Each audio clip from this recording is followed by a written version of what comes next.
provide laboratory benching and fittings, install and commission the equipment, even after installation, excellent after-sales service. The next slide is talking about the benching we recently did in a few places. I'd like you to look at them. We set up the lab for you. Our key customers. One thing you'll find out at the end of my presentation is that Catching has the capacity. Catching has the capacity to handle government, state government, local government, federal government. As you can see from our customers, we have customers across the way. In that the small ones, the growing ones, the large ones, they are all our customers. We know what fits you, and we are able to meet your need. Now, we are able to do this because of our excellent partnership we have with some organizations like Fisher Scientific, Applied Biosystems, Invitrogen, NEC, PASCO, LISA, USP. We have excellent partnership with them that enables us to deliver these services to you as at when.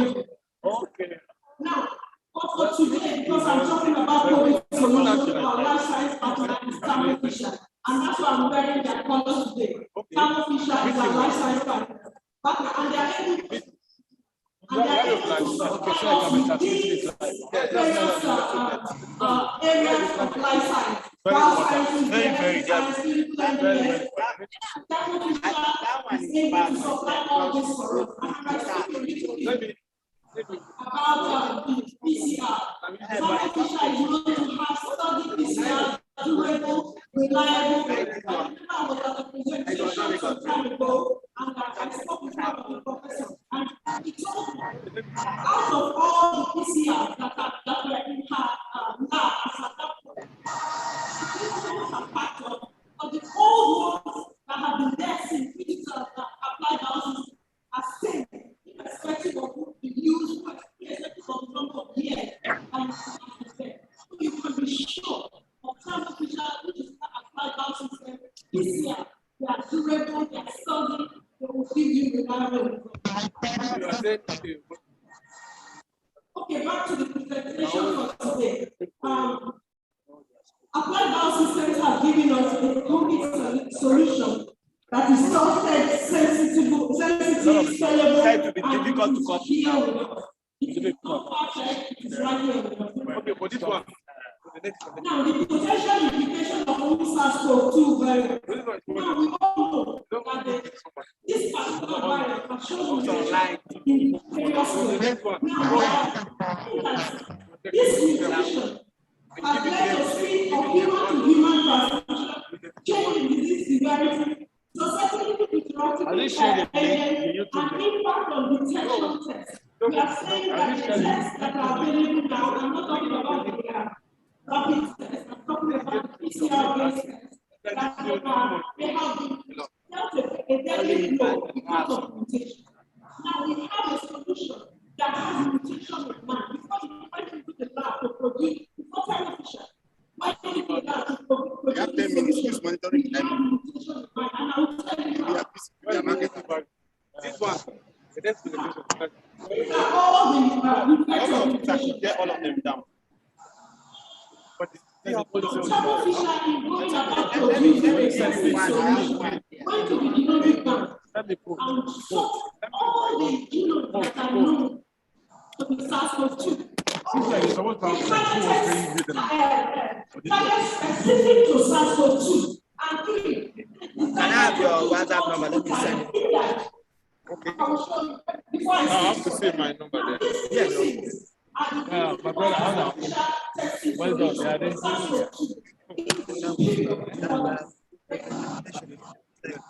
Now, let me go a little bit further. Thermo Fisher testing solution target unique to SARS-CoV-2 to reduce the detection of other coronaviruses. Thermo Fisher testing solution has multiple targeted regions that compensate for mutation. If at a particular point, so I'm streaming. I remember. Be sure that what you are testing, what you are showing as positive is COVID. I'm hearing you. Yes. Now, the performance of this testing solution Where is the instead of interference of the solution does not interfere. And that was, somebody COVID, coronavirus, and all that viruses and such. You find out that these drugs are not pregnant. Now, blood, influenza, and all that. Now, thermofisher testing solution. Okay, thermofisher testing solution has a simplified workflow. In that it's easy to adopt. You don't need to go to any special training. It's very easy to adopt. So maybe they have it like other people come with that. It works with all approved. So maybe when we do the PCR, now report. I sent it to that is real time and that is approved. Okay, thank you. I have tried to speak to you that of a solution that is sensitive, specific, scalable, and is readily available. It comes in 1,000 reactions and 100 reactions. So no matter the scale of your business, you are able to use this. Next slide. I want to speak about our Studio 3, which is available now. Now, Studio is one of the real-time PCR that can be used to do what? Access, analyze, share data anytime, anywhere. We are talking about you can read Nigeria and you are sharing data with somebody that is at home. Like in another country. Because we have a Studio that is real-time, that is PCR. Now, yes, you have 2 minutes. Okay, now this Studio is available. Who won that night? Who won that night? The night is outside. We are available. Because of what COVID has done to Nigeria. What COVID is now. We are selling it offline.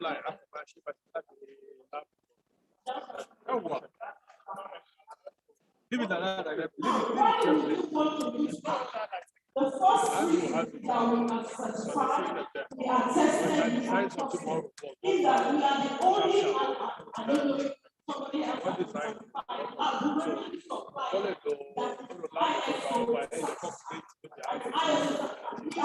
And we've been in this business for over 3 decades. That is 30-something years. So we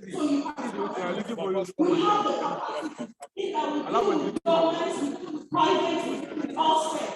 We have the capacity. And we can give customer service and training. We have excellent support service. We have engineers right here that work. And last part, his presentation is here. How can we project this? You are the next person. Thank you. So I'm supposed to put in the flash. Next person. Except it said to somebody's WhatsApp.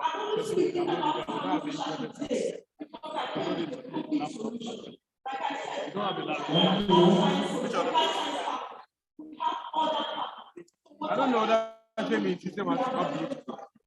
That's what I have to do. Catching, you have to stand outside. Supposed to If you need more information, please go to your stand and inquire. Make inquiries. They'll be there to listen to you, attend to you. This time, we would also like to acknowledge the presence of our former registrar, also former national president, Professor Gary. We also have some other NPOs that are here with us too. The national auditor is also here, the national secretary is here too. Community and Associate Prof. Odili, please round of them. The next presenter is going to be 6 minutes. Going ready. Want to take off here. It was substance. It was be substance like Makosa that we do.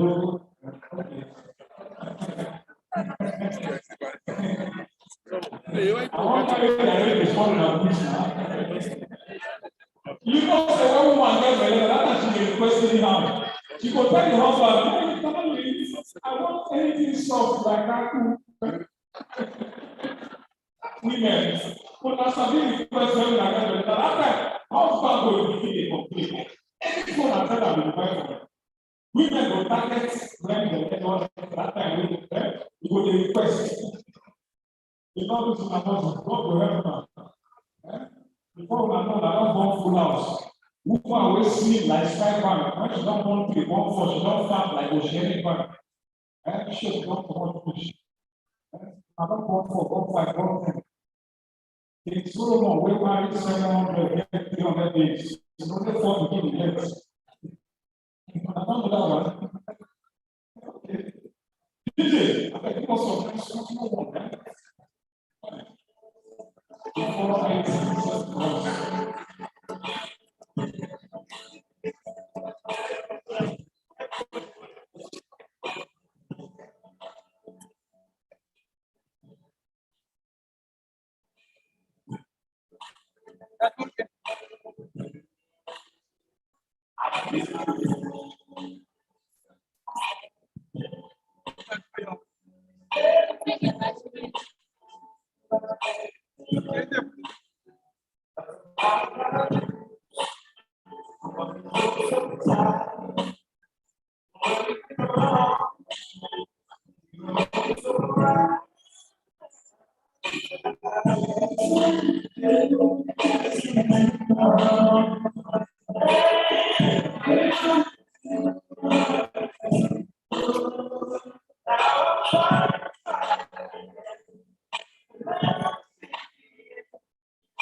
Hello.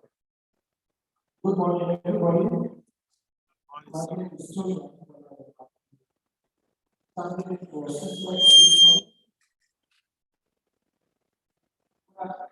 it's always a pleasure to present to colleagues on system products.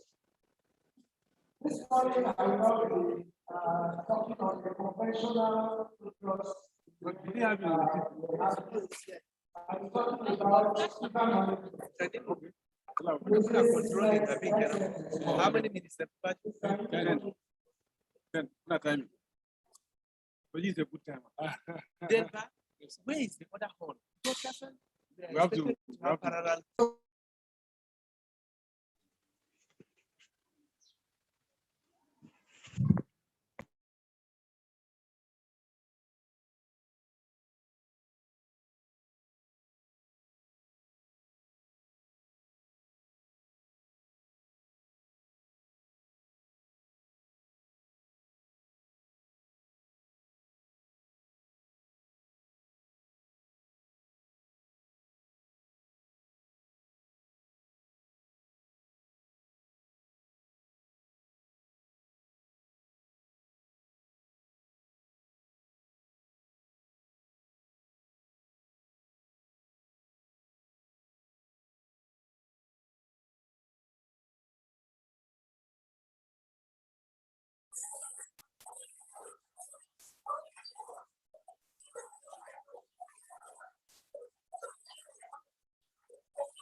Flash.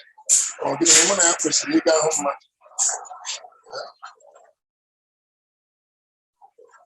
I'm flashing camera.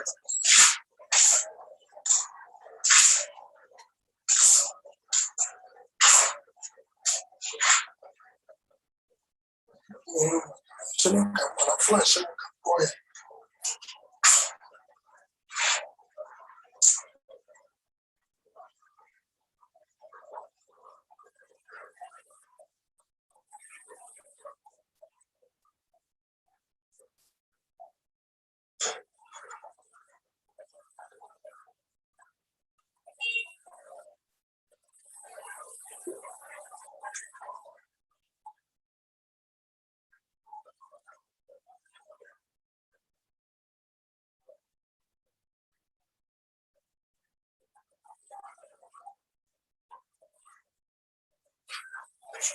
Please, the audio is not visible here. I'm not hearing you.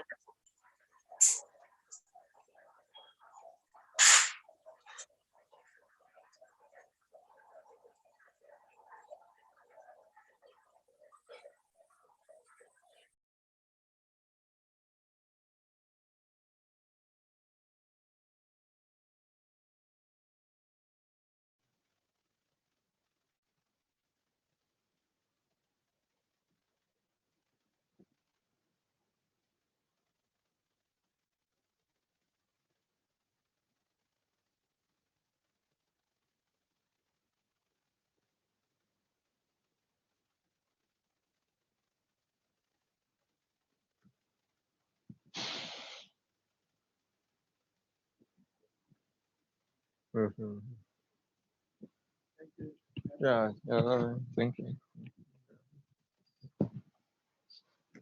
Oh, you could decide I have receipts. Okay.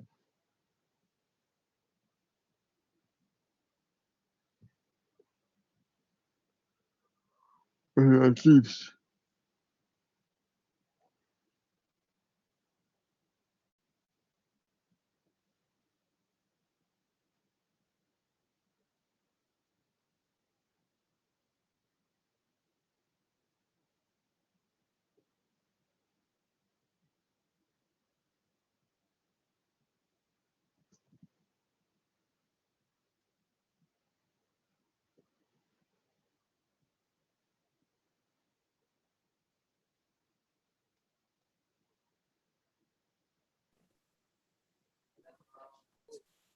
So what is the intended use of the XS31? It's for direct detection of malaria.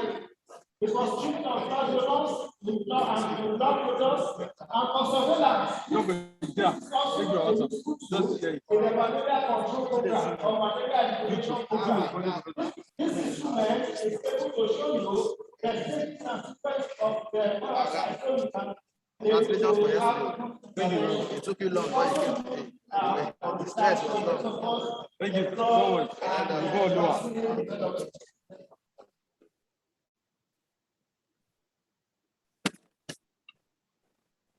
So what are the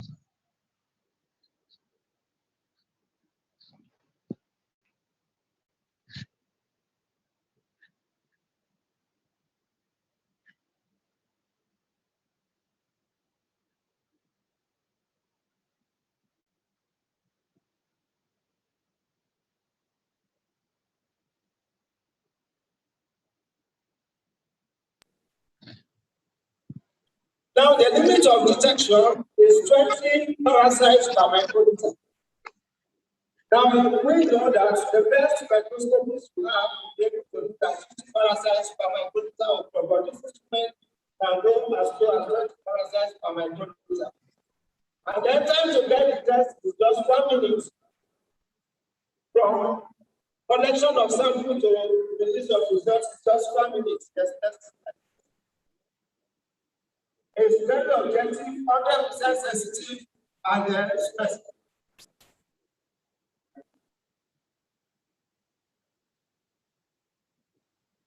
The results reported by the analyzer is correlated with microscopy. The analyzer demonstrates 100% sensitivity and there is sensitivity detection of familiar process.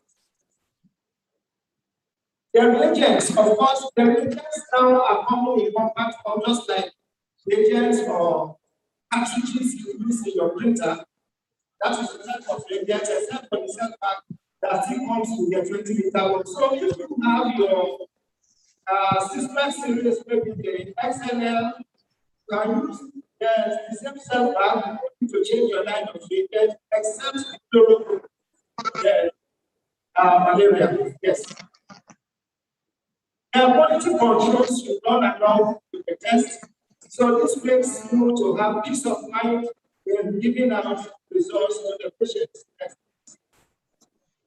These are some complications about the treatment. Currently, we are doing Nigeria evaluation, and the results will be out very soon for us to see. Yes.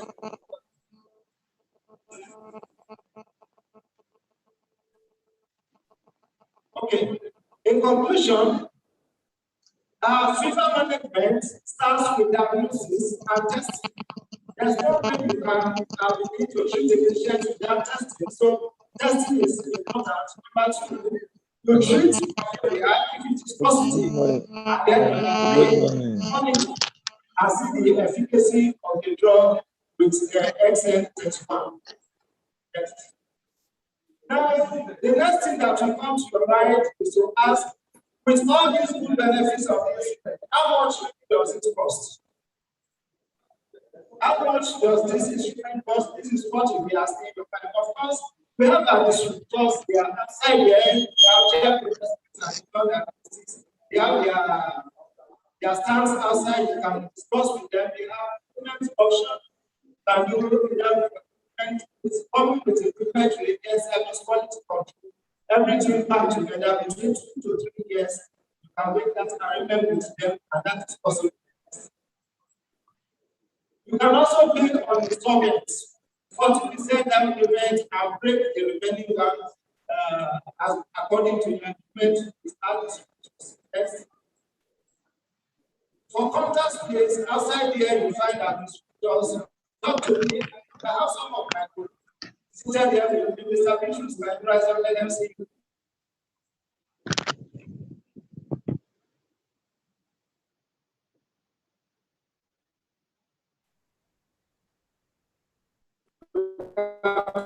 To him, chain is there, LMC, so that you can get the best.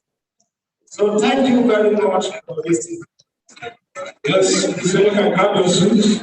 Okay. You put the suit, give me. I'm also an adopted staff of Sysmex. So in case you need any information about Sysmex, ask me. Yeah? Yes. Thank you very much, Sysmex, for the presentation. As it is now, ladies and gentlemen, we are forging ahead. The first method business of the day is where we're going into now, the interactive session, the time out with the council. At this point, I would like to invite the man that is going to conduct this 1 hour in person of Dr. Akin Labi, Director of Research, Planning and Statistics. Let's start to announce together for you as he comes to take care of this 1 hour. Thank you, MC.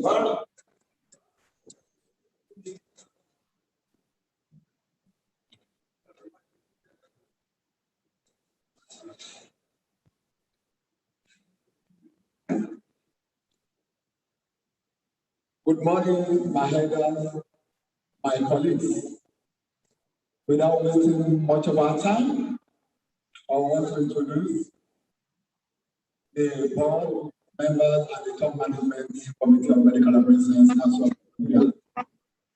Medical Laboratory Science Council of Nigeria is made up of the governing board, which is chaired by Professor Muhammad Yalwa Brasso.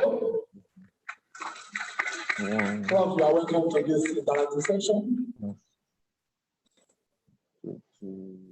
The secretary of that board is no other person than our golden registrar and the digital registrar, in person of Dr.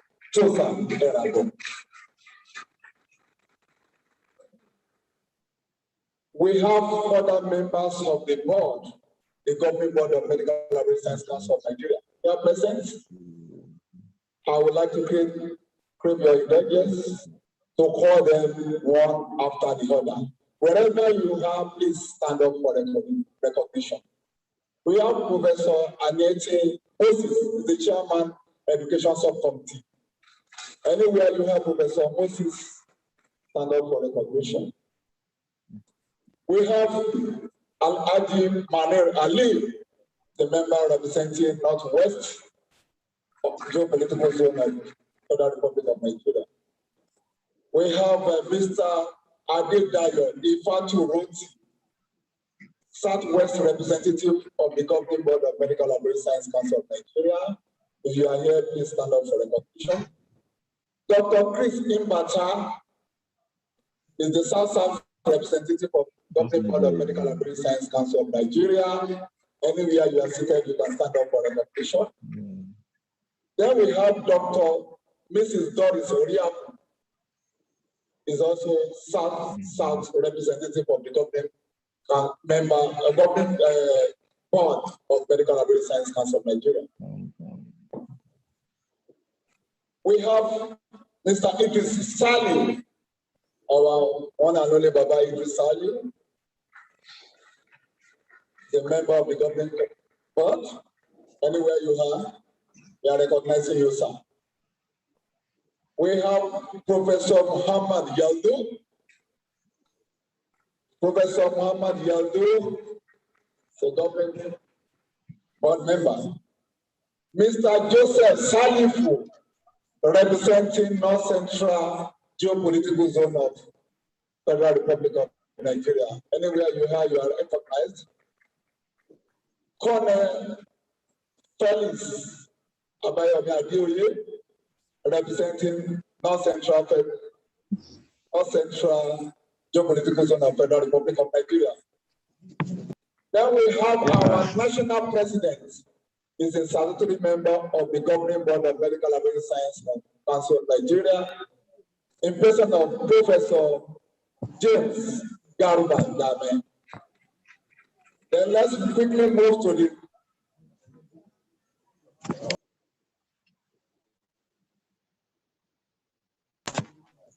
the top management committee of Medical Laboratory Science Council of Nigeria is being led by no other person than our golden registrar, Dr. Tosa Erabo. Once again, you are welcome.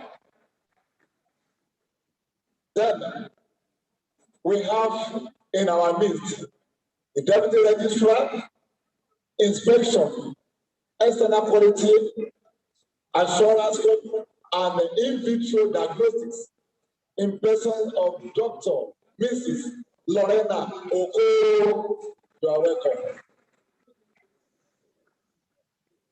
We have next to her Deputy Registrar, Education and Administration in person of Mr. Godwin Akwitai Idu Itua.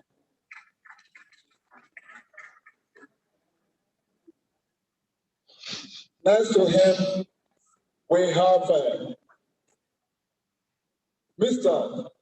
Gregory Uchudo, the Jagaban himself, Acting Director, Practitioner Regulation and Discipline. Next to him, we have Dr. Akinwale Akinlabi, Acting Director at Laboratory Planning, Research and Statistics.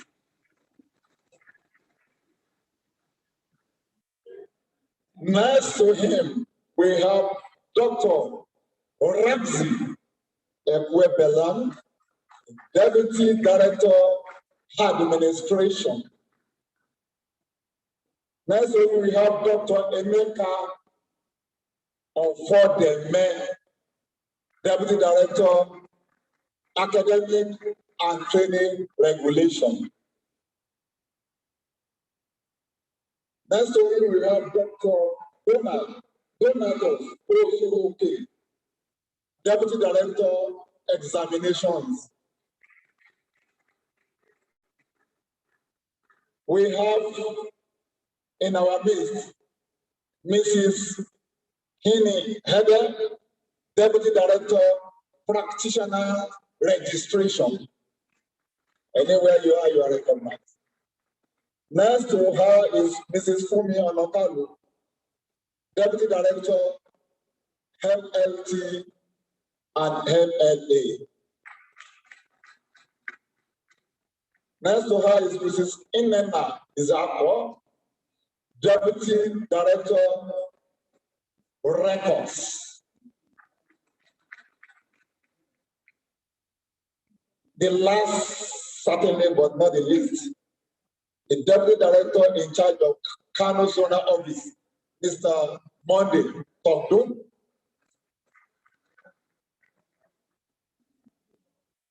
With this introduction, we have set the ball rolling for the interactive session. I want to crave the indulgence of the registrar that I should hand over this mic to you so that you can direct the next proceeding of this session. Thank you so much.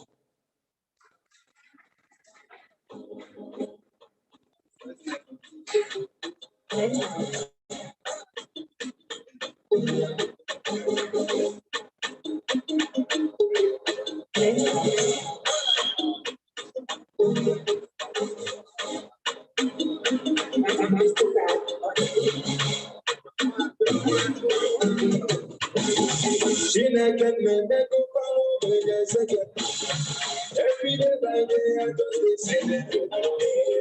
Everything I do, we just I just want to say, I'm living like I get them just for my ghetto. Never forget where I come from.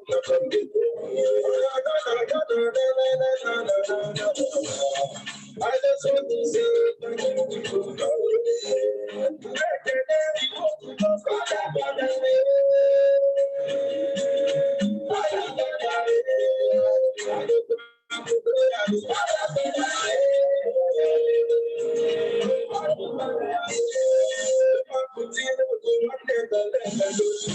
I call the right for you, one day you must go. See, I know from this the end, the streets in your life. You tell me that I want to be so if I go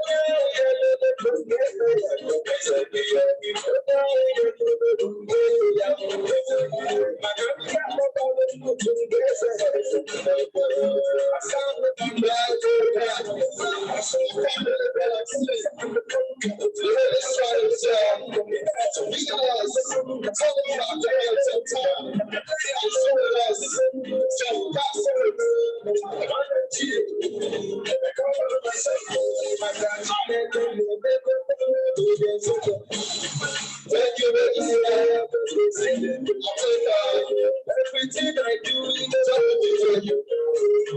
I just last few moments, thank you so much. I enjoy itself.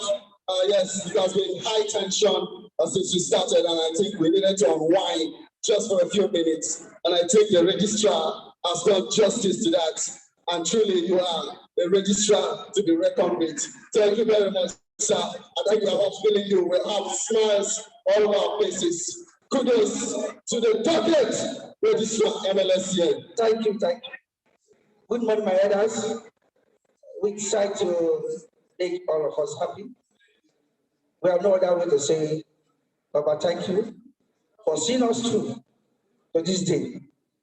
Any opportunity we have as a council management, will continue to say, thank you, God.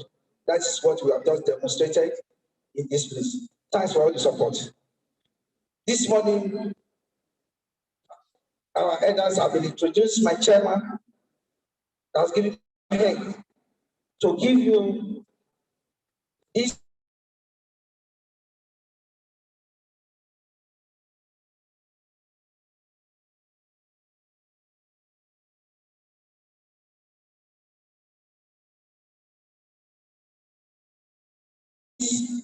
so far to engage colleagues in this interactive session.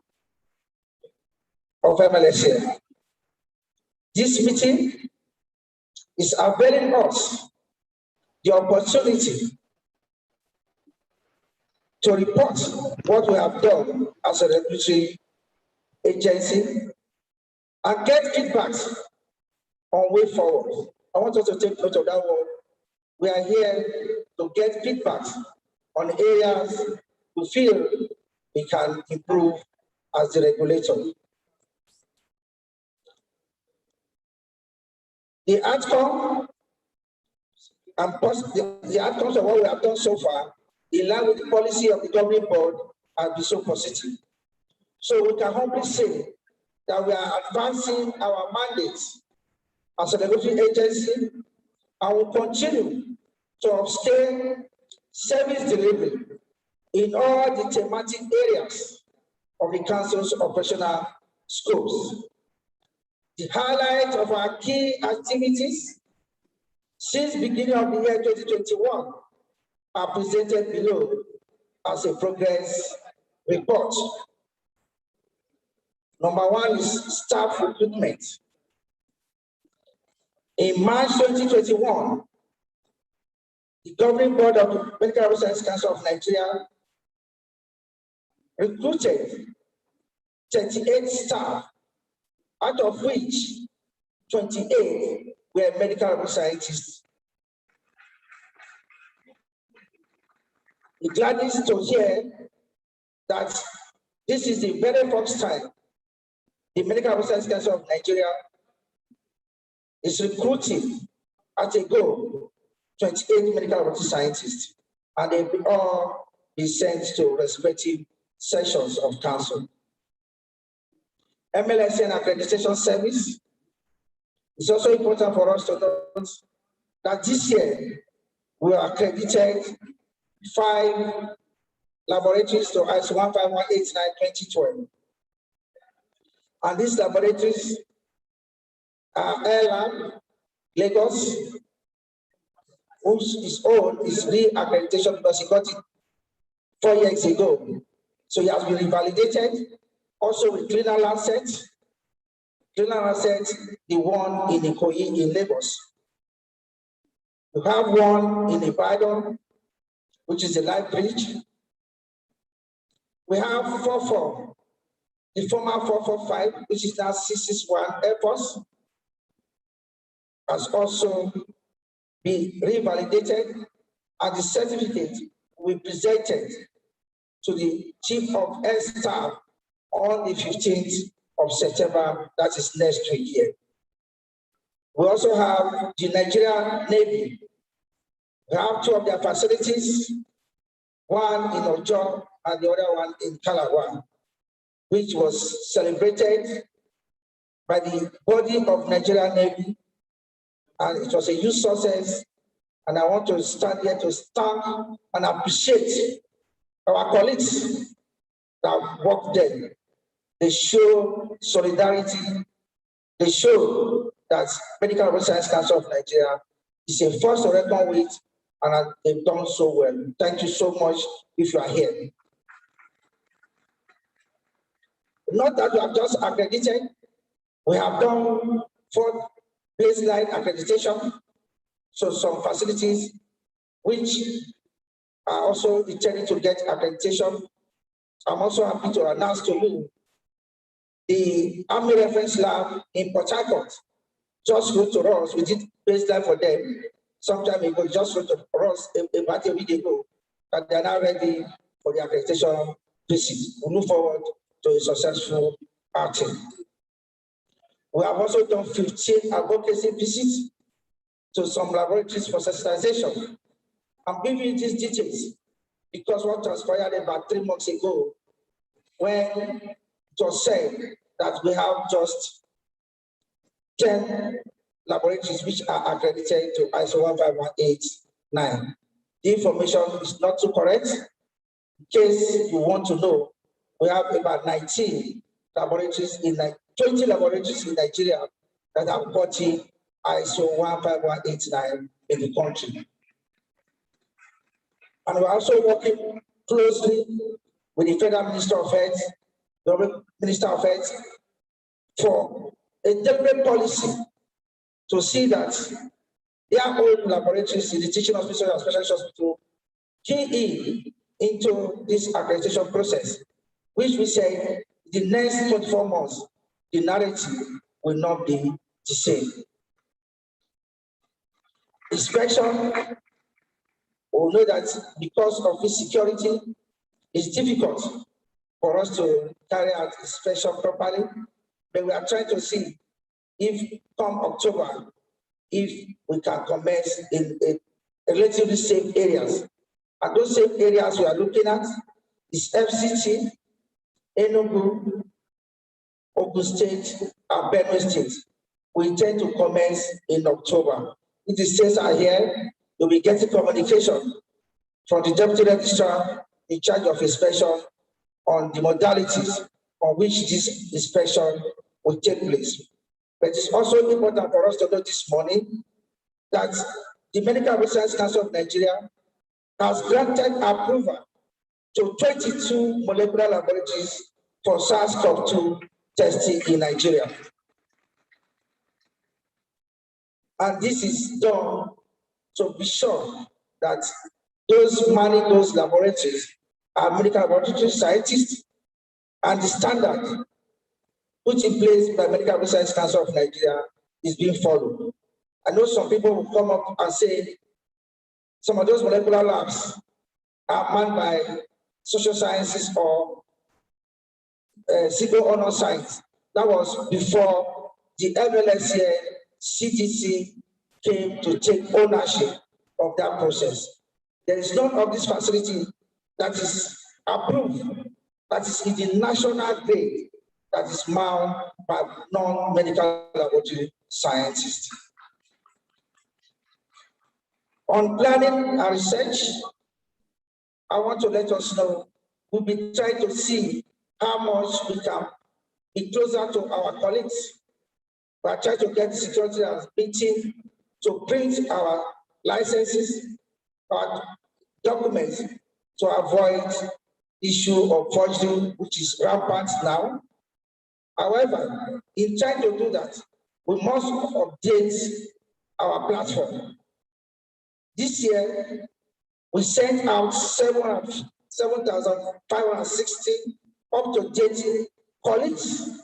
There's a form they were expected to fill, to put in their correct data, their phone number, emails, and whatever, to enable us reach out to them.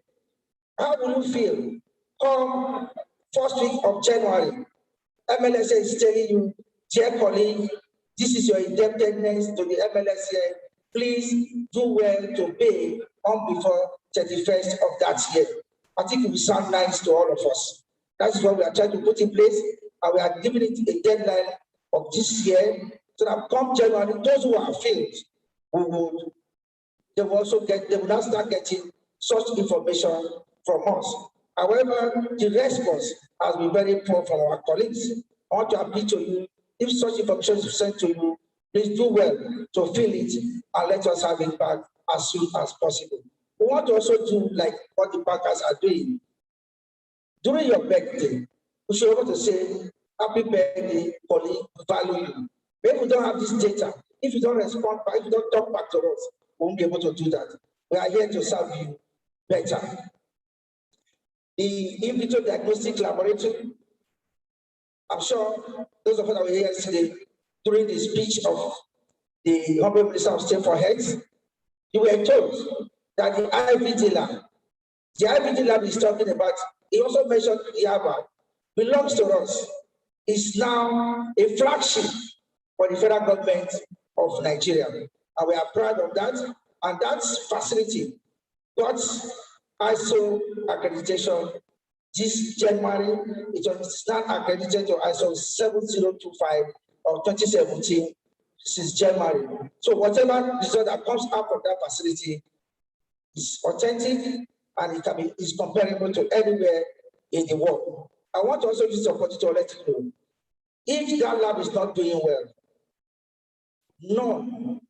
no facility, no vendor has challenged our results. We tell them, check this result, check it back to your manufacturers. Tell them this is what we found in medical lab, and that is where we are. So for those who have submitted, also who are thinking that the result is taking some time, please bear with us. It's also important for you to know we must do some field work, and doing field work, we must get people to give us these samples so that we can analyze properly, so that the results can stand the test of time. And it's also important for us to note that the IVD lab is not only for COVID. It is not only for COVID. We have tested for chemistry-based. We have done for hepatitis.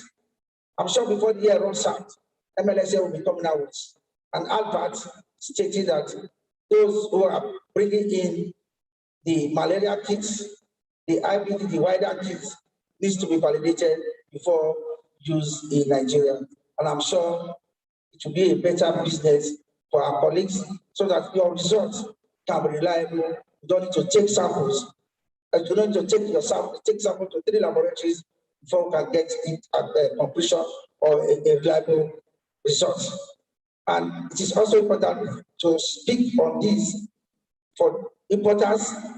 I've seen CISMENS, I see others that are here, AMLSN, that the Medical Research Council of Nigeria has just gazetted the in vitro diagnostic IVD regulations 2021, which was signed into law by my humble self on the 27th of 2021, as approved by the Attorney General of Nigeria, that in Nigeria, with effect from 27th of 2021, IVD regulations, it is the sole responsibility, the sole authority to regulate all activities. It's not just validation, inspection, production sites, that it is now the duty of the Medical Laboratory Science Council of Nigeria.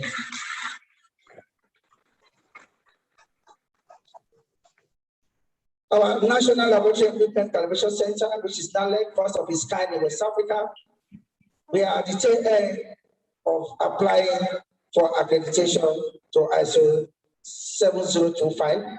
So we are doing some service or hands-on those validations, and my team are also here in case you wanted to do some of this validation for you. You can meet them at a very token price. We have not made it mandatory as a country because we want that facility to be accredited internationally. But those that need the service now, we can get at a very rock bottom price. Our National External Quality Assurance Laboratory, NEQUA, is now a household name to all of us. For those that believe in quality, that lab, we were told in 2019, the lab was accredited internationally. The lab is, I'm also happy to let you know that that lab was responsible in training NCDC in the production of SARS-CoV-2 panels for Nigeria. And as I speak to you today, we are now producing SARS panels in the country, and those private facilities, they can testify that the quality of the CoV-2 tests, that the panels that they bought was of international standard.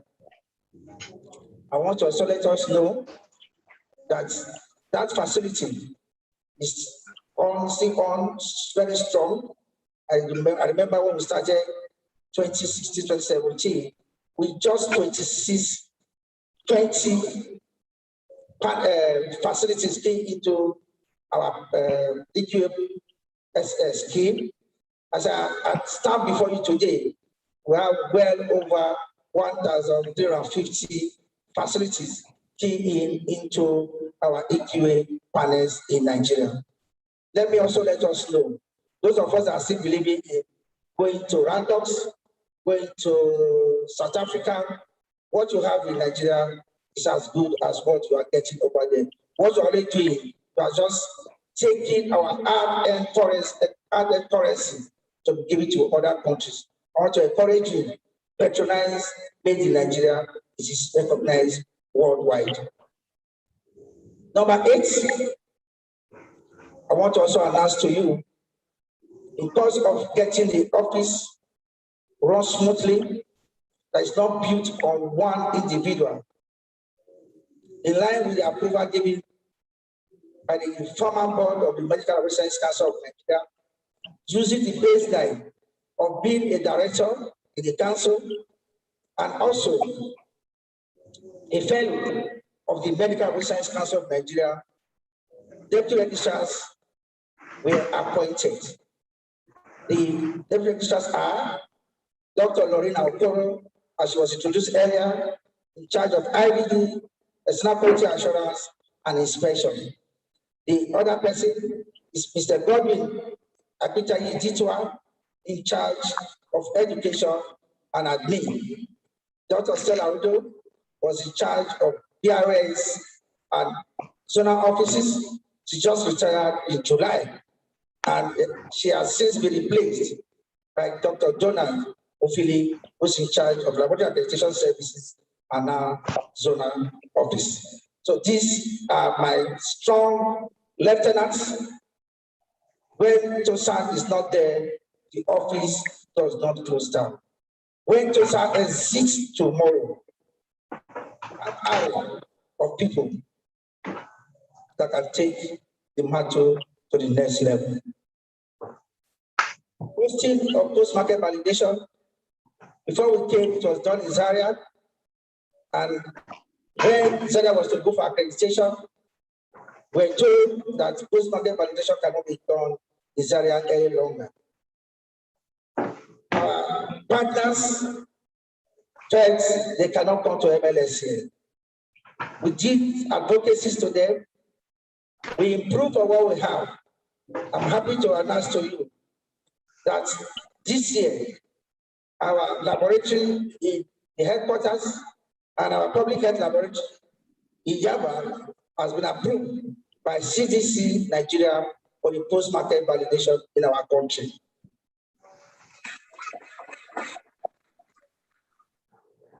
Commissioning of the second case of the AMLSN headquarters complex.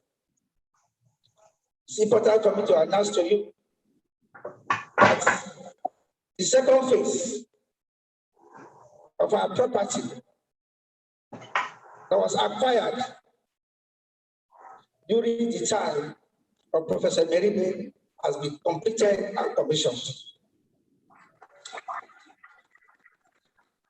I want to thank Professor Meribe for that visionary site. Now, we can pride ourselves as the #1 regulatory agency in Nigeria with the most beautiful complex in Abuja. Thank you so much, sir.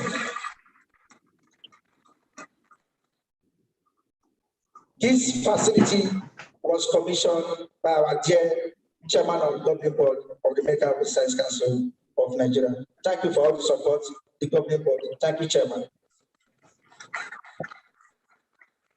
What is the perspective? What is our dream as a council with the support of the governing board for the private sector in Nigeria? The essence is to promote the strategic growth of the medical laboratories, especially in the private sector, for optimized and quality service, as well as financial returns on investment. The era of blue-cotton laboratory is gone forever in Nigeria. When Professor Meribe started telling our colleagues, the Guild of Medical Laboratory Directors, a few years ago, the feds was going to take food away from their mouth. But the only way we can practice this our dear profession is to imbibe quality. The gifts that are here today, the Guild of Medical Laboratory Directors, we are interfacing and we are looking forward to see that that is where we want to be, not the businessmen who come and take over our profession and will pay us peanuts for them to harvest these resources. In the last Guild of Medical Laboratory Directors meeting in Abuja, in a presentation that was given to us, we surprise you to hear, not abroad, in Nigeria, in Lagos, that's a facility, a laboratory diagnostic center for pathology tests alone gets as much as 180 million to 250 million in a month. The gift were there. But we'll be telling them, starting from Professor Belibe, we came, we are building on that structure. They were all surprised. And there was another group that gets as much as 100 million to 180 million in a month. And the low income one, they call them the low income one, they're getting as low as 50 million in a month. Then the question that was asked, where do we belong as practitioners? How many of us are in this business? Because if you say there's no money in medical lab, how come somebody can invest as much as 2.something billion to establish a diagnostic center?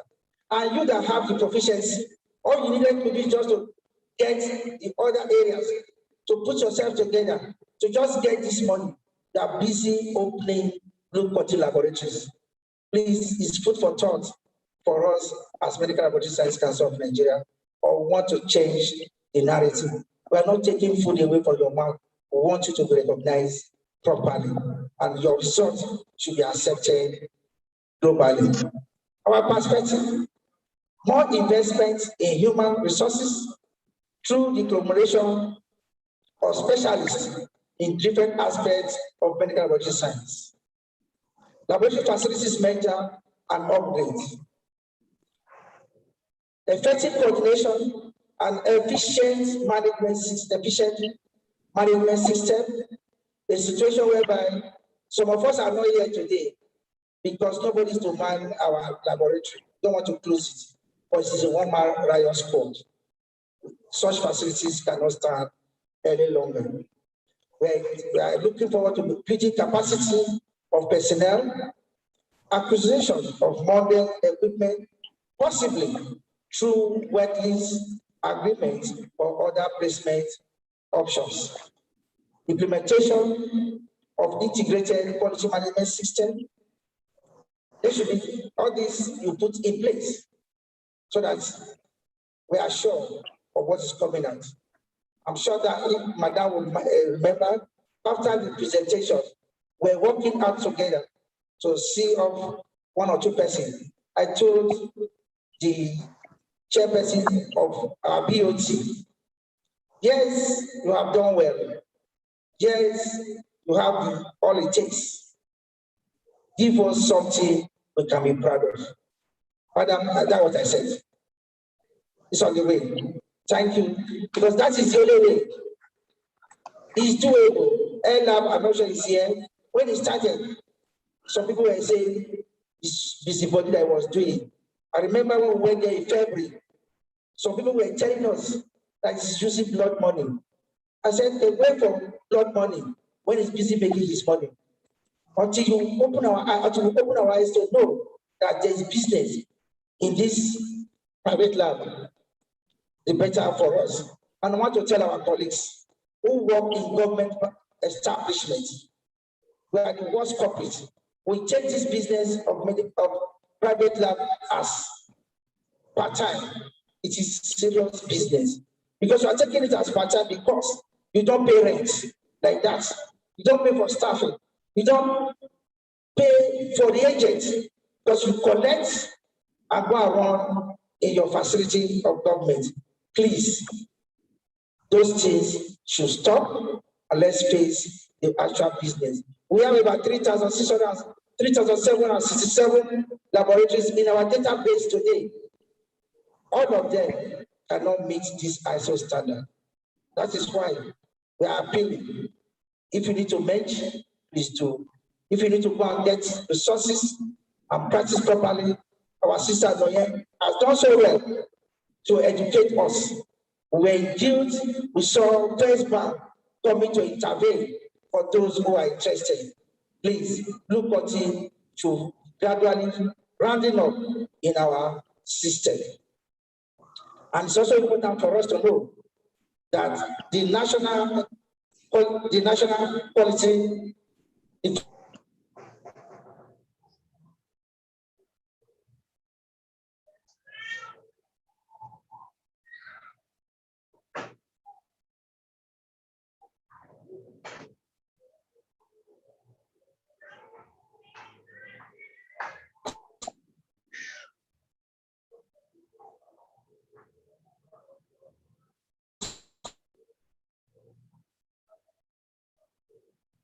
structure from the free trade, African free trade they have signed into.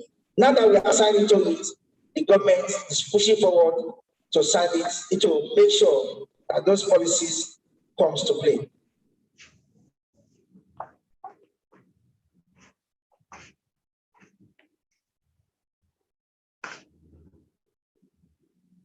Earlier, we want objective criticism. We don't know it all.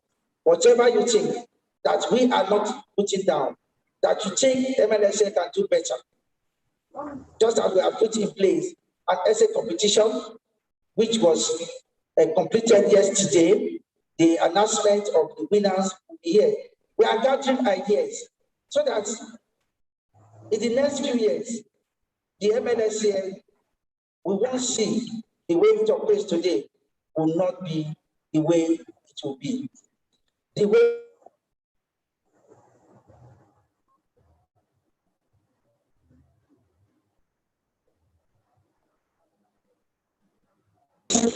proprietors should pool resources together and collapse their facilities to establish mega laboratories.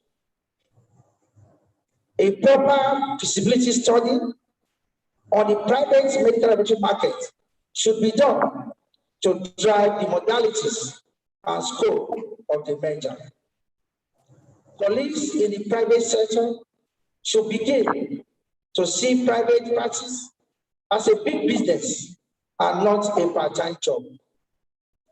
Mutual trust and understanding amongst colleagues so as to effectively drive business initiatives and strategic growth in private practice. Evidence of quality management system implementation is a necessity for the operation of medical laboratory services in Nigeria, which has started since 2020 as approved by the governing board. All laboratories, I use the word all, should participate in external quality assurance. Committed approach towards laboratory accreditation. Please don't be left behind. 2025 is around the corner. If you want to be business, start now. Accreditation is not done within 6 months. The minimum, if you are committed, is between 18 and 24 months. The policy on laboratory accreditation makes accreditation similarly mandatory. That is the word that is used in that document, similarly mandatory. Because in ALAC, you will see it's tell you accreditation is voluntary. But because of this, where we are as a country, they are using the word similarly mandatory. That one means it's going to be mandatory for us to operate. The implementation plans target the year 2025 for total compliance to the national policy on laboratory accreditation. Medical laboratory science education, AMLSN concern. Just last week, I saw a lot of write-up on the WhatsApp where members were very unhappy with the Medical Laboratory Science Council of Nigeria for approving schools or colleges of health technology to commence the training. I will give you a brief rundown, then I will expatiate on this. you will see that the chairman and his team and the top management of AMLSN, we are not sleeping. We think day and night, how do we circumvent these challenges, which is big cost. For us, about 80% of the challenges are caused by our colleagues. And the governing board has also put in place during their last meeting that anyone or every member that tries to deceive the Medical Research Science Council of Nigeria or supports any institution for AMLSN to give approval will be sanctioned by the disciplinary committee of the council. If they feel it's just a threat, they should tell the board as we go forward. The attitude of some of our colleagues who stand in as staff during council resource verification and accreditation, this is to deceive council to grant approval for schools when in actual sense they are not staff of that department. The poor quality of practical trainings in the teaching hospitals. Some of us, I know that some of the deans are here, HODs of our universities and schools of high technology. They will continue to ask. People are searching for medical lab. We want 200, we want 150. They don't ask. The training plates, their teaching labs, have they improved on it? I was there to ask one of them, when you were trained, how many of you were in the class? He said 30. And you're not asking for 300. How will it go? Are you a medical laboratory scientist? These are things that we are facing as a council. Absence of effective monitoring of students during laboratory posting. This is more worrisome for our BMLS training. They finish teaching in the class, they are expected to go for their practical exposure in the teaching hospital, federal medical centers, in their facility. They don't even monitor the students. When we ask the students, they will tell us that that period is for them to do other businesses. And we are here. We are the heads of the department. Our forefathers toiled day and night to take us where we are today. What are we giving to our people? When people like Koda will be taking over from us, what type of training are they going to be giving to the young ones coming? We are thoroughly trained. That's why we are raising our head today. But what we see today in our training institutions, our lecturers are not as committed as our forefathers. Please, if you are here, take this message back. You are not doing the profession any good. You are only destroying the profession. Over admission of students above the approved quota. Like I was trying to explain, this is also done by our colleagues. This is not done by the university authority. It is where you say you can take it and you can go ahead and nothing will happen. Like I said, then the board. All of you will also will report maybe next year how some of our colleagues would have lost their license for this unwholesome political practice. Poor quality of lecturers and of lectures and practical sessions, like I said before. Medical laboratory science students be sent on industrial training instead of posting. The board has taken adequate decision on this. Please, I'm bringing it to the fore so that people don't ask questions or we don't know that we don't know. We are trying to see how we can curb these excesses of our colleagues so that this profession will be better for all of us. It's not Professor Guazo, it's not Mr. Tosa that is trying to destroy the profession. It is my colleague and your colleague that are trying to undermine us. Going forward, ladies and gentlemen, my chairman, my former boss, my president, dear colleagues, as a council, the management will no longer tolerate such unethical behaviors and will commence disciplinary action on colleagues misleading counsel during school accreditation. AMLSN has policy already in place to discipline schools over admitting students. Proposed plans by the management of AMLSN to engage university lecturers on improvement measures in BMLS training. The issue of proliferation of MLT schools is being looked into by the governing board of the Medical Laboratory Science Council of Nigeria. Action to address the issue of task shifting duties of medical laboratory technicians to CHU in primary health care is being addressed. This is also a threat for the ministry. I'm sure some states, if we are open to ourselves, are trying to take the medical laboratory technicians away from primary health care and replacing them with CHU. And they are saying we don't have the numbers. And I say that is not correct. We have to even write a letter and appeal to the Federal Ministry of Health, which was addressed, and we are happy that from the federal that issue has been laid to rest.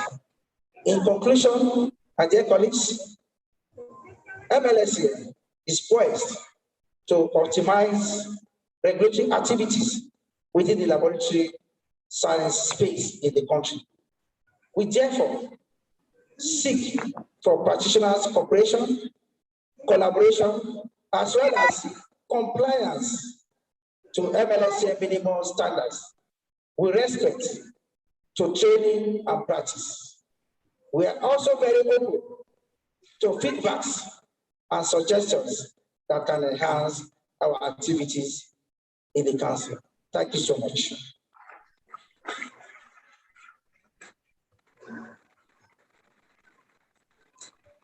I will quickly call Mr. Godwin Apitai to announce to us the winners of our maiden edition essay competition and the criteria being used so that the winners will now be contacted, their account number will be sent to us, and their money will be paid for next week. Thank you so much. Mr. Peter.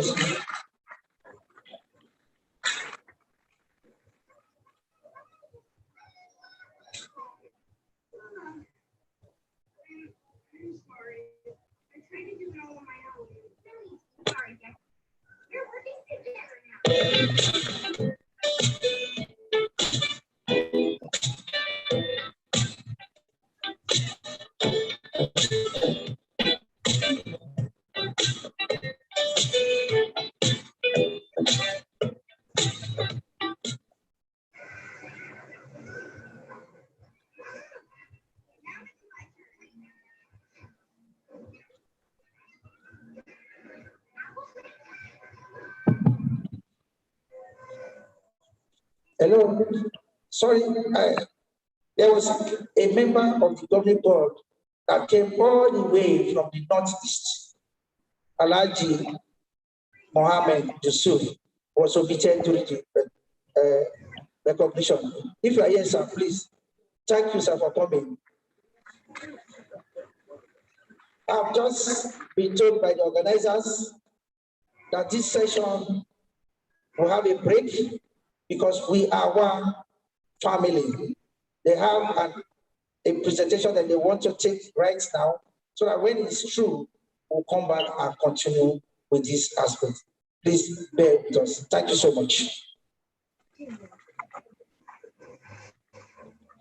Thank you very much. Please put your hands together once again for our registrar CEO, Dr. Tosan Erabo. I think the next presentation is going to be, we have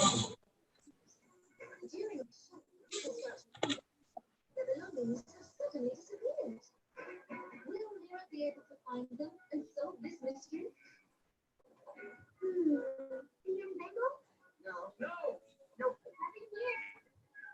My coin purse is missing. Excuse me, Uncle. Did you say your coin purse is missing?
Very quickly, let me invite Dr. Kemsey to please take the citation of our presenter.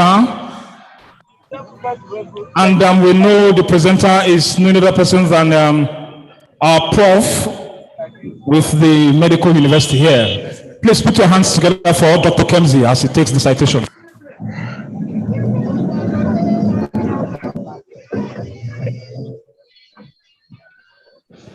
May I kindly invite the prof to please come.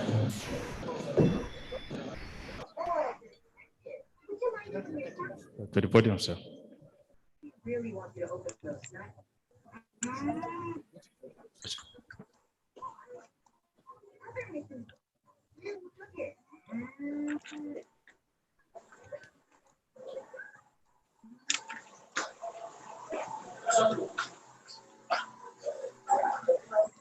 President, let me stand on the existing protocol.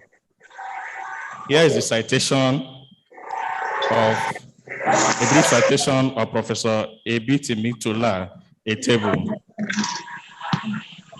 Prof was born in Lagos to the Etebu family of Odi in Kolokuma, Opokuma local government area of Bayelsa State. He had his primary education in Lagos and the Federal Government College, Warri Delta State.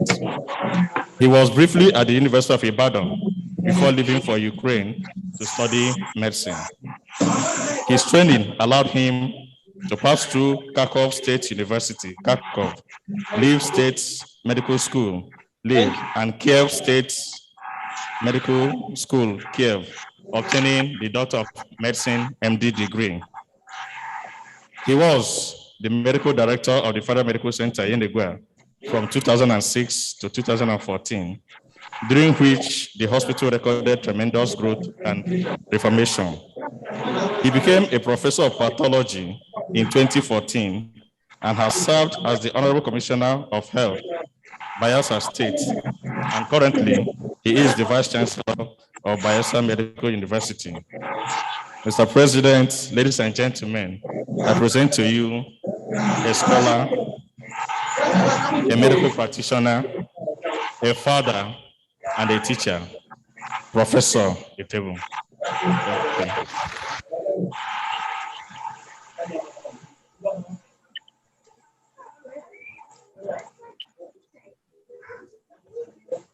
A very good afternoon to everyone here present. I want to particularly thank the Association of Medical Laboratory Scientists for this privilege to come share my thoughts with you on the topic of strategies and challenges of optimizing COVID-19 testing, selecting the right tests at the right time. Permit me to stand on protocols already established by the Director of Ceremonies, but again to recognize the President of the Association, Professor Adam, and every other very distinguished medical laboratory scientists in this hall. The theme medical laboratory preparedness for the next pandemic is a very apt one that the association has chosen for its 57th annual scientific conference and workshop. I want to warmly welcome you all on behalf of the association, the local organizing committee, the members of your great association, and I bring you very warm greetings from the Pro-Chancellor of the Bayelsa Medical University, the management, Senate staff, and students. Most of you will be wondering where this university is. This university is actually located in Bayelsa State and started in 2019. And by the grace of God, I was privileged to midwife this new university. It's a specialized university where we are training virtually every professional in the health sector, including medical laboratory scientists. It gives me great pleasure to be able to honor your invitation to be the speaker at this August 57th Scientific Conference and Workshop of your Association of Medical Laboratory Scientists of Nigeria, as you celebrate your 57th year of existence. We are in the middle of a ravaging global pandemic, COVID-19. So your theme, like I've said earlier, is very apt and germane.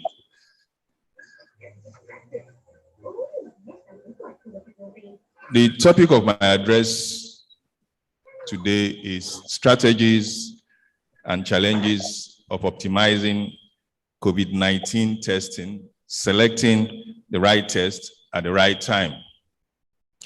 According to the World Health Organization, a pandemic involves the widespread of a new disease, while an epidemic remains limited to one city, one region, one country.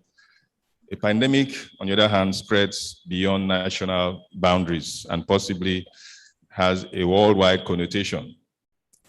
If an infection becomes widespread in several countries at the same time, it may turn into a pandemic.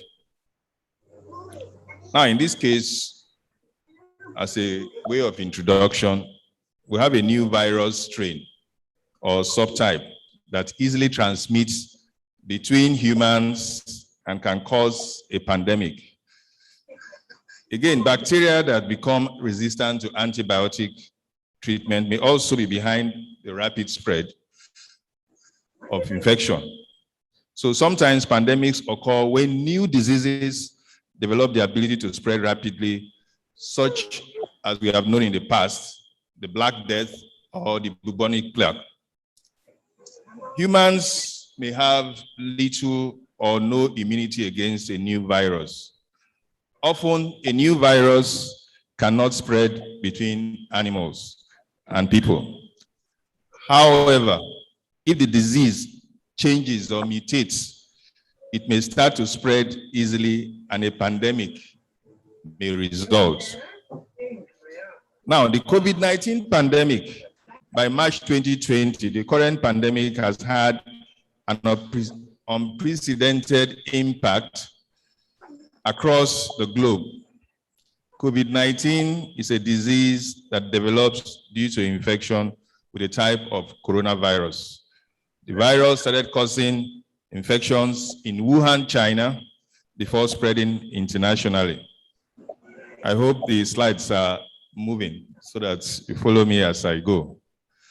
Now, for the extant or existing pandemic COVID-19, if we rank it, it's one of the 8 pandemics globally, and it's called COVID-19 pandemic, and the disease itself is called COVID-19. The death toll, as at now, worldwide, stands between 4.5 to 10 million as at August 28, 2021. That is what COVID-19 has cost us in terms of its toll in death. The 2019 coronavirus disease COVID-19 caused by a novel member of the beta coronaviruses, severe acute respiratory syndrome coronavirus 2 or SARS-CoV-2 has caused a global public health hazard. The statistics in Nigeria as at 8th of September 2021 stands as confirmed cases. We have 193,664. Deaths as at now stands at 2,488. And the tests done so far stands at 2,884,034. So the percentage population tested so far is just about 0.31%. And that is actually abysmal. In Nigeria, the positivity rate for COVID-19 is currently 9%. And you know how specimens are collected. I mentioned earlier that the worldwide death toll is about 4.5 to 10 million as at August 28.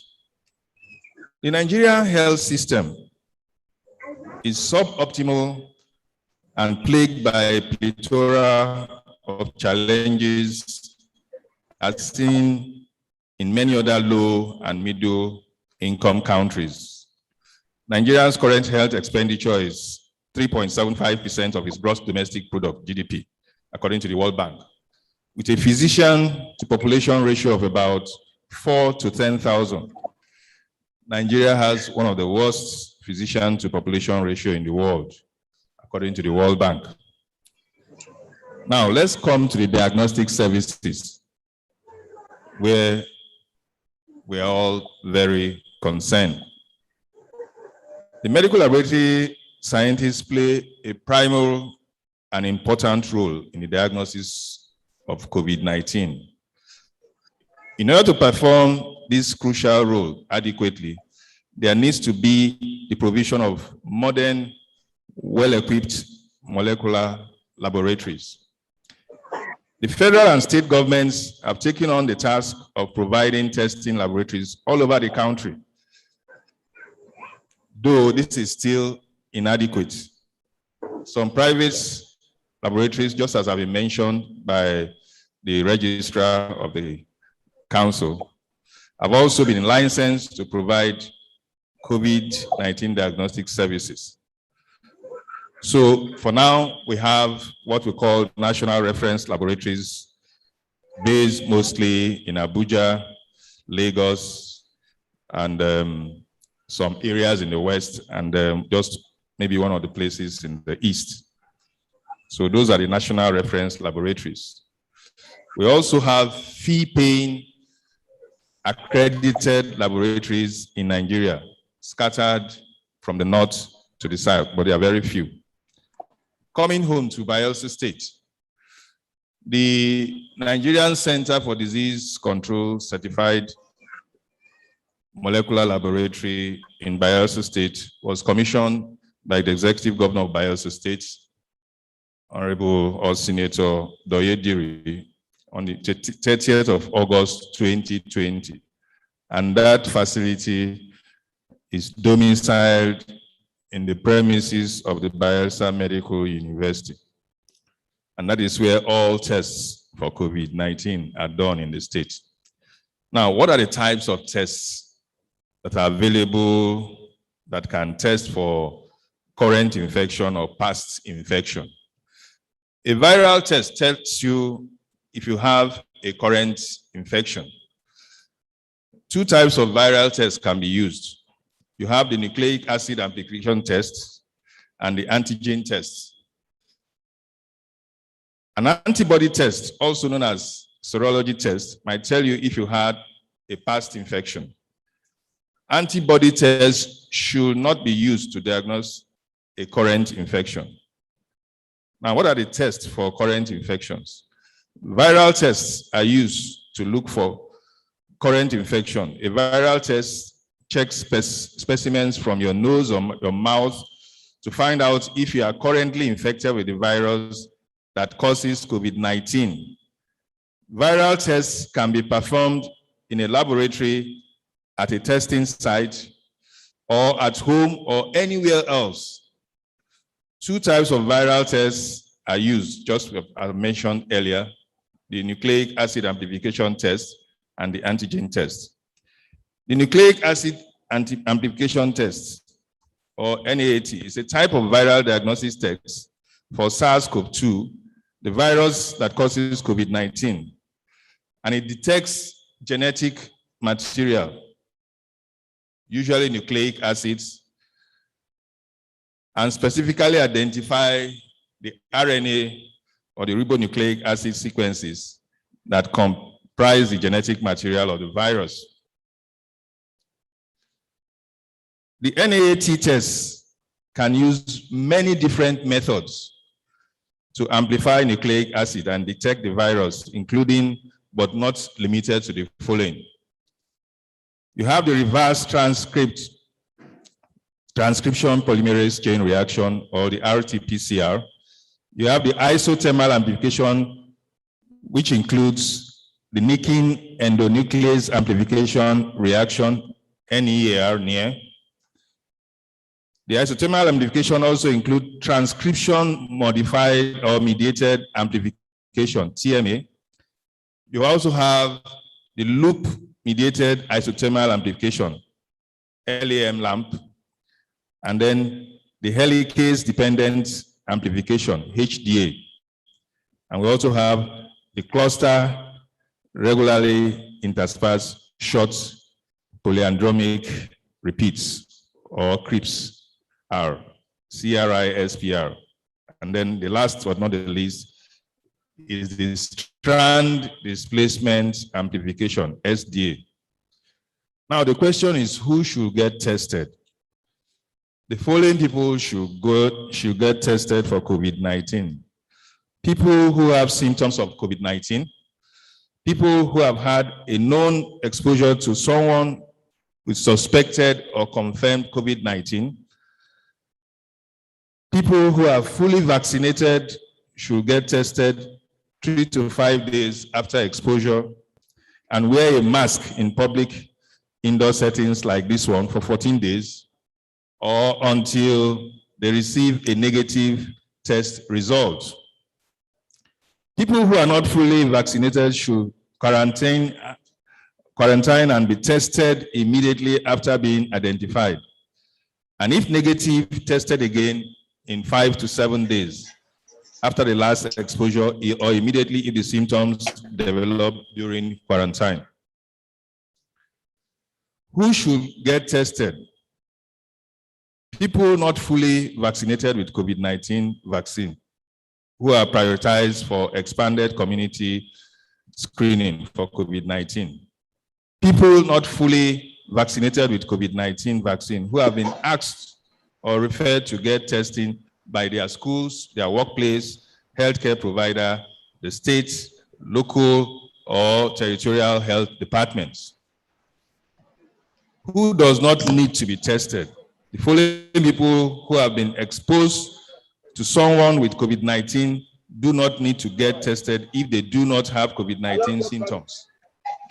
And there are people who have tested positive for COVID-19 within the past 3 months and recovered as long as they do not develop new symptoms, do not need to get tested. Now, test for past infection. Antibody or serology tests look for antibodies in your blood that fight the viruses that causes COVID-19. Antibodies are proteins created by your immune system that help you fight off infections. They are made after you have been infected or have been vaccinated against an infection. Vaccination is a safe, effective way to teach your body to create antibodies. Antibodies can protect you from getting those infections for some period of time afterward. How long this protection lasts is different for each disease and for each person. Antibodies tests should generally not be used to diagnose a current infection with a virus that causes COVID-19. An antibody test will not show if you have a current infection because it can take 1 to 3 weeks after the infection for your body to make antibodies. Nigeria, with a population of about 220 million people and a COVID-19 testing rate of 0.13%, it is evident that we are not testing enough. The need to create more testing facilities to cope with the vast number of people that need to be tested is, stands to reason. No one can predict with any degree of certainty when, where, and how the next pandemic will occur. How then should humanity prepare for the next pandemic? We have to do rapid, portable, and highly sensitive laboratory tests for identification of the causative organisms. We have to do rapid tests that should incorporate indigenous technology. And I know that those of you who are seated here and those who are members of your association have that capacity and will be able to ensure that we incorporate indigenous technology and not depend on vaccines that are donated to us from outside. In the interim, laboratory scientists should be deeply involved in the development of technology for rapid manufacture or of vaccines in collaboration with the pharmaceutical industries, with the biotechnology industries, rather than waiting for donations from more advanced countries. In a future pandemic, we should also need a conglomeration of other healthcare professionals to whom, in tandem, as a team, will achieve the following purposes.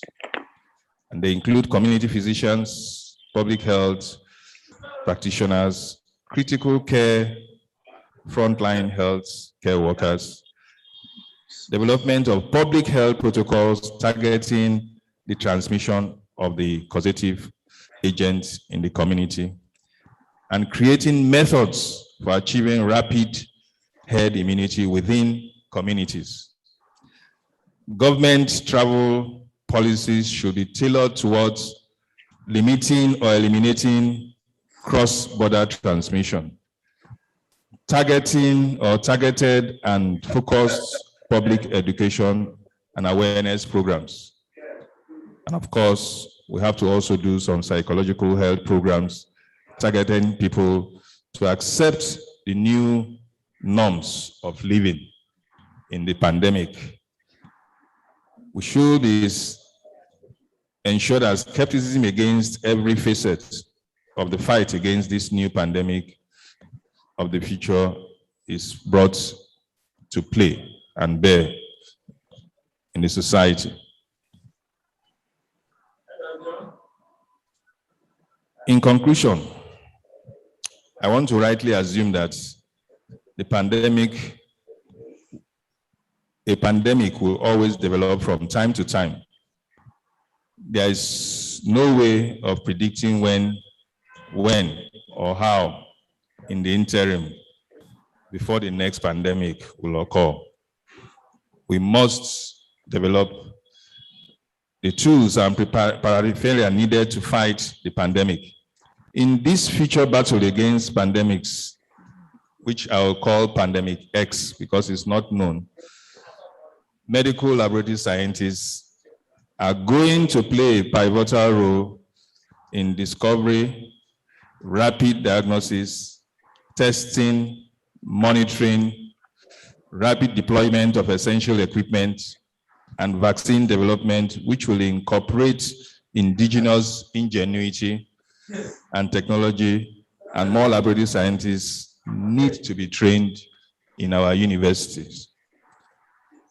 I want to agree with the submission of Al-Mustafa that although government's preparedness and response efforts towards the pandemic have been above average, more needs to be done, especially in the area of testing. The great question will be, will there be another pandemic in the future? From the historical perspective, the answer is yes, a resounding yes. Scientifically, the probability of the future pandemic is very high and most certain. That I can assure you, that pandemic X will surely come. And if it will come, the big question is, medical laboratory scientists of Nigeria, are we ready to confront it? That is the question I want to ask and leave with you. I sincerely want to thank the Association of Medical Laboratory Scientists of Nigeria for this great honor given me to address you this afternoon at your 57th Annual Scientific Conference and Workshop, which has opened in Yenegua yesterday.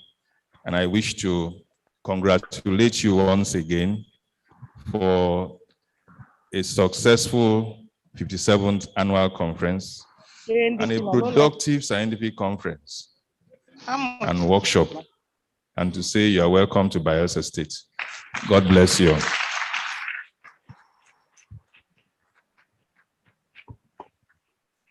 Can we please put our hands together once again for Professor, the Vice Chancellor of Bayelsa Medical University, Professor Tebo. Thank you. We appreciate what you've just given to us now.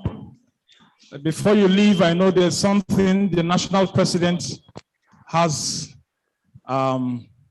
something to do as usual.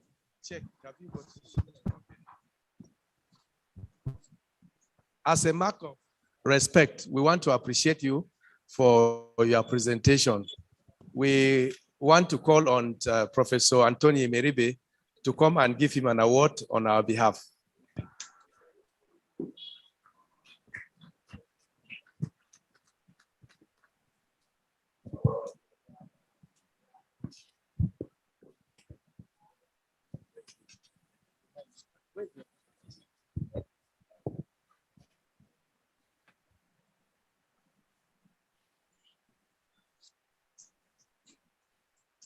Yeah, congratulations, Professor Tebo, for that brilliant presentation on strategies for meeting up with the next pandemic to the 57th Scientific Conference of Association of Medical Lab Scientists. This has been presented to you as a speaker at this conference for a nice presentation. And I would like to congratulate you for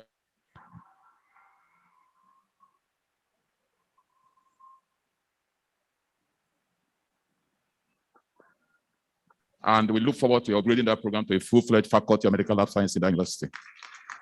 Congratulations. On behalf of myself, the university, and my family, I want to once again appreciate the association for this honor.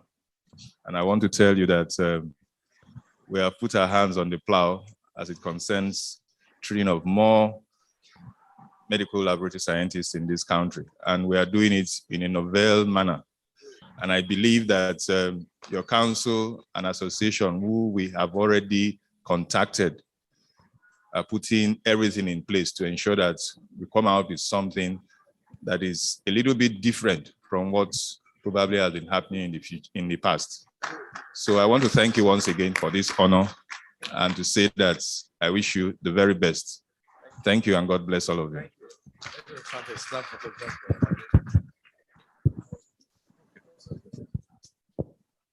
Thank you very much. Please, Hawabako, if you are here, I'd like you to please come and make your presentation very quickly on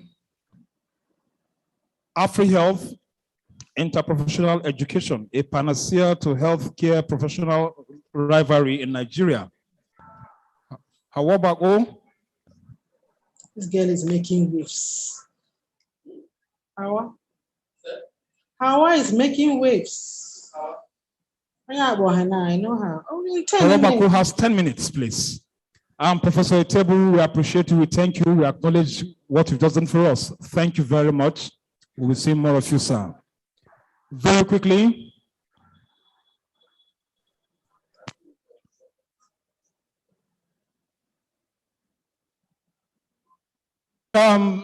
As she prepares all the questions for council, make una still hold them, we do, all the questions we now want to ask about council, we are still going to take it. Please, if no na 1 million question, we do, we're ready for now. If on another shop, we get enough food, please, roasted pawpaw, pounded egg, baked takamu, cocoa lakata, jumping chicken, my juice, 6 alive, all we get them, But choose your choose. Pharmacy, chemist, far from here. If you take waiting turn you for belly, not send an MC Barry. Thank you. However, it's ready for us.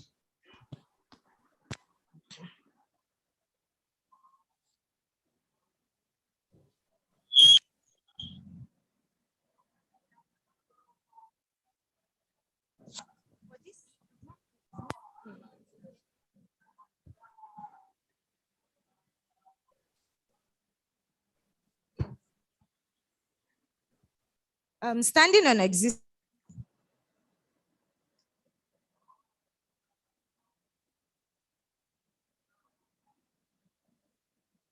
protocol, I am representing health, otherwise called the AfriHealth.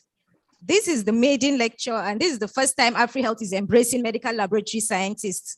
The topic I was asked to present, being a member of the Interprofessional Education Working Group, is interprofessional education, a panic to healthcare practitioners' rivalry in Nigeria. Next slide.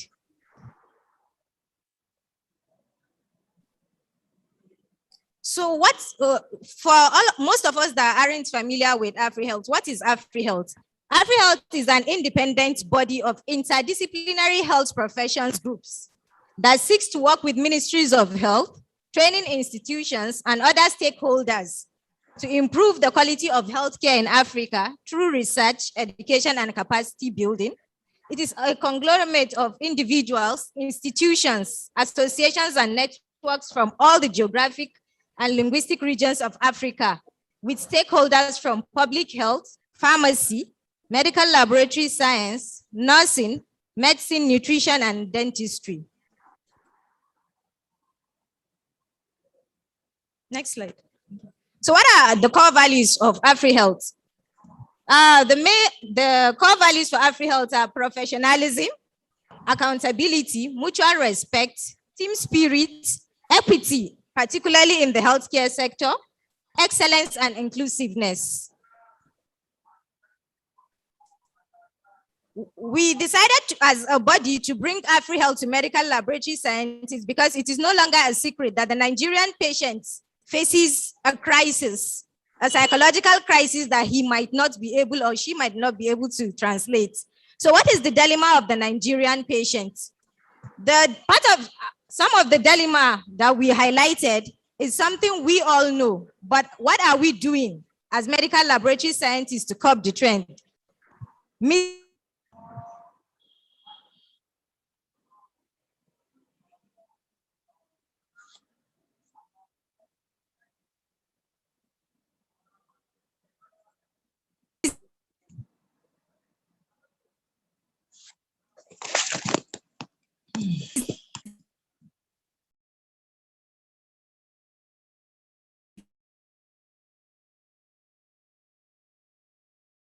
Diagnosis is a very most of our patients pass through. Lack of corruption and a strong progress towards universal health coverage. We all know that globally, there is the need for us to embrace the UHC, that's universal health coverage.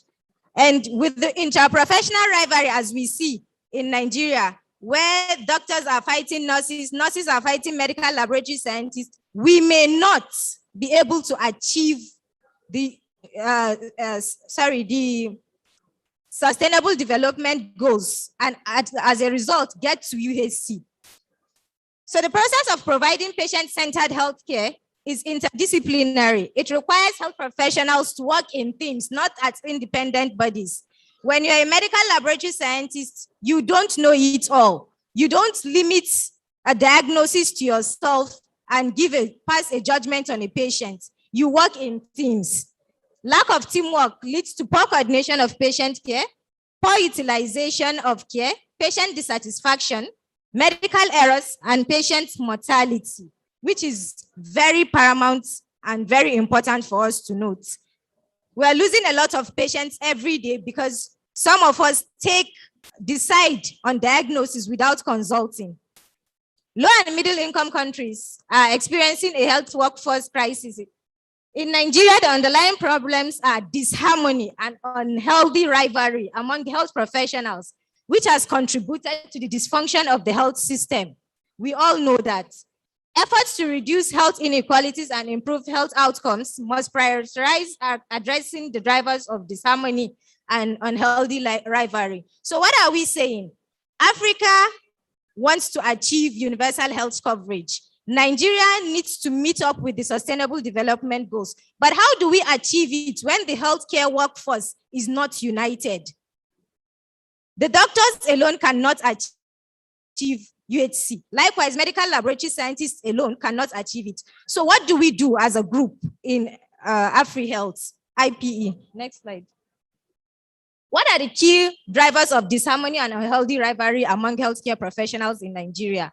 The first one is ignorance. Ignorance on all parts. Health professionals, as we all know, are supposed to be learned. But in a situation where you have the knowledge and yet you still feel as an individual medical personnel, you can pass judgments over diagnosis, then that's ignorance. Quackery, which has become very rampant. You find people or other professions trying to behave or act like medical laboratory scientists. You find quackery in dentistry. You find quackery practically in every section. Struggle for the most important profession in Nigeria, in healthcare. That has been basically the issue. Everybody wants to be important. Physicians want to be the best. Medical laboratories have their own group of enemies, physiotherapists, radiographers, and that has been a challenge in uniting the healthcare workforce. Struggle for leadership positions, that we cannot run away from. When it comes to leadership positions in the healthcare, there's a particular group of professionals that will always want to be in charge. And as long as we continue that way, we will not bring an end to the unhealthy rivalry. Disparity in remuneration of health workers. We all know that there is a disparity in the salaries or the earnings of health workers, and that has been a challenge to unifying healthcare workers. Struggle for supremacy, lack of commitments from governments and policymakers, weakness of the criminal justice system, which we must take note of. Because if you're practicing as a medical laboratory scientist and you give a wrong diagnosis, there is no law in Nigeria that says you can't go to jail for giving a wrong diagnosis. So the earlier we embrace the fact that as people become more aware of medical laboratory science as a profession, the more litigations we get as professionals. Financial inequalities. Next slide, let me.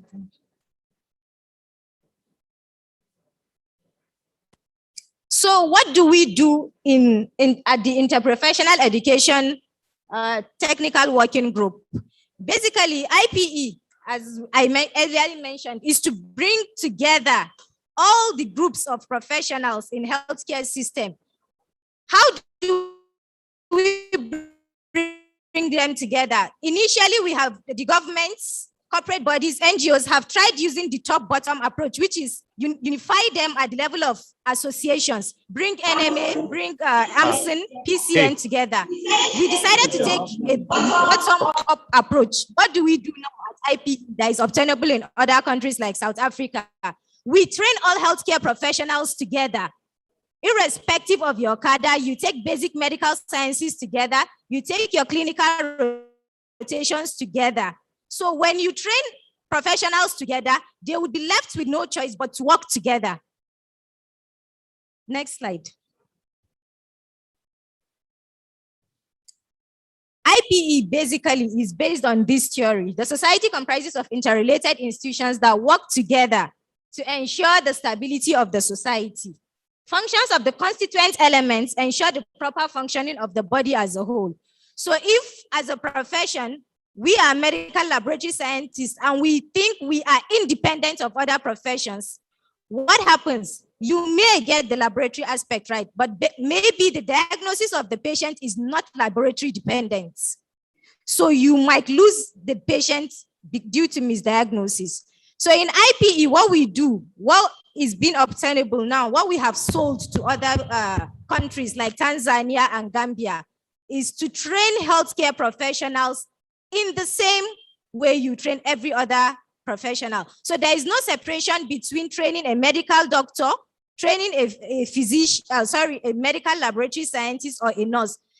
The policies that are being developed, and we are bringing it to Nigeria because we know very soon it will come, and we don't want the medical laboratory scientists to be taken unaware. Changes are coming, policies are being made. We're developing policies whereby medical laboratory scientists would take the same lecture rooms, same practical rooms, same clinical rotations with medical physicians, physiotherapists, and the likes. The aim is to train together and work together. Thank you. Thank you very much for the presentation. However, go is with Ahmadu Bello University, Zaria. It's now time for us to take very quickly questions and answers for the council. Do we have questions? Do we have questions for the council? No question. Okay. They say no. Okay.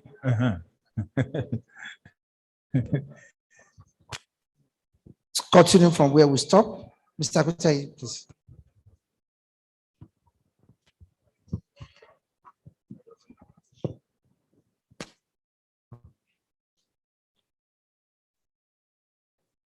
Please permit me to stand on the already well-established protocols and to start from where my registrar stopped. Okay, I should climb up. Okay.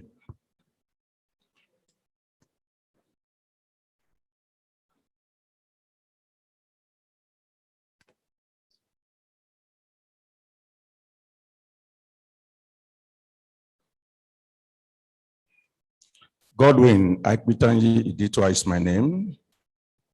For the report I'm about to present, I work with Abdul Salam Yakubu, Onaoluwa Abimbola Ajayi, Hawa Bako, and Usarati Agbonlao. The work we did was to assess the entrance into the maiden AMLSN competition for Young Medical Laboratory Scientists Forum. The purpose of the essay competition was to give the young medical laboratory scientists opportunity to make suggestions on how to improve on council activities. And so entry into the competition opened on the 6th of August 2021 and closed on 31st of August 2021, during which period 40 entries were received. Of the 41 entries were received. Of the 41 entries received, only 16 met the criteria for qualification. The remaining 25 did not meet the requirements. 4 of them were not membership of the young medical lab scientists. 2 were actually above the age. The 10 years post-qualification recommended for membership of the young medical lab scientists. 1 was a student, another one was a medical laboratory technician. 18 of the entries came from young medical lab scientists who were not in good standing with Medical Lab Science Council of Nigeria, people who for 2-3 years have not been renewing their licenses, attempted to apply. They were disqualified. And some didn't know their correct registration numbers with AMLSN. They were also disqualified. And then there was 1 invalid entry.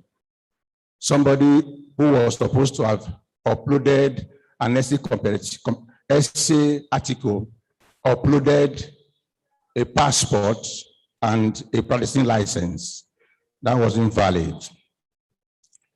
The members of the assessment team, I don't know if they are here, they can join us on the podium. Abdul Salam Yakubu. If you are here, please join me on the podium. Baku just stepped down. Baku, please, we can return to join us. The assessors of this essay competition are recognized male and female medical lab scientists in good standing with Medical Laboratory Science Council of Nigeria. They are recognized as enthusiastic medical lab scientists with enthusiasm for AMLSN activities, AMLSN activities, as well as professionalism. They are known participants in previous national and international essay competitions, which some of them actually won.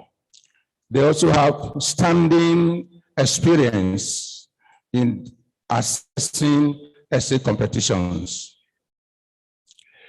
The terms of reference for the members of the assessors included to rate the essay based on innovative contents, presentation of novel ideas, suggestions proffered as to ways council can improve activities, and then the demonstration of literary skills. 2, to consider the essays and recommend the best 3 to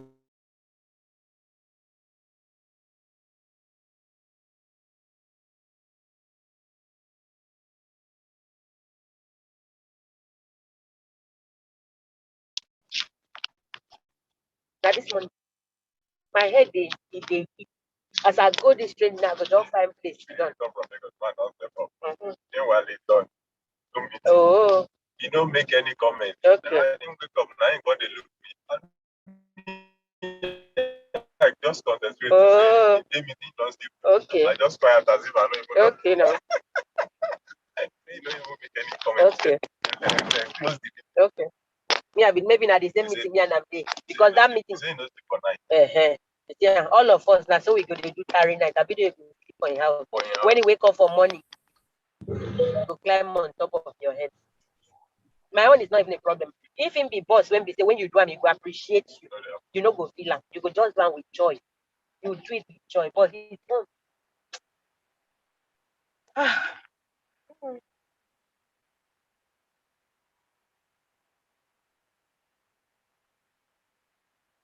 All that money.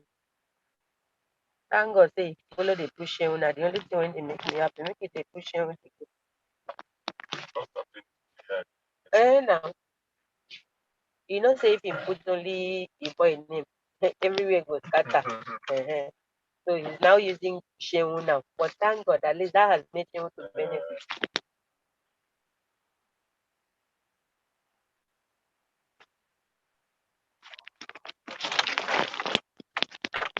Mental Lagos, in the heart. Even one change. To come out, come hard. Hey. So to enter was faster for you. For me this morning. But I'm very, very happy that morning. I don't enter Lagos, sharp. The guy in the first flight, Abi sleep No, for Lagos. in a Dover, go carry am. Okay, for Lagos.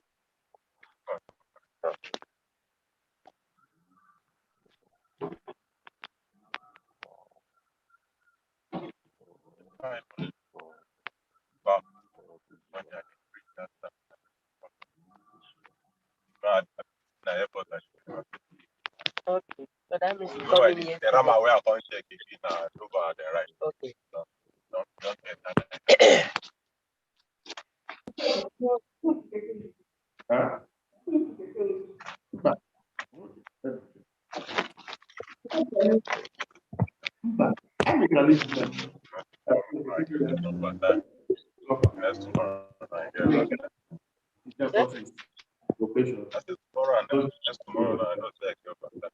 No, for the next 4 days.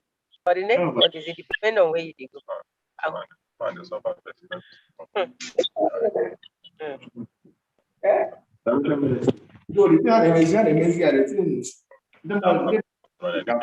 Finish. That's in the do for the car hire driver when he carry the car, he must use the car, use the car, use the car, use the car. I say Tola, give another person. Tola do some arrangement with Shehu that time. They bring Tola sister car up.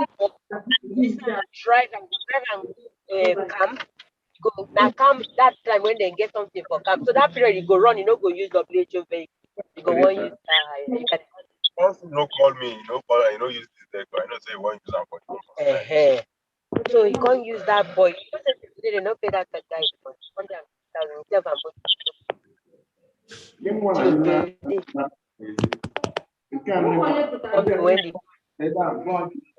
and Solomon they carry Bolojoko saying no be tell and say go use car hire. But you use them. And at the end of the day, you wait that you did not say anything. As you know, talk say you use car hire. When they bring am, why you know reject am? Okay. Okay. All right. So with the registrar giving me the go ahead, I will proceed to call the winners. I will start from the second runner up. By name, Idris Nasir Abdullahi. AMLSN registration number 18986. With a score of 71.6%. He practices his trade as a medical lab scientist at the State Specialist Hospital, Gombe. He is an histopathologist and trained at the University of Maiduguri, Borno State. If he's in the hall, please join us. Idris Nasri Abdullahi. If he's not here, please, I will need somebody to call his line and tell him he just won the 3rd place in the essay competition. The phone number is 08065107181.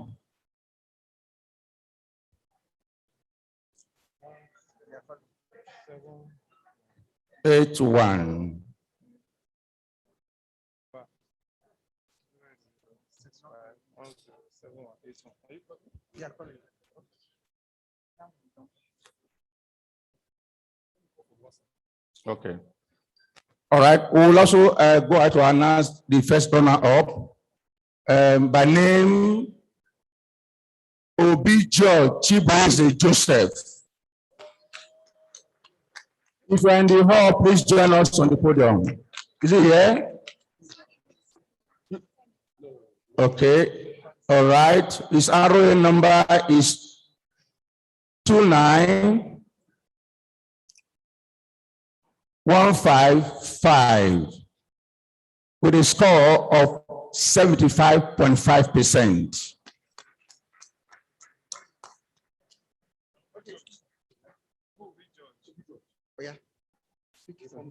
All right. Hello. Am I on to Obi George? Yes, sir. This is scientist Obi George, sir. Did you enter for the AMLSN essay competition? Yes, sir. Yes, sir. I did. All right, this is to announce to you that you won the 3rd position. Wow. Thank you. Oh, this will be George. Okay, Obi George, you won the 2nd position. Oh, wow. Fantastic. With a score of 75.5%. Wow. And your cash prize is 150,000. We will need your account number to forward your money to your account from the registrar's AMLSN. Congratulations. 10,000 MC on. We are still waiting to hear from Idris Nasri Abdullahi. And we need to go to the winner of the grand prize by name Chizaram Winners Ndubeze. From the name, she's already winner. If he's here, please come over to the podium. Why are they all absent? Okay. All right. Chizaram Winners Ndubeze scored 77.7% for a match overall best. He trained at the Imo State University, Owerri, Imo State. He is a medical microbiologist, currently practicing with the Ministry of Health, Asaba Delta State. His contact, please, can we call him too? Okay.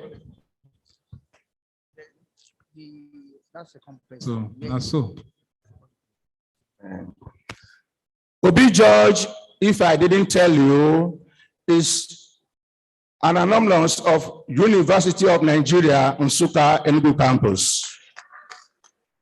He is a chemical pathologist and currently practices with Marchus Medical Diagnostic Center, Enugu State.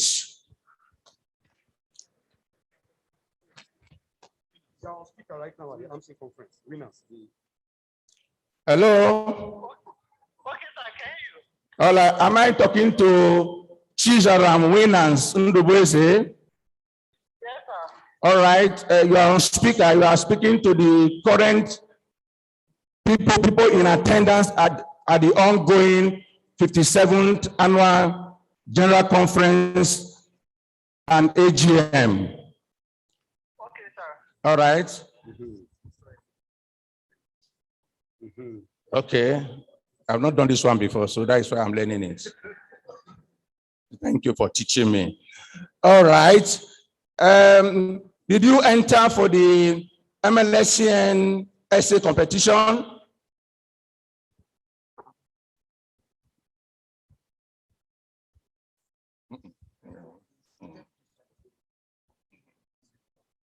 Can we hear you?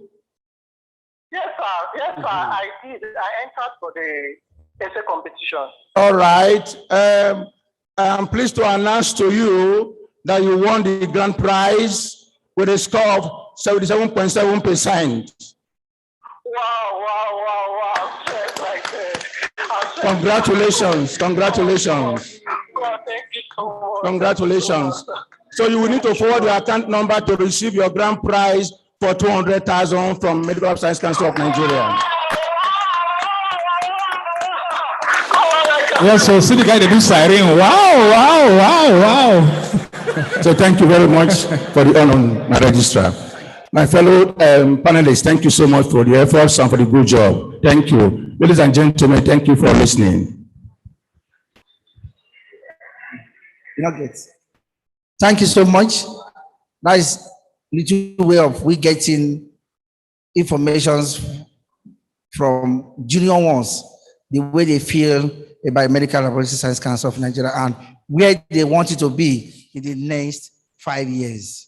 I want to sincerely thank all of us for being patient to listen to us. For those that sent their questions online, Council will respond to you when we get back to Abuja. Thank you for listening. God bless all of us. Thank you. Please, the questions. It's now time for us to ask our questions. Okay. Please, to avoid stories that touch, to avoid collecting the mic from you, just go straight to your question, please. Your name, straight to the question. I beg. I don't want to make you not come vote for me if I won't contest for president. Thank you, MC. My name is Professor Josephine Akpotuzo from University of Calabar. Please, our dear registrar, I want to thank you for all the efforts that are going on in the council in order to reposition the MLS. I listened keenly when you were presenting, and there were issues that touched my heart. And I think I said, let me bring it up.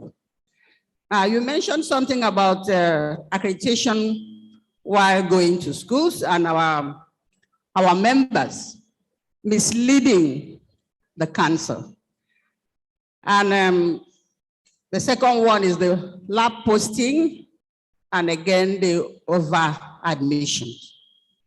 Now, what I want to find out here is, should there be a situation like that, and the council finds out what has played out?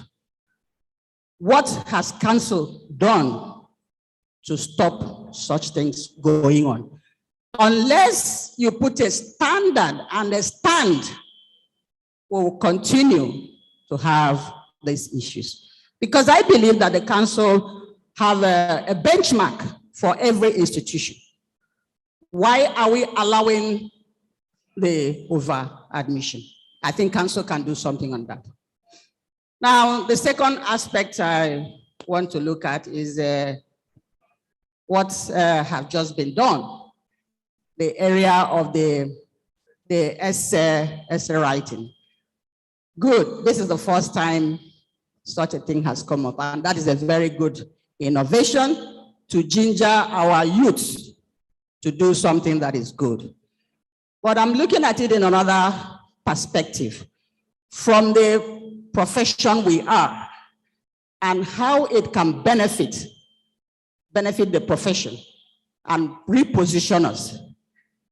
Could this energy in essay be translated in the form of grant writing, proposal writing, in order to earn grants that can assist the young scientists to come up?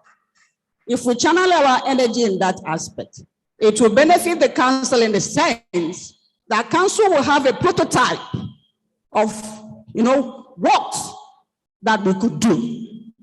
If the grant is available, that work can go on. The student or the young scientists that have done that could also win an award from the council for writing such a thing for the council. So I think if we look at it on that angle, we may benefit both the young and the council as a body. And then the last one I want to put up is, we have listened to the lectures being presented by our resource persons. And from what I'm seeing, I want to ask the question, can the council not be able to gather the awareness, the capacity which the council has in the production of some of these reagents that we're revalidating when they come in? Assemble the immunologists together, assemble the microbiologists together. We can come up with something that is indigenous, which will be peculiar to Nigeria and which we can use in running all our tests. We can do it. We can do it. Thank you very much. Thank you very much for the ginger. Yes, more questions, please. More questions. None. Okay. Thank you, Prof. The first is so simple. We said the policy has just been put in place so that we safeguard our profession. Anyone that does, according to the policy, the scientists that are involved will face disciplinary committee, and the institution's accreditation will be withdrawn outright because you got it on the platter of deceit. And it's part of what we put in the minimum requirement that we send to the institution.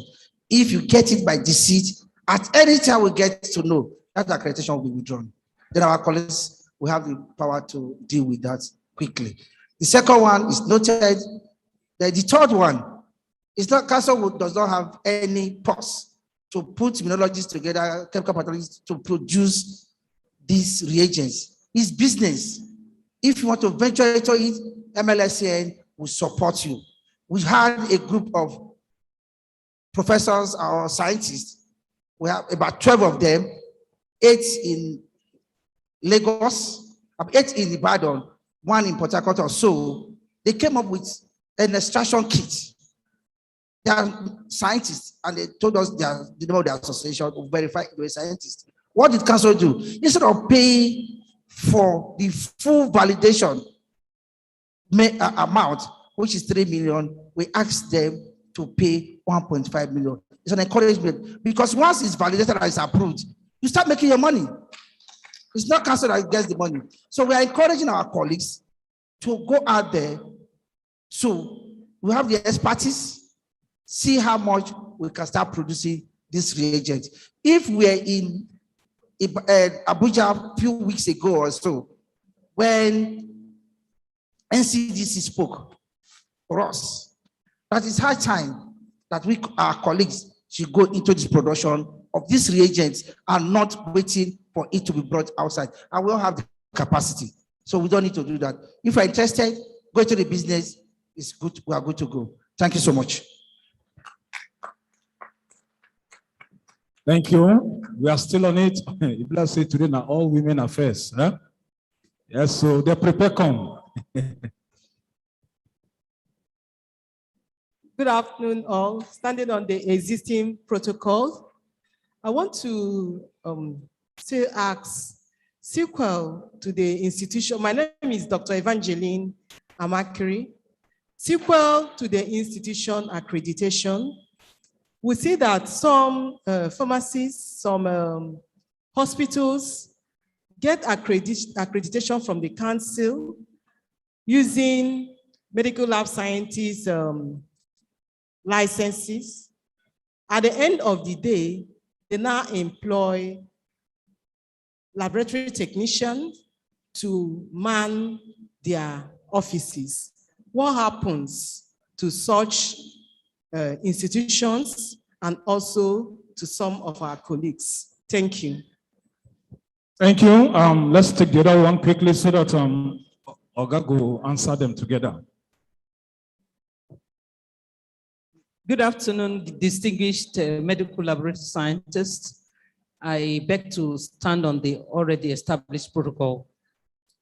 Please, sir, my name is Obi Thomas, Dr. Jane Obi Thomas from River State. Please, the question goes directly to the registrar CEO. Sir, I know this issue had come up before now, and the response that was given then, I don't think it has gone down with some of my colleagues in River State. We all know that there are some employers that don't really give time for their employees to attend conferences and workshops. And then these persons go on to get CPD units, credit units for licensure online. And then they were denied by AMLSN. And then you have another set of people that will sit comfortably in their homes and not bother attending any workshop. And then at the end of the day, they pay 5,000 naira with no knowledge added to themselves and even to the profession. Because whatever anybody does, you represent the profession.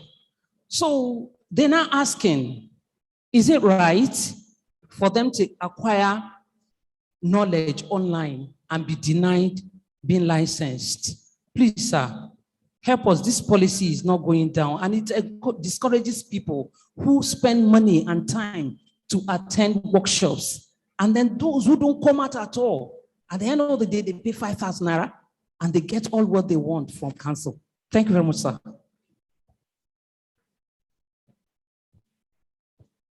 Thank you, Obi Thomas. If you check properly, the council policy of how you can get CPD credit, you won't be asking this question. Because if you do an online training and get a certificate, if you go outside and take a program and come with it, there are processes you follow. You are expected to come with the full resume of those lecturers that taught you. You come with the full resume of those lecturers that taught you. Then you now apply with the certificate and the topic. The department in charge, education department, will look at it and give you the appropriate credit that is required. It's not that it's thrown away. It's different from all these online trainings that take place in 2 days or these 3 hours, and you expect council to give CPT credit. It's not our policy. And we're not going to stand there to say we are changing the policy here today, because we are here today. We are here now. Some people are outside attending to the program. How can you tell me that the people at home have been sitting glued to everything that we have done here? Can you prove that? 2, the pre and post test that was done for our CPD, has it been done? You know, just look at one side, there are processes. So please, I will encourage our colleagues to go back to our website and see the processes of getting CPD. For Madam Omakiri, I want to say, council does not approve pharmacy shop as a laboratory. The pharmacist or the owner of that business has a laboratory. Abi? And your colleague and my colleague come before council, fill the form, and says he or she is in charge. Abi? 3 months later, he will write back to council. It's no more there. Who is deceiving who? Such people are also now be put among those people who deceive council to give approval to facilities. They will also be tried. And Ross is a process we just started. So we'll start bringing them to book. That's why I said, when we come back next year, you'll be told how many people, how many of our colleagues have been impounded using this policy. We are just saying it so that you will know, those of us involved, most of the young ones are the ones involved in this aspect. And we're also working with the guilds to come out with a feasible MOU, not the one you want to write with your brother. You come back, it's an MOU, 3 months you are going. If you do that, your license will be withdrawn. I assure them, it's not business as usual. We must start from somewhere. You might say it has been going on. Yes. Now we are taking the bull by the horn. Support us. Those children, there are colleagues that work in one place and carry their license and give. And they will come before the council and say they are the one there. After the approval, you don't see them there. The license will also be withdrawn. When you see that, send to us. We will investigate. Once it's true, this right committee is there. They will face the music. Thank you. Thank you very much. And please, I think this comes to the end of. What is your answer? Go to our website. Go to our website. Follow the policy. If you have a problem, write. If that policy is faulty and you want something to be added, please write to council.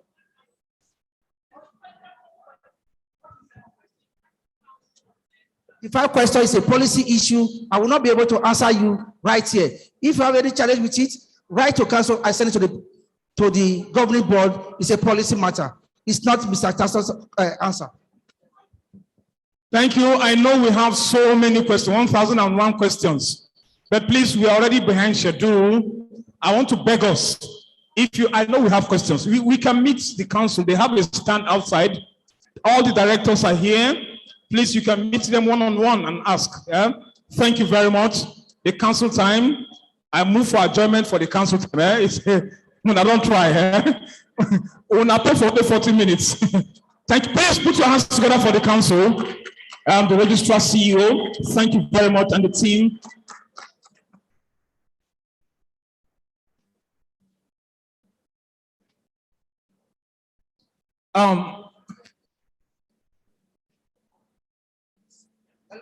Hello, I have announced, please listen. I've announced here when I was there.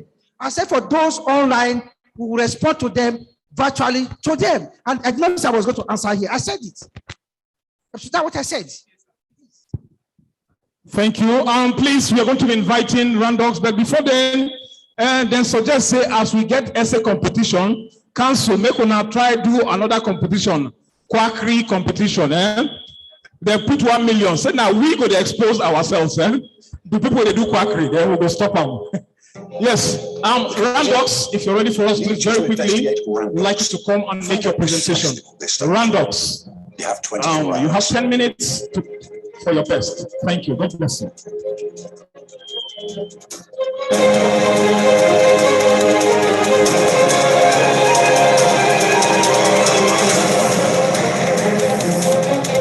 Standing on the existing protocol, please let's watch this video. I will be through very, very soon so that we can have lunch.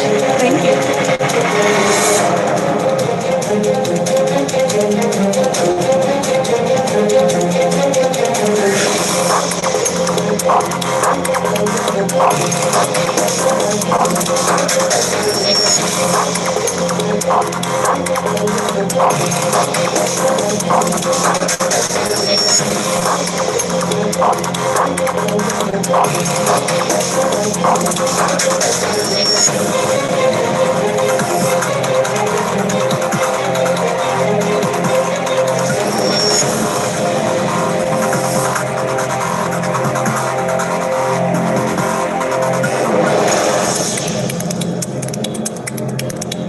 The molecular diagnosis section, the food diagnosis session, and also for food and wine testing. So we have gone beyond the essence of medical laboratory scientists just having to stay in the lab and just do lab testing alone. So expanding that, you have Randox partnering with you all across board. How many of us have not heard of Randox reagents before? Has anybody not heard of Randox? Please let me see your hands up. So for over 40 years, Randox has been in the market, standing for the quality, the precise result, the accurate result, and widely spread all over the nation. So we have the widest EQA scheme also, and you can attest to the fact that regardless of whichever method is being used, that you are sure of having your quality results. So the investigation has been done and is going back to reports on who Randox is.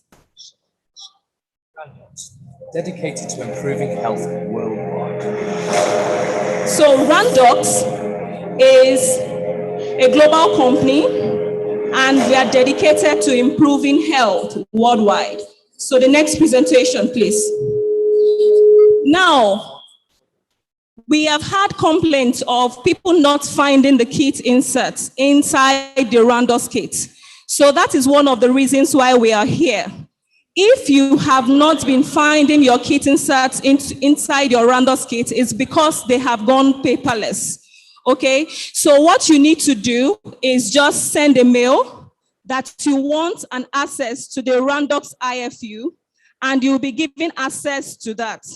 Also, for researchers who are doing different kind of projects, we also render support services to them in that they can fund your projects in collaboration with even your country national programs as well. So please, you can meet me at the Randox stand if you need more inquiries about that. Randox is a global company, as I said, and they have been established since 1982, and they are the largest in terms of manufacturing of chemistry reagents. Okay, next slide, please. So globally known, and that's Nigeria there. Next slide, please. So we are known to have offer over 500 diagnostic reagents covering more than 100 disease markers. Next slide. So internal quality control. So bring all the clinical relevant values of each parameter that you have to run. We also have peer group reporting. It's called Acusera 24/7, where you can, all your control data that is being run is being imputed on there automatically. So you don't have to plot your L graphs or any manually. If you need support how to plot J graphs, management system trainings, and so on, please contact us. We give those trainings free of charge, and they are all certified. You have the internal data, the interlaboratory data management, regardless of anybody who is using the same kind of analyzer with you worldwide, you can get peer review data from them. So it's not just about those using your equipment in Nigeria alone, those in Australia, Canada, and so on, using the same kind of analyzers with you, you can get peer review data from them as well. Next slide, please. So for RECAS, this is the largest EQS in the world. Please, next slide. We have over 50,000 participants. When I mean, I don't mean individual labs. I mean laboratories that are registered in this EQA program. And you have large, vast people to compare your equipment with in more than 139 countries, and the wide range of equipment. Someone called recently and said, I bought new equipment in something. I want to find an EQA scheme where I can get people to compare with. I was scared because equipment was produced in 2020. I was surprised to see that they had already 14 people registered on that EQA scheme. Okay, for RECAS, you can have wide range of EQA. Next slide, I'm concluding. So the last part is talking about the RX analyzers. Many people don't know that RX has a series of analyzers. So the Misano, which is a semi-automated analyzer, to the Monaco, to the Data Plus, and they all use the very, very low cost maintenance. You don't have to buy consumables over and your cost test is as cheap as 40 Naira. Next slide, please. The clinical range I can cover is not for clinical testing. For veterinary testing, you want to start testing for other research parameters. They open up some channels for you laboratory to try out your test and your research test that you are developing to be able to run on other auto analyzers as well. Finally is the molecular part that is talking about the point of care molecular testing for STI panels, for COVID testing. Is just a small equipment. Next slide, please. It's just a small equipment that does the extraction process, does the amplification and the quantification, and brings out your results. I'm talking of qualitative results and quantitative as well. So This is the Vivalytic, is the talk of the town. If you have gone to UK recently, you must have been tested with this equipment at the airport. So for testing on COVID, they collect the swab sample, put in an inert swab, put on the analyzer, and you are getting your result, and you can go in and check in and take your flight. So this is what is being used. You know, globally, we have 8 of this equipment in Nigeria already, and it's due for validation already at the NCEC. Next slide, please. 2 minutes more. Thank you. Next slide. So this equipment was produced by Bosch in collaboration with Randox. Next slide. So it has color-coded cartridges. Okay, color-coded cartridges. You can use the STI panel. Your lab, if you're doing COVID.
All right.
Money was asking for verification of taxes. Yes. They can be for money, but I yes. This is Mr. Bowoshi. Are you the Bowoshi? If like that, these people they get you. I say, this is Mr. Bowoshi. Now by passing, I'm going to directly say, come on, you.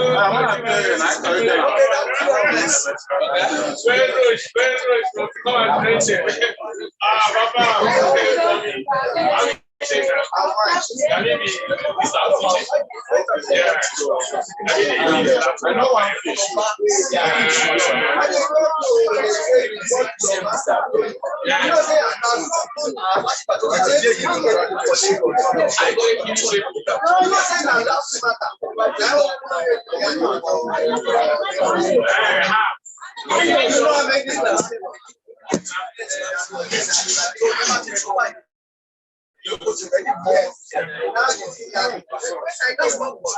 I share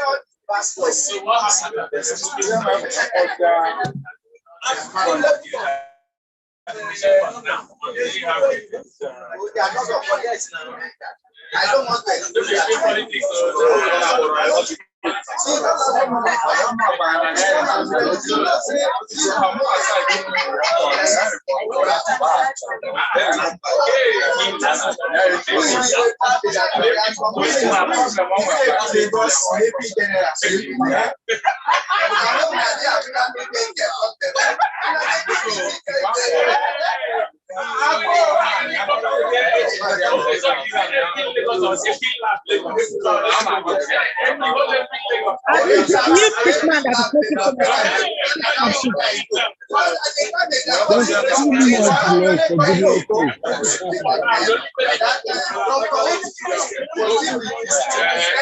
woman,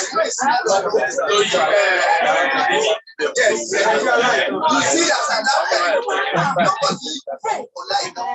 now no, come and see.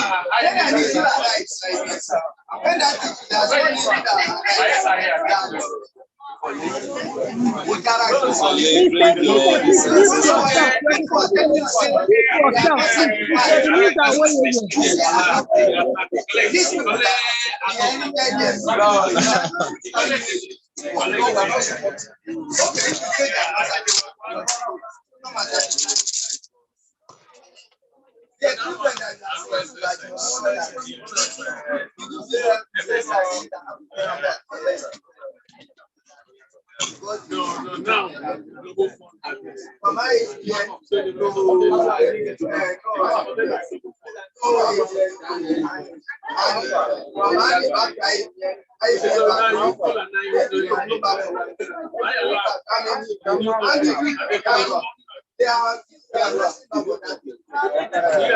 there's one next year, they will do that.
That was an illustration of how the device works. Now we're talking about Magnomi systems. We call this the mother of all diagnosing analyzers. Next slide, please. The Magnomi immunology analyzer system is a fully automated immunoassay system for both small, medium, large, and for both small, medium, large laboratories and hospitals, with more than enough tests that meet all the different requirements in a medical facility. Next slide. Next slide, please. Now, general specification. The Magnomi system, we have six specimens. We have 6 equipment. We have Magnomi 600, Magnomi 800, Magnomi 1,000, 2,000, 2,000 plus, and 4,000 plus. Next slide, please. Now, the 4,000 runs up to 280 tests per hour. It has an onboard capacity of 144 samples. It has 25 reagent position. Next slide. The Magnomi 2,000 plus runs 180 tests per hour. It also has 144 specimens on board. It has 25 reagents, 25 position for reagent. Next slide. The Magnomi 2000 is similar to the 2000 plus. The difference is just the reagent position, which is 15, while that of 2000 plus has 25 reagent position. Next slide. The Magnomi 1000 is for a medium or small laboratory. You can see this one runs only 120 tests per hour. You see also have the same onboard capacity of 144 samples. The reagent position is 15. It uses only one titanium needle. Next slide. The Magnomi 600 runs 180 samples per hour. It has 16 samples on board. It has only 4 reagents position. Next slide. Now, the Magnomi 800 is the latest on the Magnomi series. It runs 180 tests per hour. The onboard capacity is 40 samples, and it has 9 reagent position. Next slide. It's a short video.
Now, Magnomi series run more than 17 different tests with over 200 parameters. Some of these examples are tumor markers, infectious disease, cancer markers, kidney functions, drug monitoring. Next slide. For fertility, touch, and anemia. Next slide, please. Now, this is a comprehensive list of all the tests with the parameters that the Magnomi series can run. Next slide. Now, what is the advantage of the Magnomi series? One, your first test can be gotten in the first 17 minutes. It's fast, it's effective. It uses a nanomagnetic microbead separation technique. It has the continuous loading of samples and reagents. So as you run your test, you can keep loading your reagent and you can keep loading your samples as you run your test. Now it has the mode of operation is batch and random. Now it has a refrigerating system which has an independent power supply. That's to say that, for example, there has a power outage when you're running your test. The system has a separate power supply to refrigerate all your samples and your reagents. And it uses a radio frequency ID technology. That one helps to identify each sample you put into the system. Hello, next slide. Each sample you put into a system and keeps record. Now the computer is easy to use. It has a touch screen. Software is comprehensive, and it has a detailed operation and instructional manual. Next slide. The consumable is closed. It's a closed system. It uses a closed system for the consumables. That's to say that the reagents can be used all through the series of Magnomi. Next slide. Now, our other products, we have about COVID-19 fighting devices. We have Palm Bio, ID down, which we've done shown earlier, hematology equipment. We have blood gas equipment, Fujifilm, the Magnomi system that we talked about, and a whole lot of devices. Next slide. So please, for more inquiries about our product and services, please, we have our address, we have Lagos and Abuja contact. Please reach us out. Then our stand is outside as soon as you step in. Thank you. We have a flexible payment plan for any equipment that you need. Please don't let us know what you need and we'll know how to work around it. Thank you very much. Thank you very much, Izuna, for the presentation. On behalf of Econs, they have a stand outside. Please make sure you avail yourself the opportunity to check their products, get the best, because as a B, one of them, content is saying a 2 products company, they for council, they for lab, they for Nigeria, Econs and others. That's how our mommy talk.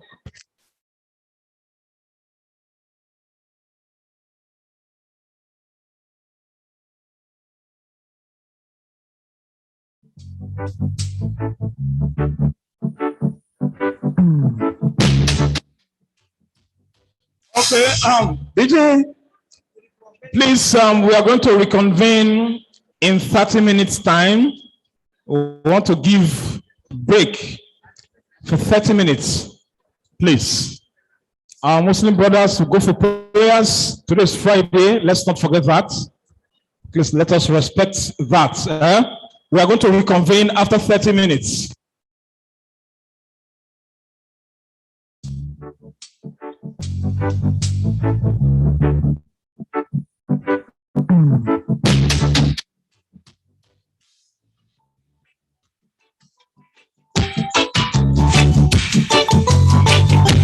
Which one of them he go speak? Which one of them he go speak? Which one of them he go speak?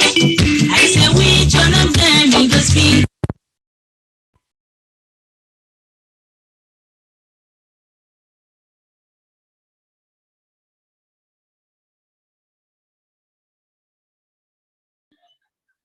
Go and collect your meal ticket. Food is also ready. Now, please.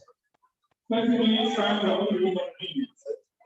Go and collect your meal ticket.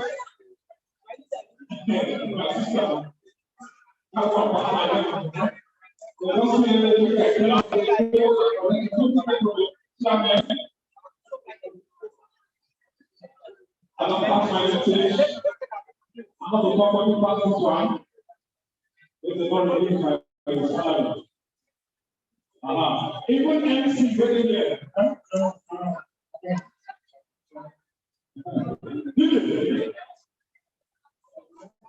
DJ not getting MC there, not the MC you have. Because MC not getting MC. As I take that so, my ticket now as a scientist, there is no ticket as an MC. So the DJ on your own, but the rapper on your own. Your ticket comes Me, my own wife, will talk now as MC. The MC, not the so think of your own.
Please, I'm not hearing anything.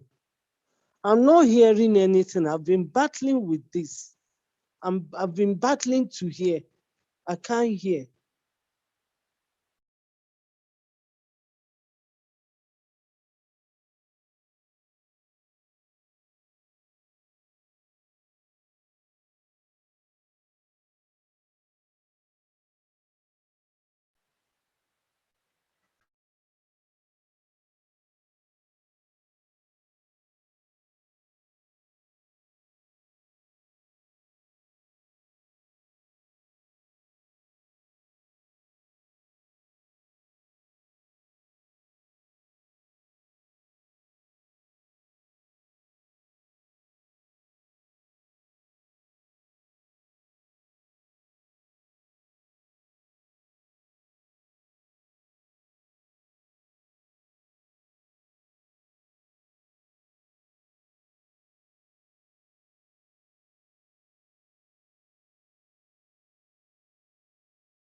one.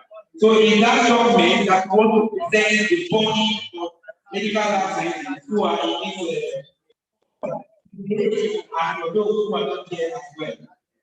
At the presentation of this policy document, the minister manifested that this document should go around to various key stakeholders, and it's supposed to be done at the various zonal level and also step down the various places where we have a gathering of medical lab scientists. So, the presentation outline is just give you the background to this film, then tell you about the initial activity of what we've done, and then the monthly engagement that has happened, as well as provide a little bit of data, what ministry have been able to do, and finally we will see the dissemination that we've done. Next slide. On the next slide, you can see the document that was flagged up by the minister is what then you will be able to cite the copy before you go there as well.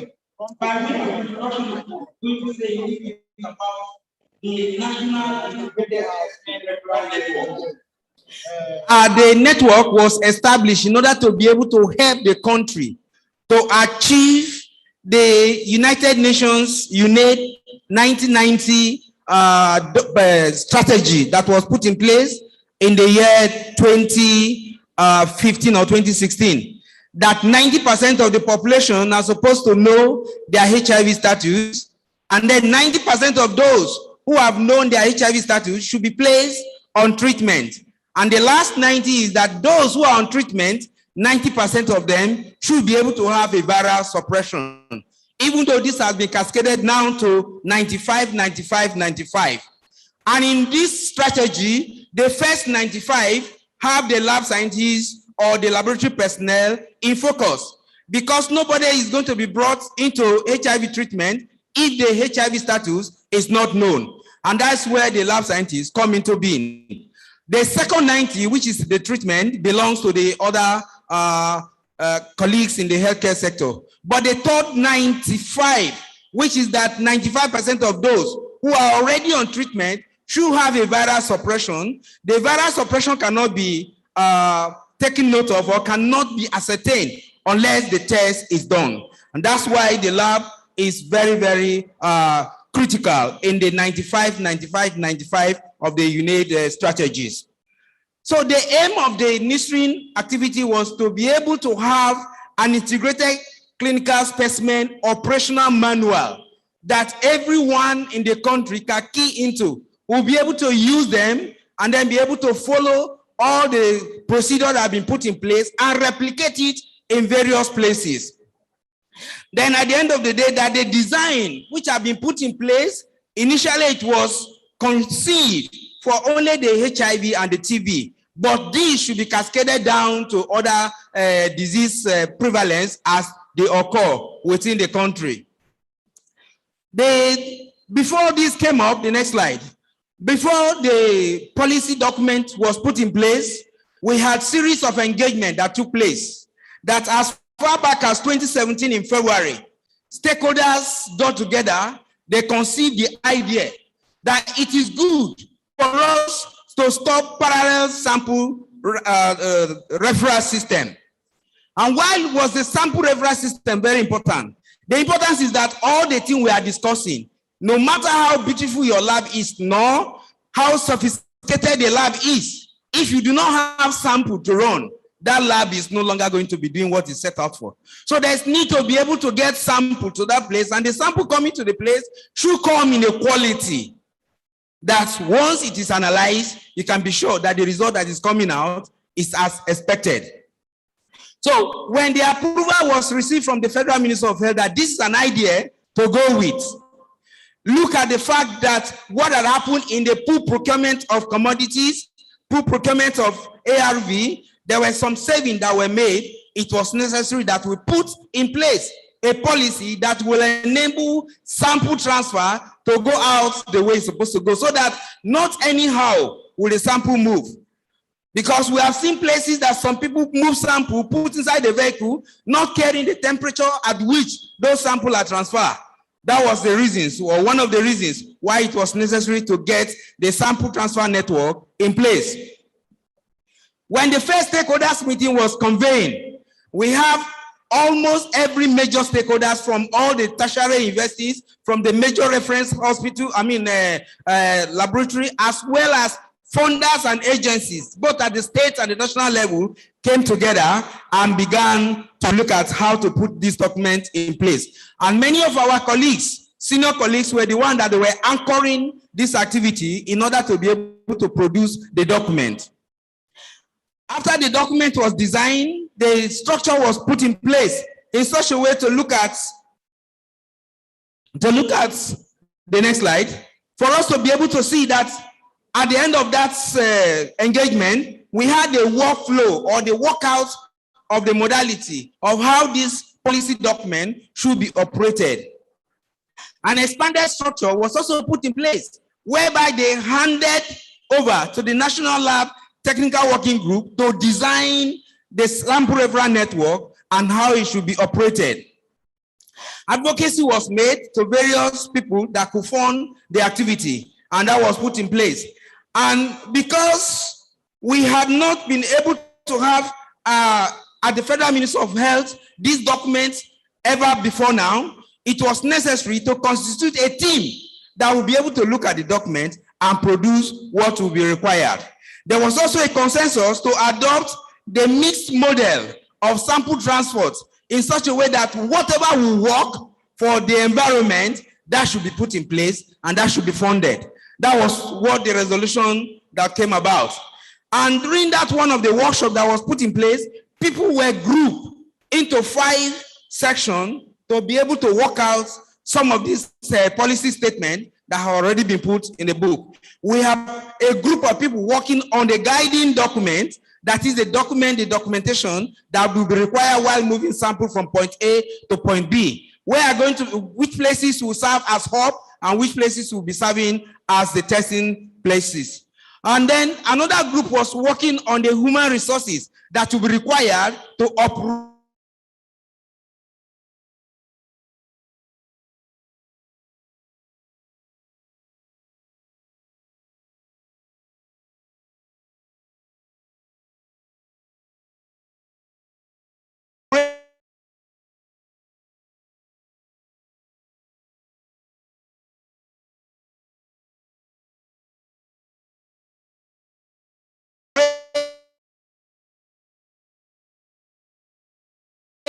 the policy when put, who work on data management,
should be put in place. That's on the next slide. 5 minutes more, please. Then we have Federal Minister of Health and State Minister of Health should be able to supervise and then take ownership of this specimen referral network, as well as we should be able to avail ourselves with resources from other various places in order to operate and plan and improve the services that is provided under National Integrated Specimen Referral Network. So here now I will do what the minister did on the day that he came to flag off this document. Let's see the next slide. So the Minister of Health on the 25th of March, 2021, gather all his people and appear to flag off the document for public use. The minister did not send the junior minister or the minister of state for this program. He did not send the director of hospital services nor the permanent secretary, but rather he came himself, as you can see him sitting down there, with the director of hospital services and the permanent secretary in the Ministry of Health in order to come and do the disseminations. And on the next slide, I'm going to read out the statement that he made on that day, and thereafter, that will be the end of this dissemination. So, I read, and this is the minister's words. I am delighted to flag off the dissemination of the National Integrated Specimen Referral Network and Operational Manual, as this occasion marks another giant stride towards achieving the core mandate of the Federal Ministry of Health, that is, to develop and implement policies to strengthen the national health system for effective, efficient, accessible, and affordable delivery of health services in partnering with relevant stakeholders. Number 2, remote and hard to reach terrains continue to pose a serious threat to the success of scale-up efforts of laboratory investigative activities in all key disease areas, including but not limited to HIV, malaria, tuberculosis, and even currently COVID-19 pandemic. If I may pause to mention that when the COVID breakout, Nisrin was used in transporting sample from all the NYC camp to the laboratory where they are supposed to be analyzed before the potential NYC members were allowed into the camp. These obviously were drawbacks to achieving the goal of government to ensure that citizens have access to quality healthcare. It has therefore become necessary to develop a system for ensuring improved patient access to quality healthcare in the case laboratory diagnosis, irrespective of the locations of the patient. Next slide. Through the support of partners, a specimen referral network system for efficient, effective movement of HIV specimen for viral load, early infant diagnosis, and TB testing has been piloted in the past 3 years. The network also became useful for the transport of COVID-19 specimen to testing sites. In addition, there are polio, Lassa fever, and influenza specimen referral network to ensure the benefit of economies of scale and inclusion of other disease specimens in future, it is necessary to integrate all network into one robust and functioning network. This nurturing policy is therefore a guidance document to 1, define roles and responsibility of stakeholders, provide organizational structure for the coordination of operation of the specimen referral network. 2, provide guiding principles and prescribe method for clinical specimen transportation, processing, and handling, as well as test result delivery within the network. Put in place a program of selection and monitoring of performance indicators to regularly check and improve on the operations of the referral network. Finally, provide guidance to the health sector on an integrated specimen referral network that meets in-country demand for laboratory services and respond promptly to epidemics, incidents, disasters, and routine needs of the Nigerian healthcare. As a government, we will continue to provide enabling environment to ensure successful implementation of the policy. For sustainability of the referral network, partners and all relevant implementers are encouraged to pool and integrate resources for an organized implementation. We also encourage counterparts from the subnational, that is the state and the local government, and even the private sector to key in and leverage on the nurturing initiative as it holds great benefit, as earlier highlighted. It is my sincere hope that the implementation of nurturing policy will contribute achieving the goal of the government under the leadership of President Muhammad Buhari, GCFR, to make quality healthcare accessible to Nigeria. I hereby flag off the dissemination of this policy. I don't know how many of us have this copy in their hand already. Please, if you have the copy, can you wave it up? If you have a copy, can you stand up on your feet, please? Let me just see, so that I'll be sure that you have this document. Is it only these people that have the documents in their hands? Okay, so please continue to hold it up while I pronounce this. On behalf of the Federal Minister of Health or the Minister of Health, I declare this document ready for use by all the stakeholders in this hall. We are going to continue to disseminate at other state level.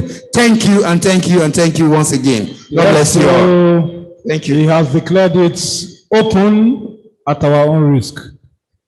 Ladies and gentlemen, Dr. Theo Faruna, thank you very much. That was a very good one. As usual, I didn't expect less from you. As it is now, ladies and gentlemen, we're going to be inviting BD for product presentation.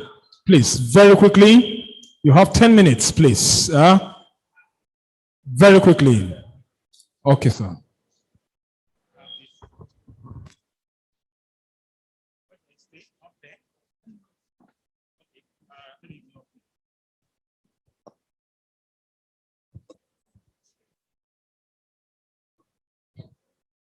Mr. President, distinguished scientists, my name is Augustine Yemaku from Titan Technologies Nigeria Limited.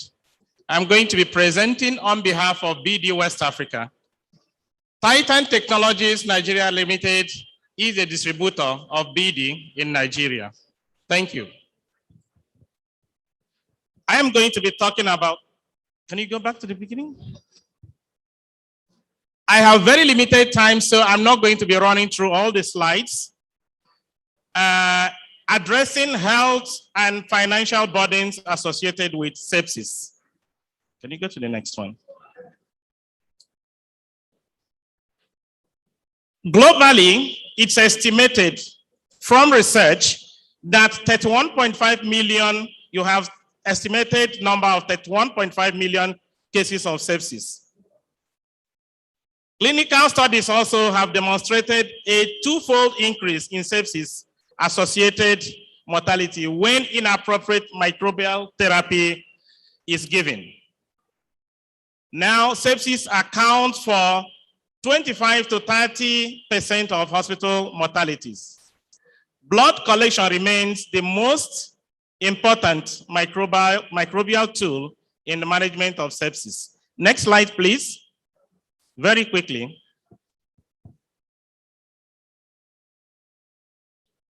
Therefore, sepsis is a leading cause of death. I mean, in the United States, it's found out that sepsis is a leading cause of death.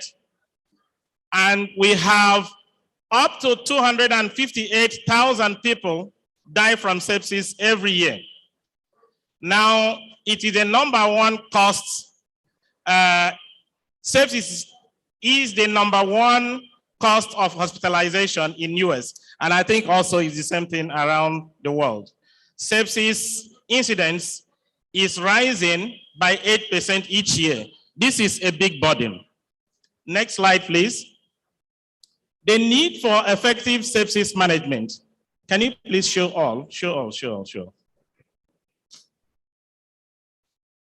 Show all. What is the potential impact of successful sepsis management? It leads to decreased mortality rate, improved financial impact, improved antibiotic stewardship. It also leads to improved patient satisfaction, improved healthcare worker safety, and then decreased length of stay in the hospital, as well as decreased complications. Next slide. What is the role of blood culture in sepsis management? Your choice in blood culture solution can affect sepsis goals and improve clinical outcomes. Of course, we do know what is in use in so many other places today. But if you use a good blood culture system, for sure, you will have solution. I'm not going to read this. Please go up. What is the BD solution? When it comes to blood culturing, BD offers a total solution across the entire blood culture diagnostic pathway, delivering improved clinical outcomes and workflow efficiencies. In this case, we have solutions in pre-analytical phase, we have analytical phase, and then post-analytical phase. All this will give you a full spectrum offering for all the 3 phases of testing. Next slide, please. Next. I don't want, next.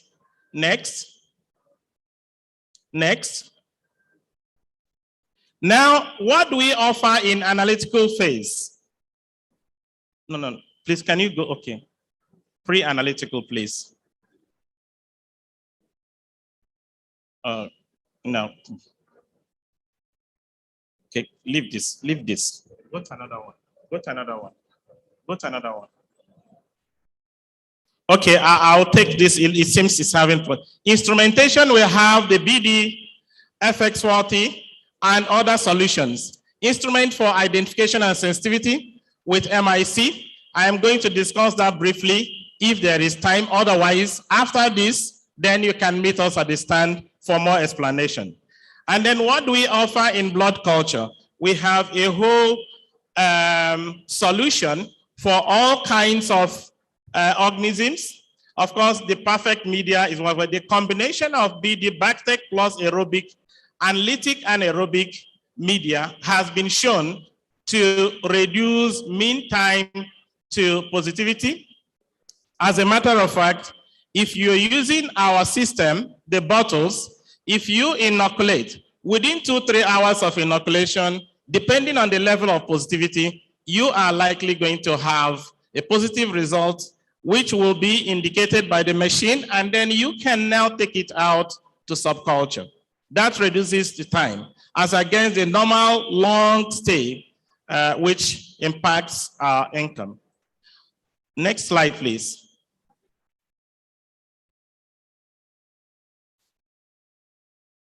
So we have a full range from aerobic plus aerobic. By the way, the plus in this means that we have a resin. BD is the only company that has a resin technology. This resin is responsible for the neutralization of antibiotics that the patient may have taken before coming to the hospital. And as scientists, I know you are not a magician. And then you cannot do magic by excluding the antibiotic that the patient would have taken, there has to be a method to do this. And this is where we play by providing solution with erasing technology. Also, we have blood culture bottles for pediatrics. You can use just 1 ml or 2 or maximum of 3. Also, this particular bottle can also go for patients that have patients that are immunocompromised. Please, next slide. Here we go with the different types of these machines for blood culturing. Here we have the FX40, which can take 40 samples. It's a modular system. It can be increased to 80 and then to 120 or 160. When you have more samples, you can go for this one. This is FX200, and this is FX400 for big hospitals. Next, please.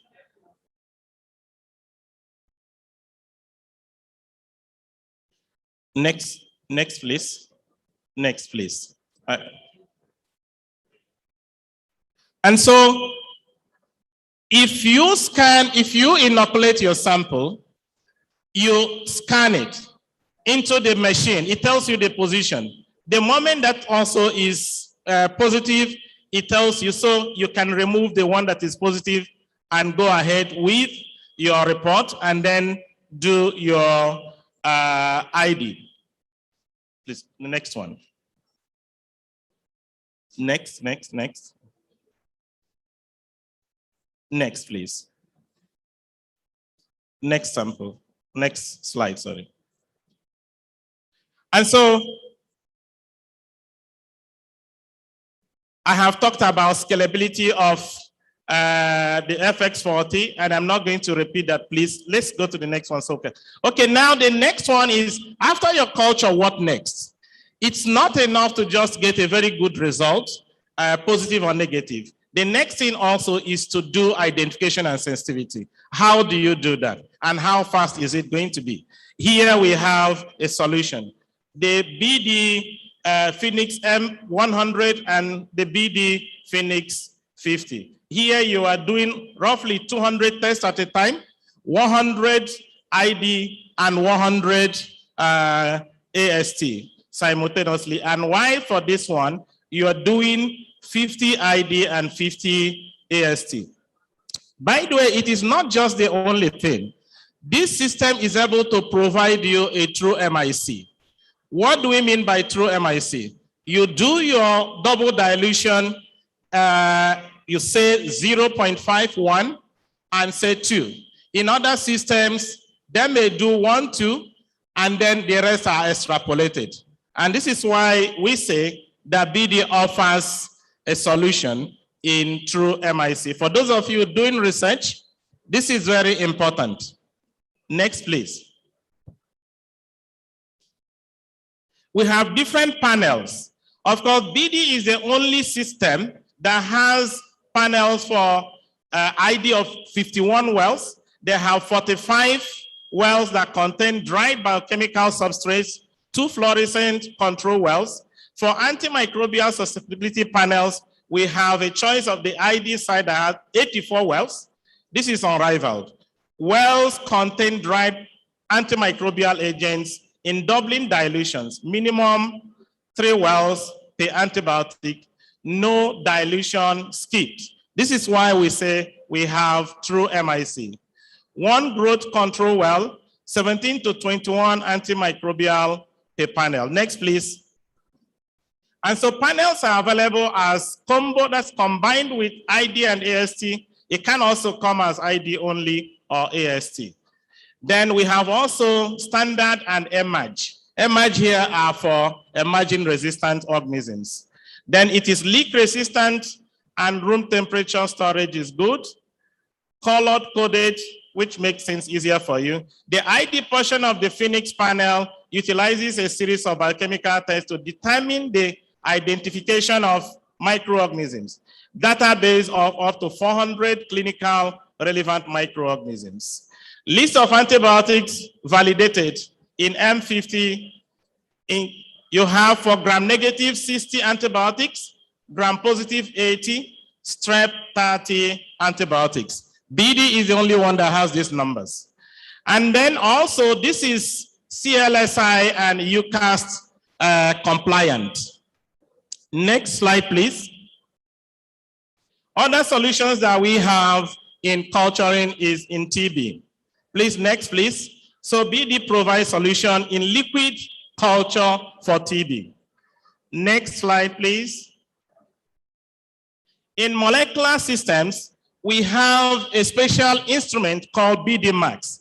The BD Max is integrated for extraction, amplification, and detection in one. You do not need to have 2 rooms. You do not have to have 2 sections. Load your samples and walk away. Next, please.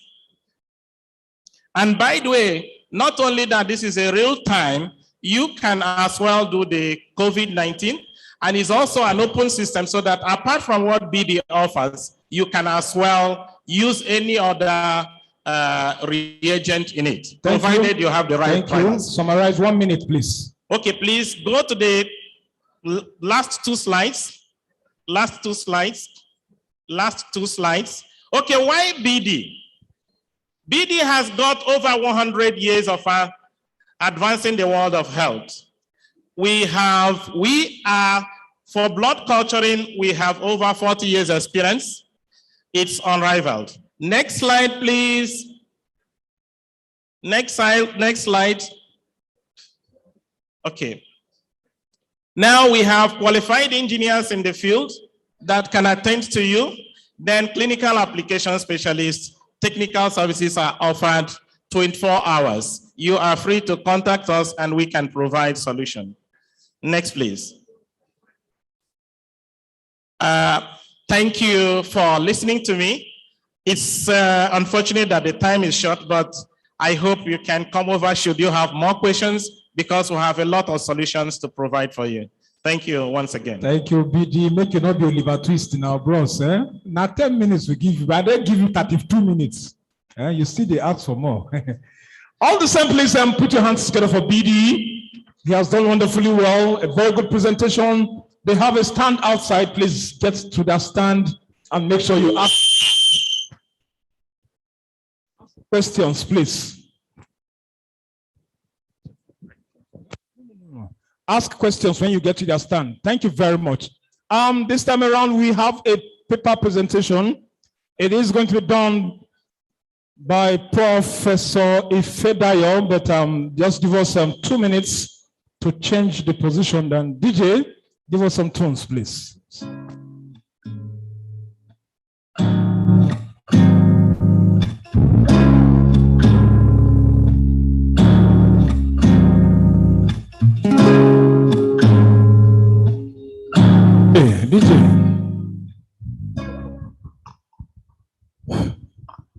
Hello, good evening.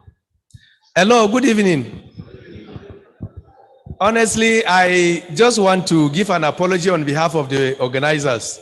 The way we have planned this program, we are supposed to have been having concurrent section, but the other hall, they have not put it in place.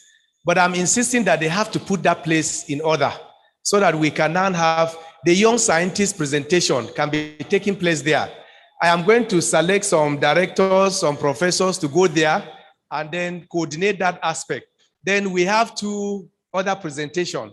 And after this presentation, the chairman of the occasion, the opening ceremony yesterday, His Royal Majesty Josiah, he is inviting the following, all branch chairmen and secretaries, then all national executive officers.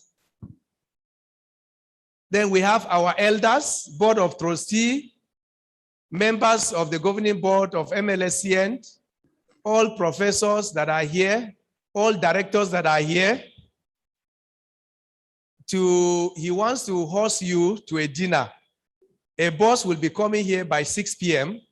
and it will convey us from here to the Medical and Health Workers Secretariat here in Yenagua. So please, I want us to conclude this presentation before that time So the young scientists presentation, you will move to the other hall for the presentation, and then we take the other two, and thereafter we will see the syndicate session. We are also supposed to take it. We will take some departments to that side, and others will stay here. We need to finish this before 6. So thank you, and God bless you all. It's okay. Thank you. I think we'll have to set investigation committee to know who is a director and who is not a director. Not everybody go I beg. People like us, we're still young, we'll be small picking there, we'll not go near there. They don't talk and say elders, NEOs, board members. If you know, say you never reach director, I beg, not near that motto. Because me, they're part of I did part of the investigation committee, we go check. But all the same, if I fit near even on the crumbs, where they fall for ground, I go stay for window. Those will go enter inside, make them chop, remain for me, no problem. We go there. All the same, I want to say thank you. I know say noisy. When I know say the chairman yesterday, now he's still be our Johesu chairman. Noisy, you don't rise. Transformation, you don't change. You don't become Oga, father, royal father. One day, now so we go here say our prince. Hello, one day I just pray. So don't say myself, he will become king one day. Me, myself, me, I for be king. Only say my papa not be prince. I for be prince. Only say my papa not be king. If to say now small thing remain, no, I'm not fit change. Now small thing remain, I for be prince. No, true. True. If na lie, make I bath naked. True. You know, who not like better thing? Everybody like better thing. God go help us. The life not balance. But I know say now with time, some things go change. With time, that rice where they under pots go come on top of the pots. Everything at time. Make we take life easy. Take life easy.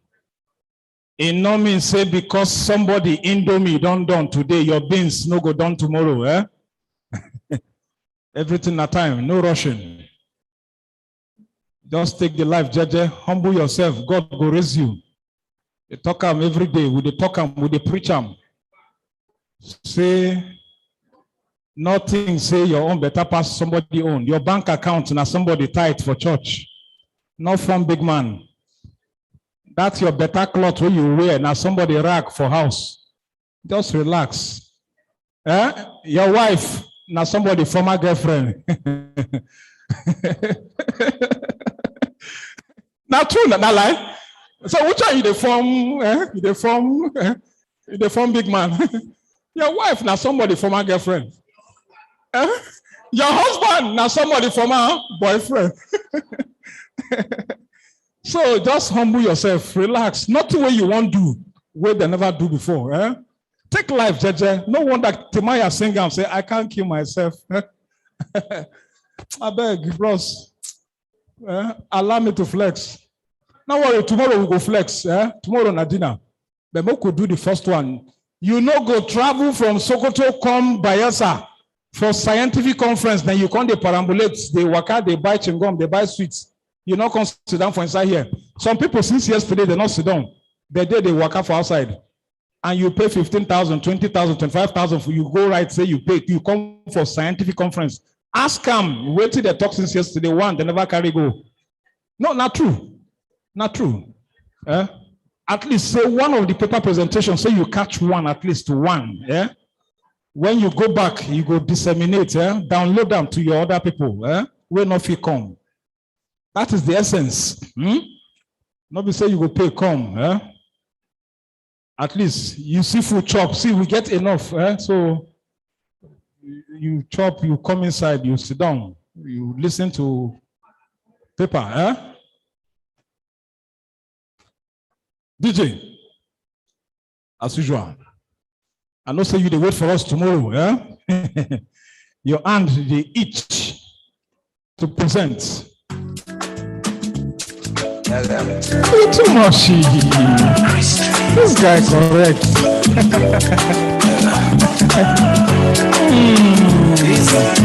I can't keep myself.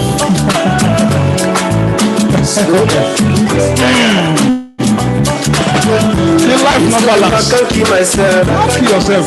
I can't keep myself. I can't keep myself. Allow me to flex. This life I can't keep myself. I can't keep myself. I can't keep myself. At all. Allow me to flex. Do your best. Many years me I done the go. And leave the rest. Rock me, mark me, I rock the show. God will take control. Many hit songs when I the Lord is our strength. Still they go say me I know they try. I they try. Complain of Kanye West. And speaking man the people best.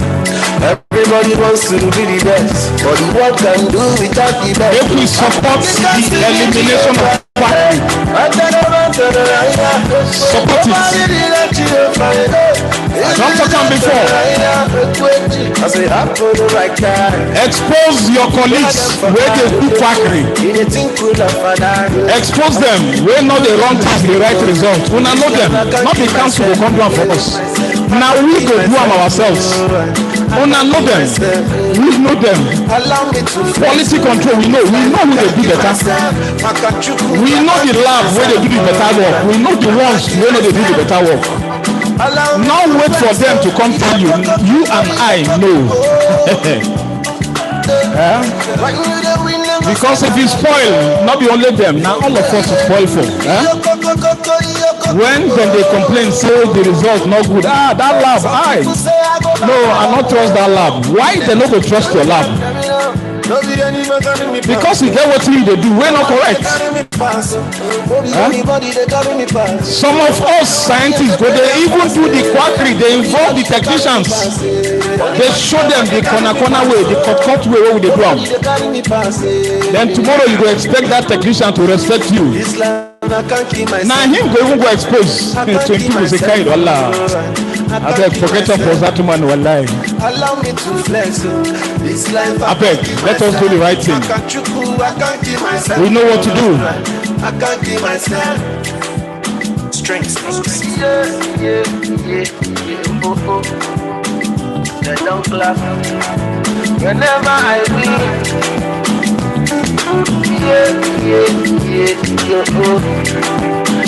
So without them, life we live.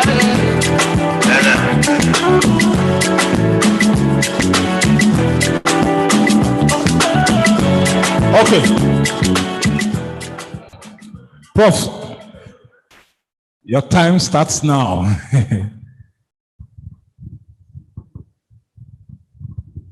Thank you very much for this opportunity to give a talk on the critical roles of medical laboratory scientists in forensic investigations. We'll take this in this order. We'll try to give some introduction.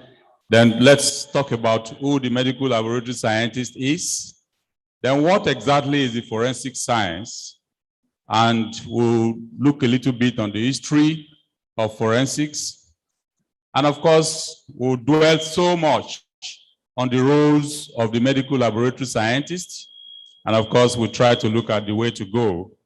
And that is trying to see the synergy within the health sector and other professionals, then we can conclude.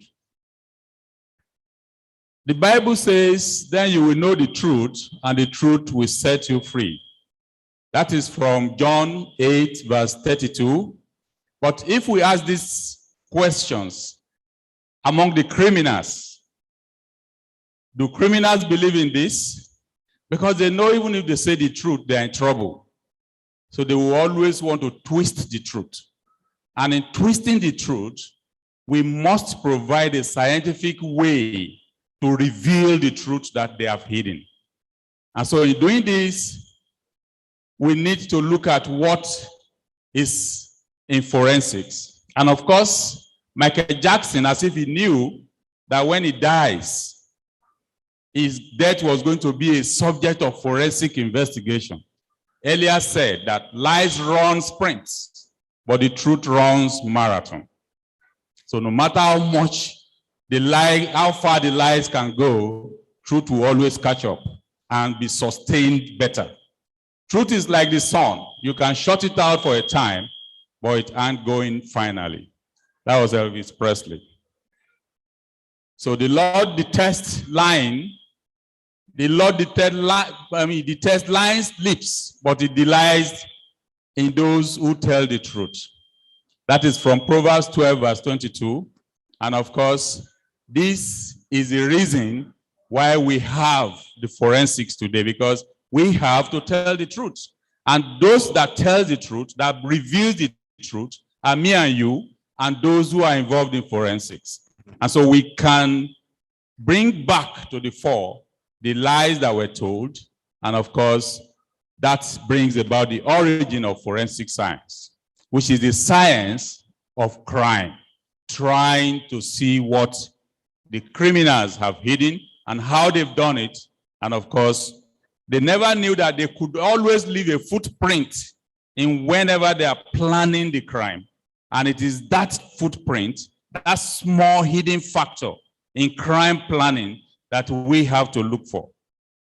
And of course, for me to be able to say this, I want to give a very big appreciation to a very good friend, a retired AIG in the Nigeria police, that's the police pathologist, Wisin Ahiwu, who sometimes in 1995-96 called me in Benin when we had issues with boys going to rape girls around the GRA in Benin.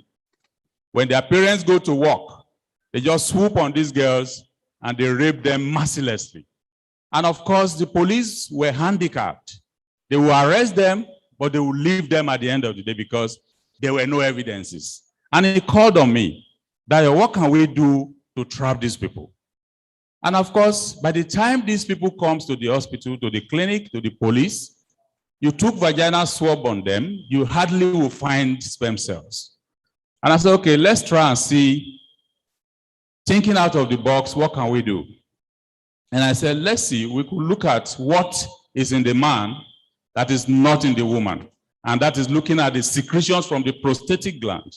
And of course, anytime we are able to pick the prostatic, no matter how small, trace of prostatic acid phosphatase is an indication that there was an act. And when we did this for the first 2, 3, 4, and these boys that knew ordinarily that there is nothing police can do, when we now get them, we will explain the physiology of prostatic gland to them. This thing is not in any girl, and the secretion should not be in the girl. And so when they now say, oh, sorry, I tried, but I didn't penetrate. By the time, you know how police slaps people. By the time they give them the slap, they will start confessing, oh, it's not only me, we are 4, this, that. That was the beginning, and that was what my interest. And of course, I had a lot of collaborations with Nigerian police back in Benin.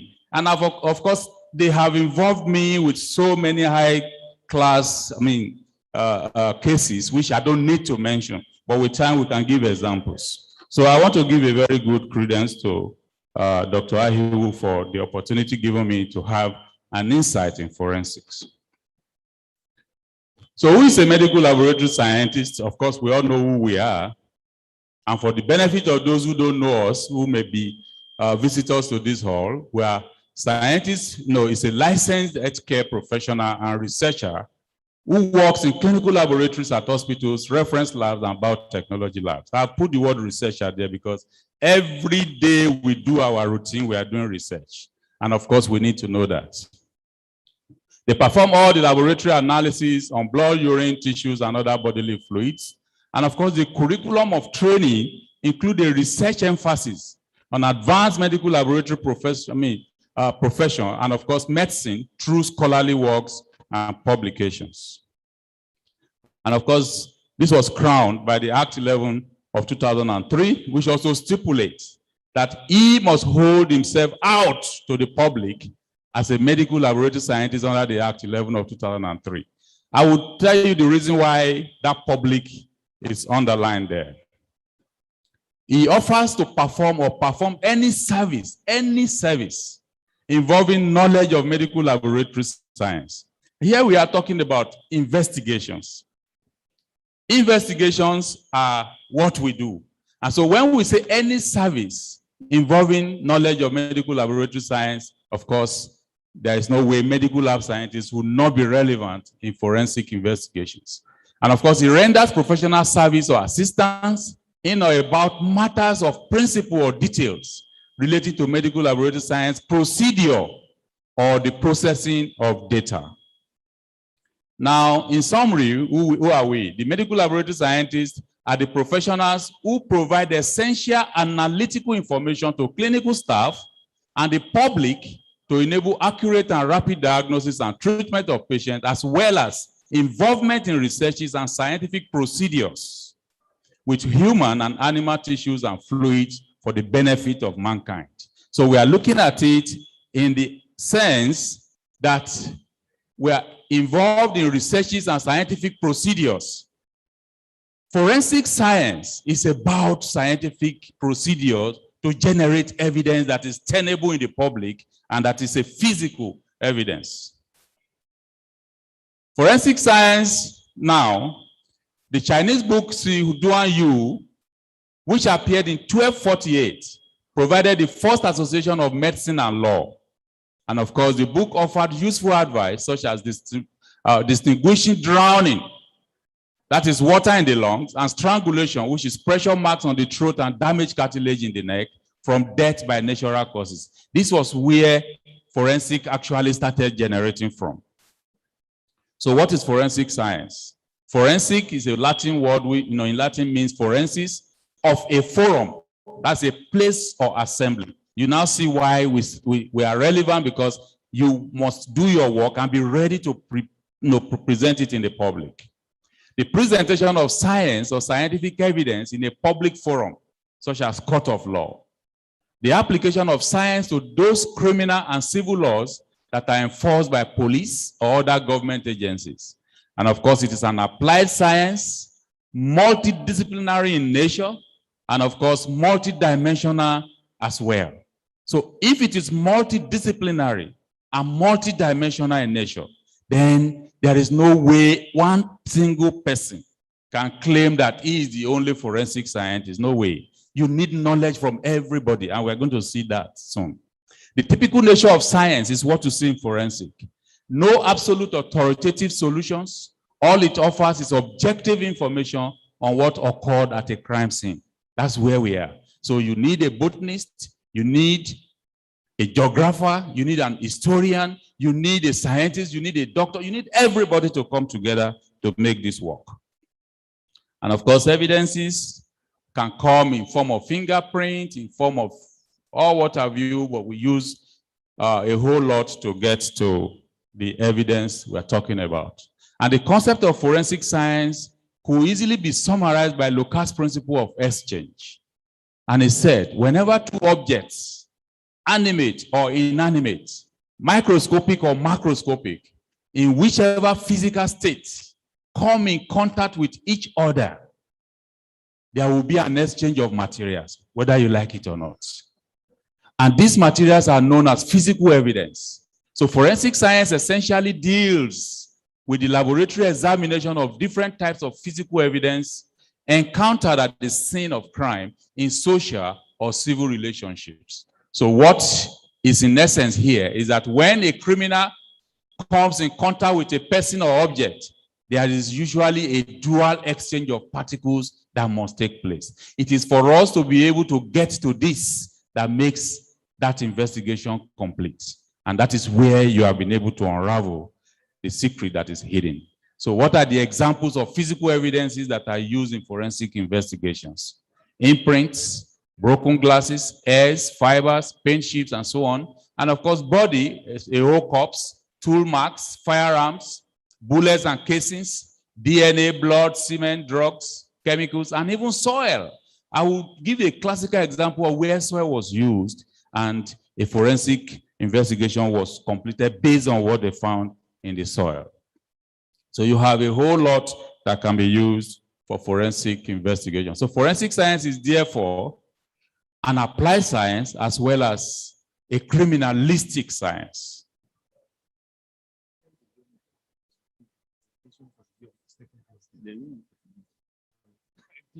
The president just asked the young ones to go for their presentation. That's happening right now. Now, the different areas of forensic science, we have forensic chemical science, forensic physical, and of course, forensic toxicology, and of course, ballistics, as well as biological. So we're going to see a whole lot of that now. So the development of forensic science, which I titled Forenvolution, is trying to see where it comes from. I'm sure most of us watch crime scenes in the television. Fictional character developed by the author Sir Arthur Conan Doyle, which is Sherlock Holmes. They are the first to apply serology, fingerprinting, firearm identification, and question document examination. And of course, all of these were from fictions. They were from fiction. They just formulate the stories and they try to tell people how they were able to get this done. So before it was initially a fiction, before it was accepted by real life criminal investigation. They started this as a fictional stories and films before people now realized we could actually utilize this knowledge and get things done. And so famous criminalist, Vidocq, a Frenchman and a former criminal himself. You see, there is a saying that skill to do comes from doing. Because he was involved in criminalistics, he is now a master of the whole thing. And he used the knowledge. That's why you have situations where some armed robbers are to be killed. They start telling you, if you spare me, I will help to unravel all the armed robbery in this country. Now, this was a classical case. A master of disguise and escape himself. He applied these abilities and his amazing eye for detail to criminal investigation. Created the first department of investigation in Paris. Popular origins of forensics or criminalistics are attributed to the historic Vidocq. And of course, the fictional stories of Sherlock Holmes was based largely on his ideas. And you have Conan Doyle, who popularized the physical detection methods in a crime scene. He developed the character Sherlock Holmes. And of course, some things he said, which I would have loved to highlight for us, is, I don't know if they are very clear. He said, I have found a reagent which is precipitated by hemoglobin and by nothing else. And he went further to say, had this test been invented, there are hundreds of men now walking around the streets who would have long paid the penalty of their crimes. And so he had this, all he said here had a considerable influence on popularizing scientific crime detection methods. And of course, these are popular to those of us who watch films. You see the New York Investigation Department and of course the CSI and so on. These all were based on Sherlock Holmes stories. Matthew Ofila is the father of forensic toxicology. He introduced toxicology into forensic investigations. And of course, he wrote the treatise on detection of poisons and their effects on animals in 1814. So it's been a long time. Also, Alphonse Bertillon, father of criminal detection, devised the first scientific system of personal identification using body measurement known as anthropometry in 1879. And we have Francis Galton, who conducted the first definitive study of fingerprints and their classifications. And of course, he wrote the treatise entitled Fingerprints for Use. We have Leon Lattice, an Italian scientist, who devised a very simple procedure for determining the blood type of AB, O, and AB based on Landsterner's theory of a dried blood stain. His own contribution is how to use a dried blood stain on the wall and detect the blood group. Calvin Goddard use a comparison microscope to determine if a bullet was fired from a specific gun, and published the study on tool marks on bullets. This was the origin of what we now call crime reconstruction. When a bullet is fired and people can now see the way the blood splats on the wall or on the ground or drips, then you can know the direction where this thing could have taken place. So when somebody says, no, it came from there, the calculations will tell you, no, it must have come from the other side. Osborne also developed fundamental principles of document examination, and he also brought about the treatise in 1910, where you have the question document, procedures of how systematically you can question and get to the end. So this was responsible for the acceptance of documents as scientific evidence by the courts. Locard in 1966 also demonstrated how the principles developed by Hangras could be incorporated into a workable crime lab.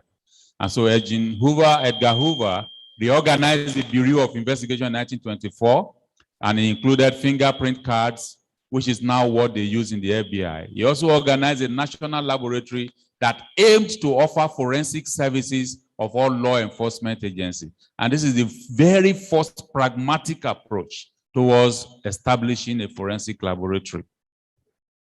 So what do we have in the crime laboratory units? We have the standards and we have the optional systems operational in the crime lab. So the standard ones are, there must be physical science area, biology, firearms, documents, and photography. Other ones are toxicology, fingerprint. These are things that can now corroborate what you have seen in the standard laboratory. And so the functions of the forensic scientist here is analysis of physical evidence, where the scientists must have skills in applying principles and techniques of the physical and natural sciences in order to identify many types of evidence that may be recovered during the crime investigation. So a forensic scientist must be trained. In your own area, you are trained. So you are a specialist in an area and they can call you to be involved in what you are doing. And that was exactly what I did for Nigerian police in Benin.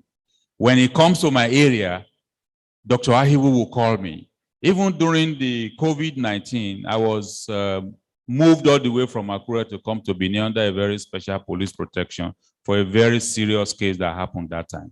I don't need to mention names. Expert witness possess a particular skill or has knowledge in a trade or profession that with the aid, the court is determining the truth. So these are things the forensic scientists are involved in doing. Also, functions as specially trained evidence collection scientists. So you need to know how to pick these evidences at the site of crime so that you do not cause problem for further investigations that we may need more science. And that you usually see the area cordoned off that people should not go there. So the MLS is probably the only square peg in a square hole here, because from day one of our training to the very last day in the training and even what we do on a daily basis, we know exactly how to collect specimens and how to handle them. Basic services provided by the forensic laboratories, we looked at them earlier together. So in physical science units, you have principles and techniques of chemistry, physics, and geology for the identification and comparison of crime scene evidence. Then in the biology unit, you have identification of dried blood stains and body fluids, compares hairs and fibers, identifies and compares botanical materials such as wood and plants, and also performs DNA analysis. This is where we are mostly involved, because we are looking at dried blood stains and body fluids. That's by our own act. That is where we are actually very, very relevant, very, very relevant. And of course, the firearm unit examines firearm, discharge bullet, cartridges, and so on and so forth. We may not be too important here, but we are necessary in getting out the aftermath effect of what the bullets will have done. So documents examination unit and photography unit are all part of what they do. We have toxicology unit now. We are very important here, where they examine body fluids and organs in order to determine presence and identification of drugs and poisons. Oftentimes, nobody dies naturally in this part of the world. They killed him. They killed her. And so we are also the ones that never likes post-mortem examinations on our relations. Definitely, if you have to do that, then toxicologists must come to help out. Latent fingerprints unit possess and examines evidence for latent fingerprints, and of course, polygraph unit. This uses lie detectors, an essential tool of the crime investigation rather than the forensic scientist. Now, the forensic scientist. So this is a machine that is now able to read the waves. You see, when you want to talk and you want to say the truth, there is a way it flows freely from you. And there is a lie detector right above your head that picks your brain waves when you're about to talk. If you have to think that, if you ponder a while to think that if I say this, I may be in trouble, your brain waves will flutter, and they will know that this was not what you wanted to say. You thought otherwise, and that will show. So by the time they show you that normally this was what you were about saying something, but you changed it, that unit will do that. So the practical application of DNA fingerprinting is coming back to us because we use that a lot in paternity and maternity detection, where we have to use the variable number of tandem repeats in trying to see what is happening, which is a short sequence of DNA in some chromosomes. It's usually present in parents, but repeated many times in the offspring. So if they are there, we can easily pick them. You can also use them for criminal identification, where you can isolate the fingerprints. I mean, you can isolate cells and pick up their nucleus. And of course, these are part of what we do. We're going to see how we are important here at the end of the day. So the optional services offered in crime labs, voice print analysis, evidence collection unit, and so on and so forth. The other services include post-mortem forensic pathology, where deaths, the cause of a death is usually determined, and it could be as a result of very many different types of death: natural, homicide, suicide, and so on and so forth. So the cause of death can often be determined by performing an autopsy. And of course, we all know what our roles will be. Tissues can be taken, sent to the histology laboratory for analysis, and it is no any other person that will handle it than medical laboratory scientists. So forensic anthropology is also there, where you are primarily, this primarily involves the identification and examination of skeletal remains in order to determine if the remains are human or another type of animal. And whether it is human or another type of animal, no any other person can do it better than me and you, because we know what it takes to know whether a sample is from animal or whether it is from humans. So if human ethnicity, sex, approximate age, and manner of death, this can be done by others. But of course, we need to know whether it is man or animal sample. Now, there is an area which we have often neglected over the years: forensic entomology. The zoologists are very, very practical about this. But we do medical entomology in our training. And we know about life cycles of insects, especially insects that has to do with humans. We know when they take their blood bites. We know when these things, how they operate within these insects. These can also be used as crime evidences, because you could time when this insect must have taken a blood meal from a dead person, and of course, what is the stage in this insect right now. This can be used to program back when exactly the crime committed. The study of insects and their developmental stages is entomology, and this can help to determine the time of death by knowing when those stages normally appear in the insect. In Nigeria,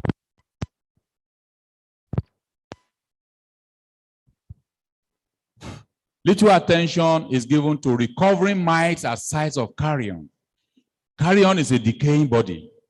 This should not be so, since we know that this borders on forensic archaeology, which is a fast-growing field. This was reported by Abajo and Ewoim in 2016.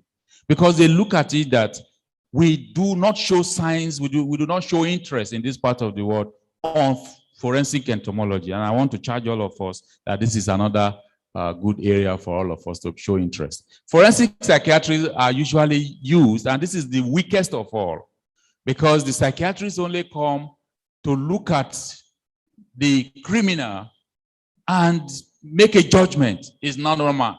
It's not too okay. As at the time he committed that sin, he was not in his right senses. How do we accept? How do we really know whether he was in his right senses or not? These are usually questions that comes to be a problem in the court of law. And I remember police doctor Wilson also, he who told me that they have problems with lawyers.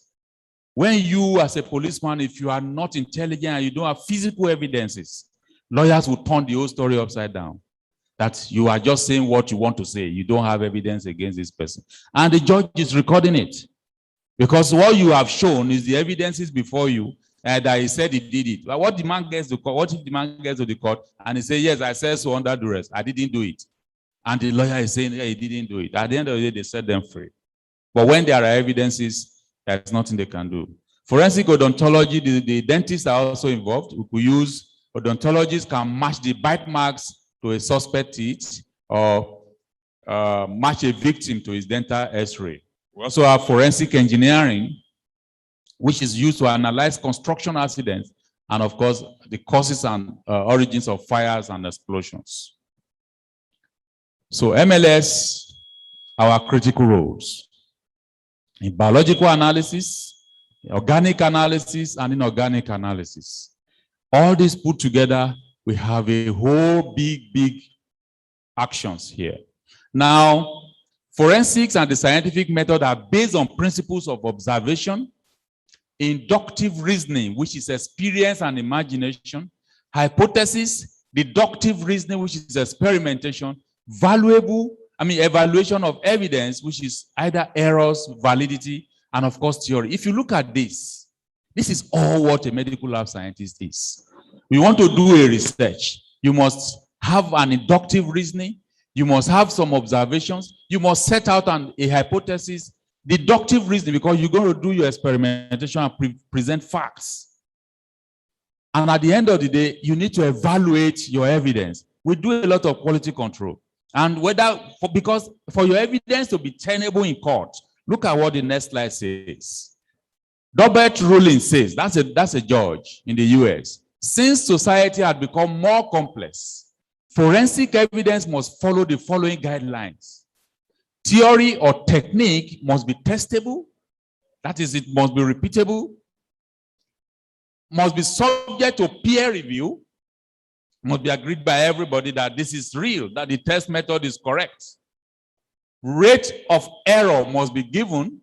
Technique must follow standards and must have attracted widespread acceptance within the scientific community. So which of this is not what a medical lab scientist does on a daily basis? This is our life, this is our practice. And so forensic is what we do. Now, critical forensic analysis, looking at the biological analysis now, we're going to what exactly our role here. Blood analysis of blood stains, body fluids, and other biological specimens. Organic analysis of unknown substances, and of course, inorganic analysis using techniques that are more physical chemistry. But when you look at what is used here, in organic analysis, you are using chromatography, UV visible and infrared spectrophotometry and mass. Is this what is new to us? No.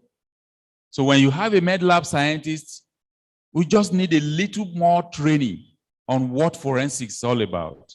And he can apply his scientific knowledge and achieve a whole lot for the process.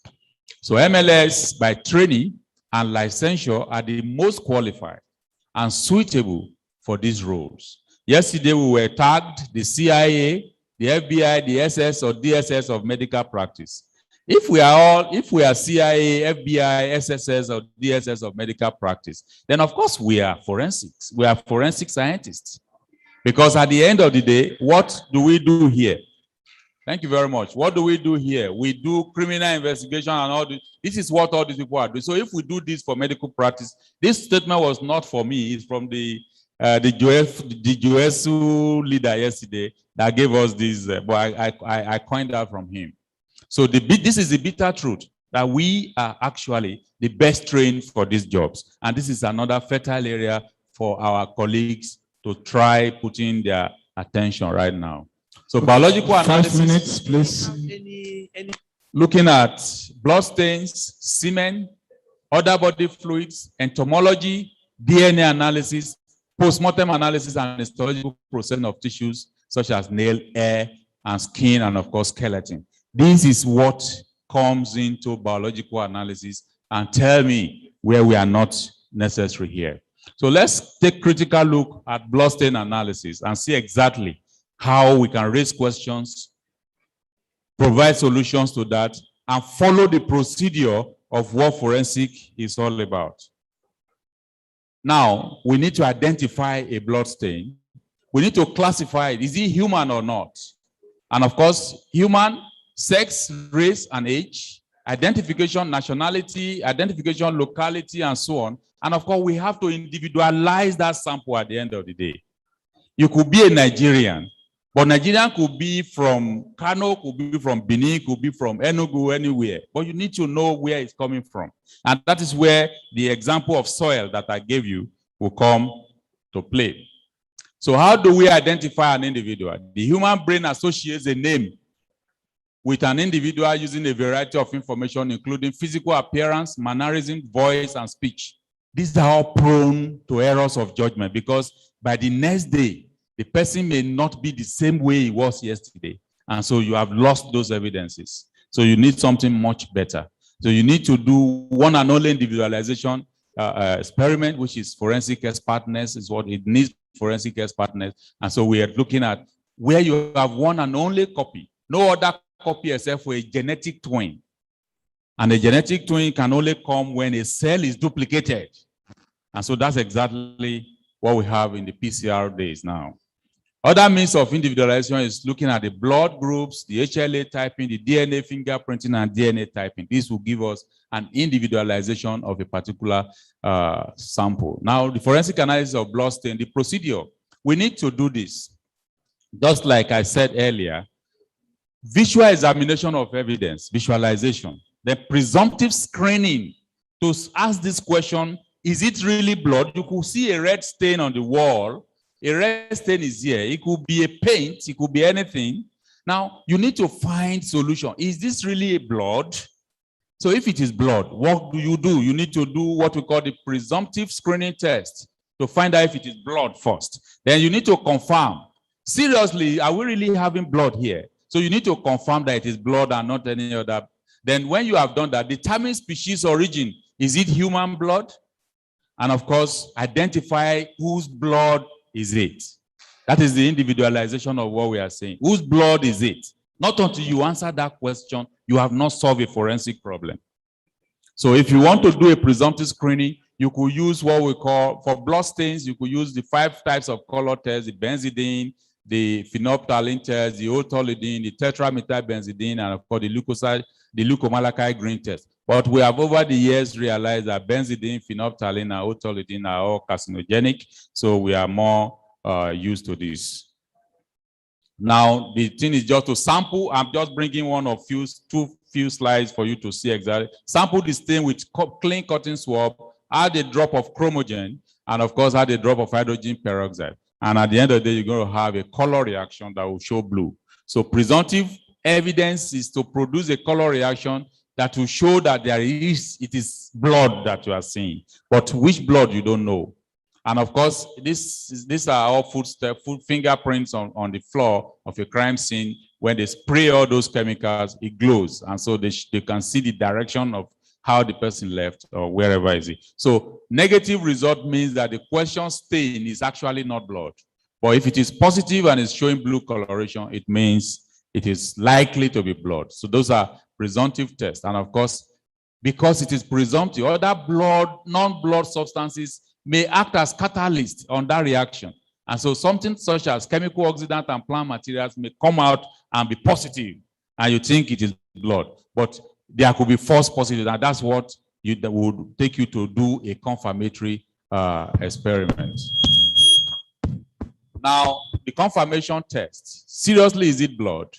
And due to the possibility of false positives and all what have you, you need to do confirmatory tests. And confirmatory tests are usually done using the Tickman or the Takayama test, where you have to actually form do some things, and you get crystals of acid martin are precipitated on a glass slide. Me and you have been trained from 200 level in those days how to identify crystals, rhombic crystals, whatever.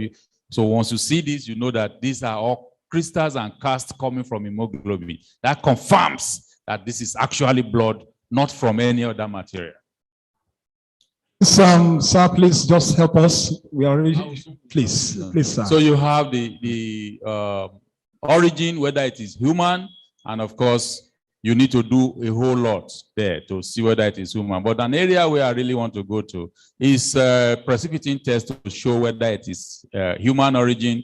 And I think those of us who did hematology, we won't have problems with this. But for the generality of scientists seated here, we know that when you add antiserum and you add blood sample from a human, and you definitely will have a precipitating, and you could do it in so many ways, but they are using the same principle. So let me rush over to genetic markers now. This could be blood group markers, protein enzyme markers, and DNA markers. And of course, if it is blood group, you could do ABO, Lewis, Rhesus, and etc. And you could use protein markers. Some protein in animals will have, they do the same thing, but they are from different origins, and so the migration in an electrophoretic medium will be different. And so you could easily tag which one is human here and which one is non-human.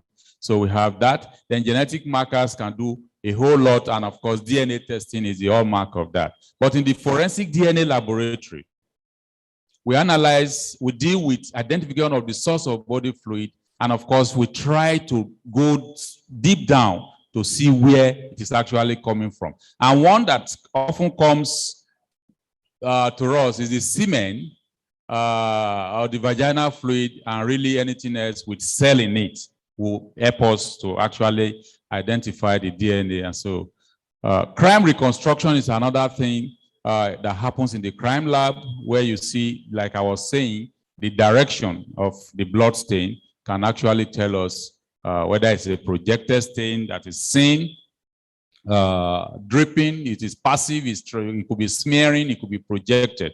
So projected stains occur in shootings, trauma, and blunt weapons. So you would have known from there that this is not the other way you are thinking. Now, let's quickly, please, I will beg for 1 or 2 minutes to look at this semen. It's very important. And many crimes involved, because I was given 40 minutes to prepare this lecture, and I don't think I've spent more than 20 minutes. 56 minutes now, sir. 56. 56. So many crimes involve sexual misconduct. Normal males, upon ejaculation, release seminal fluid. And of course, semen contains all that we have here. Now, forensic seminalysis is identification of one or more sperm cells is a conclusive proof of the presence of semen. This was what I was brought into Benin all the way from Akure during the COVID to come and confirm. And after so much search, because they have searched and they didn't see, I was able to see one decomposing sperm cell. That's all. That's all that matters. And so we thank you. Now, there are things you need to do for that to show whether it is confirmatory, but that has its own limitation. If a criminal is oligospermic or a spermic, but in the case of gang rape, that cannot be a problem. Because if one is oligospermic or aspermic, the other will compensate for that. So we'll see. If the criminal has undergone vasectomy, use of contraceptive or condom, which is very rare because somebody who wants to rape may not remember to use condom. And of course, we had a case like that. After 6 of them gang raped a girl who had HIV. By the time the girl came out in the morning, the first thing he would do HIV as part of the panel. The girl was positive. And of course, police went on air that the girl that was raped so has HIV. So if you are there, if you know you are come for treatment, and 2 of them came. So when the 2 of them came out, of course, they could trace the other one. So the rest is history. In addition to this, there may be other reasons such as sperms trapped in the clothing or not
Hello, please, we can't hear again. No, we on the. Hello.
Thank you very much. It's very well. Thank you. Thank you. I will say that thank you for the brilliant presentation, sir. Professor Ifedayo Ajayi, Investor Benin. Ladies and gentlemen, we are going to be taking one more presentation. Then we will now go into product presentations. These are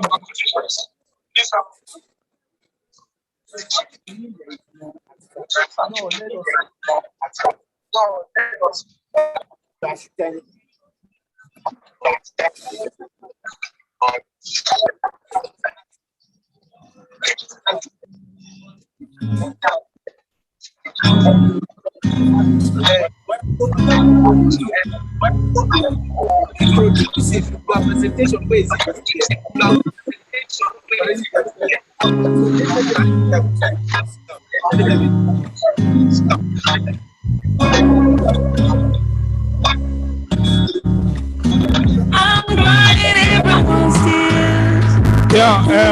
DJ, Dr. Mohammed Ahmed Bello with the Bayero University Kano will be speaking to us on COVID-19 vaccine effectiveness, laboratory evaluation of biomarkers in vaccinated population.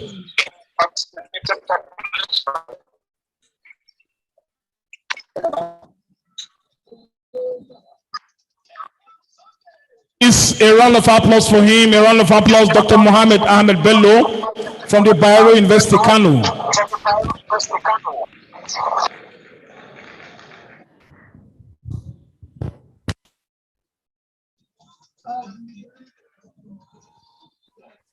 Thank you. Please allow me to stand on the existing protocol. Thank you very much.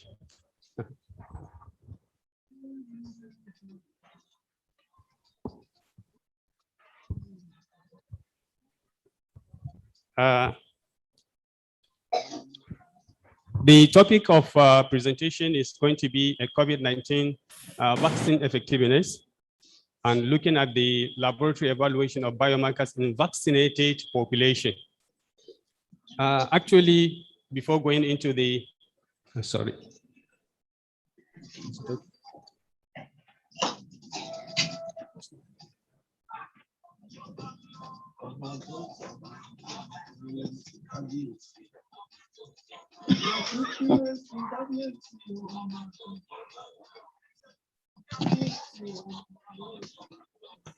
Okay. Yeah, it's okay.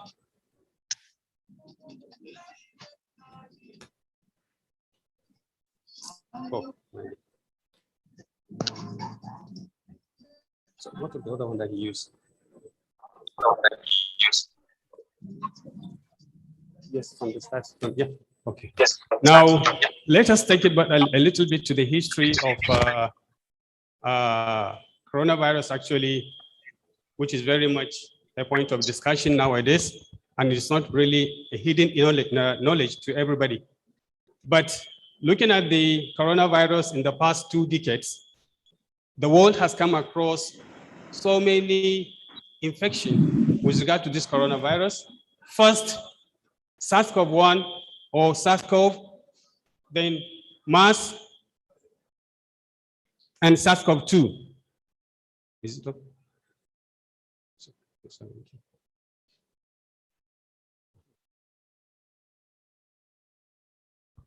Now we have about the number or maybe the existing coronavirus that the world has experienced for the past 2 decades.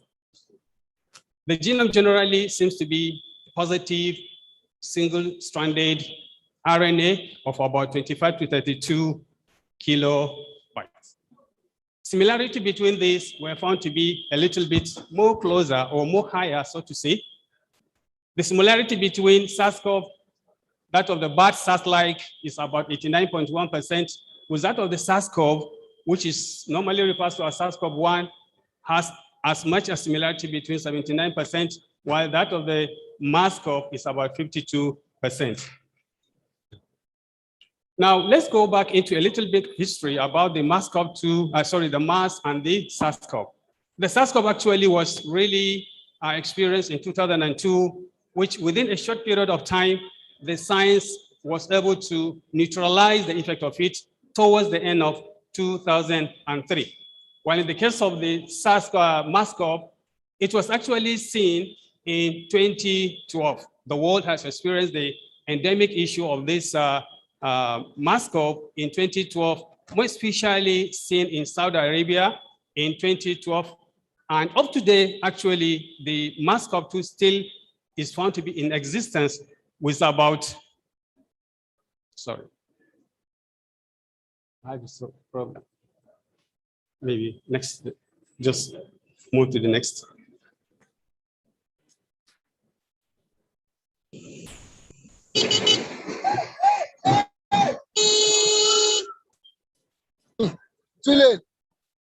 Sorry, please, it's an electronic issue. I'm very sorry for that.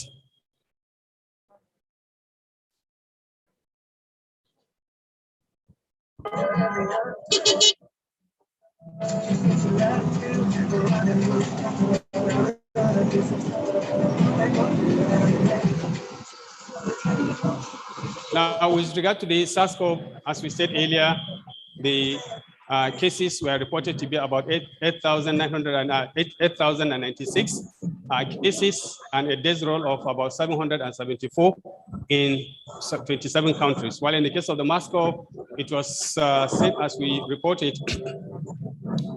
As of April 2021, MERS-CoV cases was detected to be about 2,574, with the death case of about 886, also seen in 27 countries.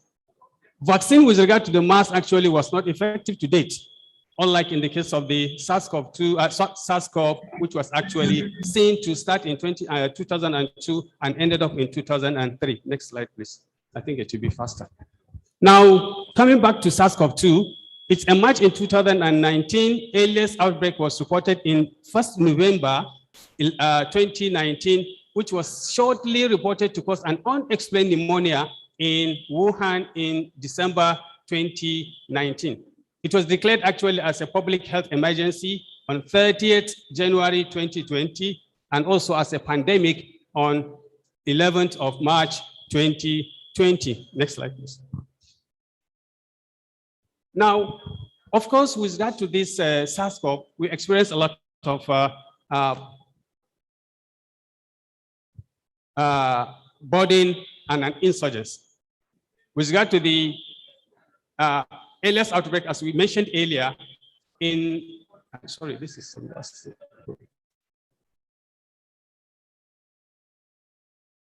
in Africa, it was experienced that as of 28 August 2021, in Africa, they experienced about 7,669,000 cases of infection with 192 deaths, which has been reported. While in Nigeria, the first index actually was experienced in February 28, 2020, which still Lagos has been an epicenter with about 35% of cumulative cases. So far, the test that was done in the laboratory to confirm the cases was 2,884,000, but the confirmed cases to come out with a positive COVID or SARS-CoV was 197. Active cases was 989, where 185 were discharged, but a day's toll of 2,578,000 was actually reported. 2,578 was reported as of 9th, that was yesterday, in 2021.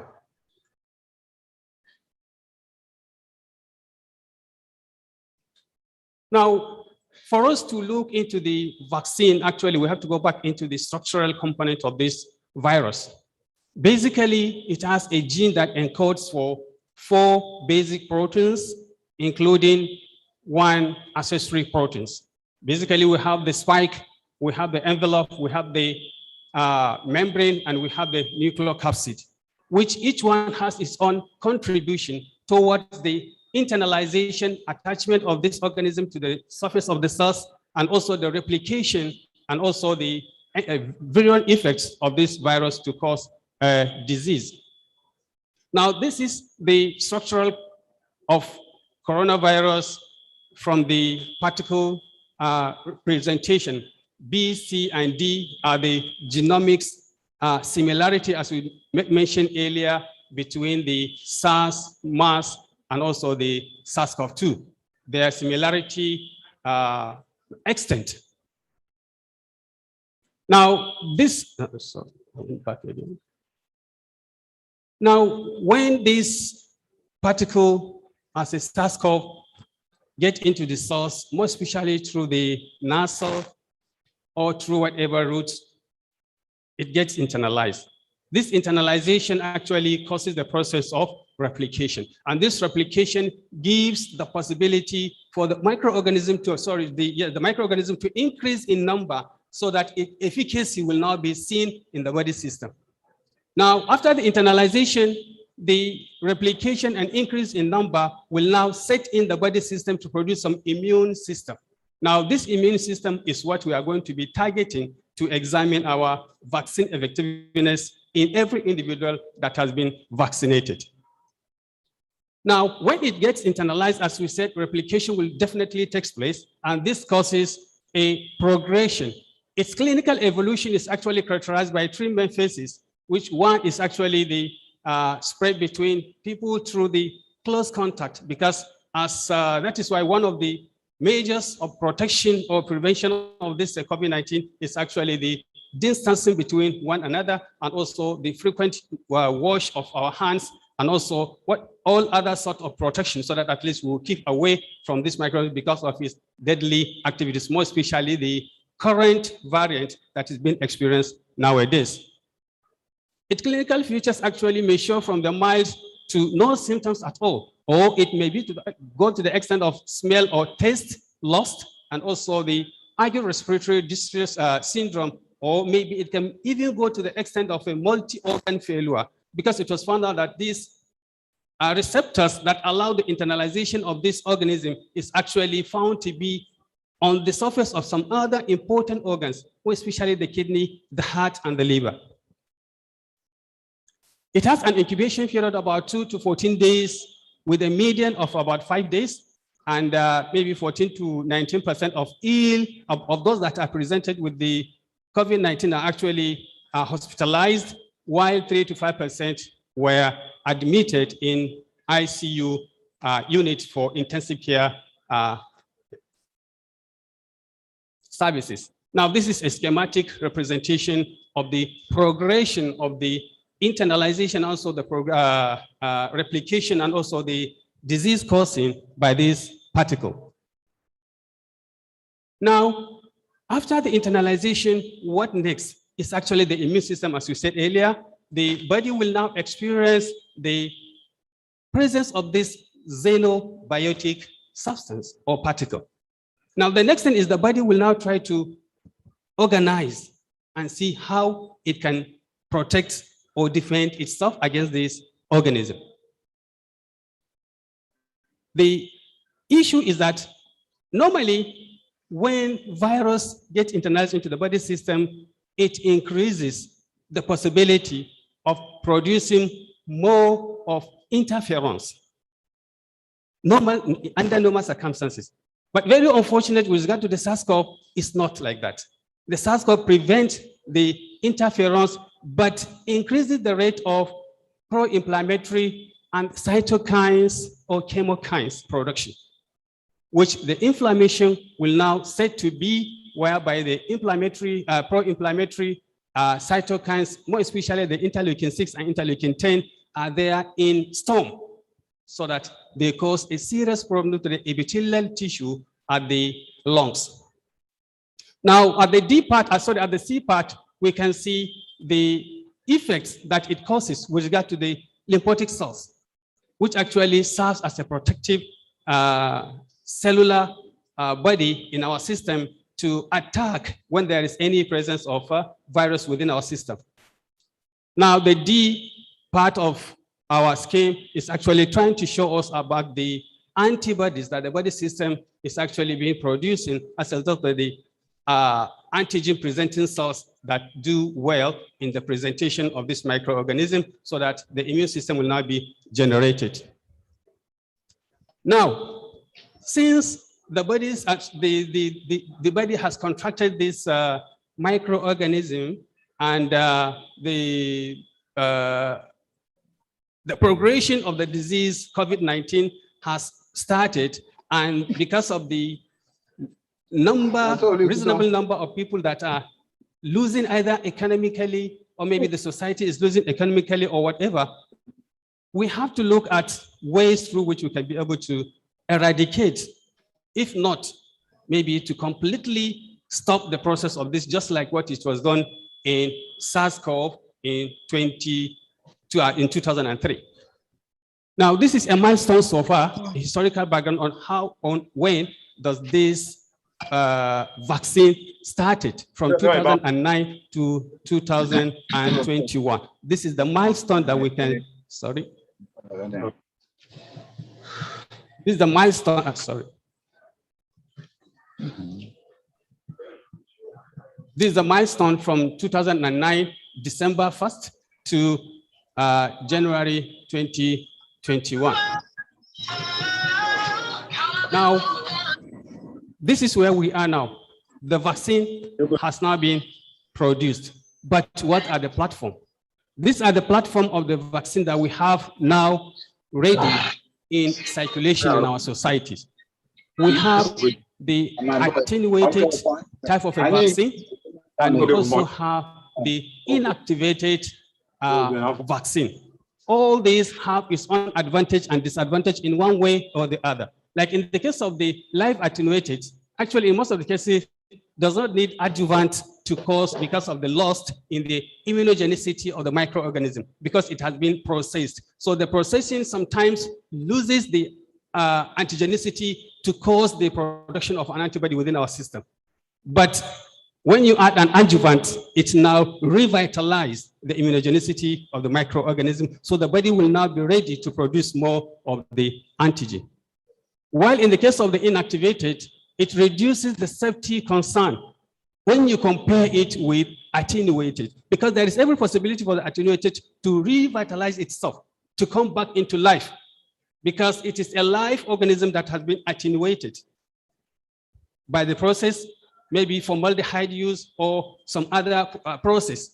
While in the case of an inactivated, it is a chemical method of inactivating the microorganism. So the tendency of coming back into life is very reduced. So the safety has increased when you compared with the inactivated. While in the case of the B part, the B part of that is containing two types of the vaccine as well. That is the,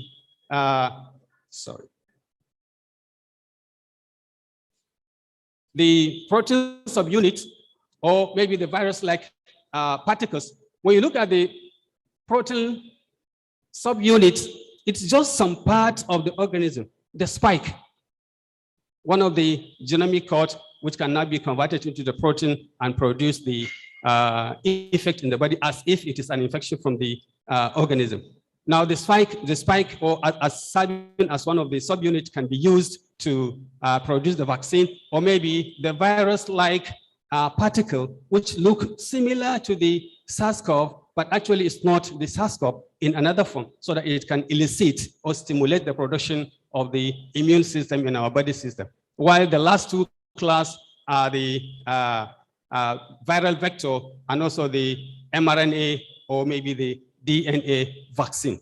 All these are actually part of the platform that are being used to synthesize or maybe to produce the vaccine that we are using for the fight against the SARS-CoV-2 or COVID-19 as a disease. Now, this is the principal mechanism. We can. Now, there are some vaccines. Many of the vaccines have been produced right from 2002 in December, 2020 in December. About 200 different types of vaccines were produced and presented to WHO for accreditation, but actually it wasn't. Only 99 were selected and put into practice to see whether this can scale through. But out of that also, a few were not actually scaled through the phase 1, phase 2, talk less of the phase 3 trials. So part of those that were granted the EU, that is the emergency use authorization that was given by the WHO and the FDA, were only 99. These are some of the examples. We have the adenovirus type 5, we have the adenovirus 26, we have the chimpanzee adenovirus vector vaccine, which is produced by the AstraZeneca and the BioNTech in US.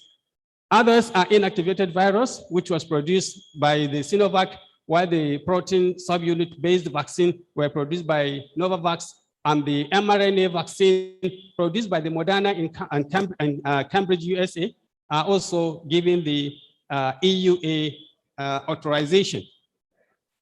Now, when these vaccines are produced and they are now being accredited, we have some specific route of the internalization of this vaccine into our system. So the delivery are basically either to be intramuscular or intranasal, but the common ones are actually through the intramuscular, so or intramuscular or intradermal, which is through the skin generally.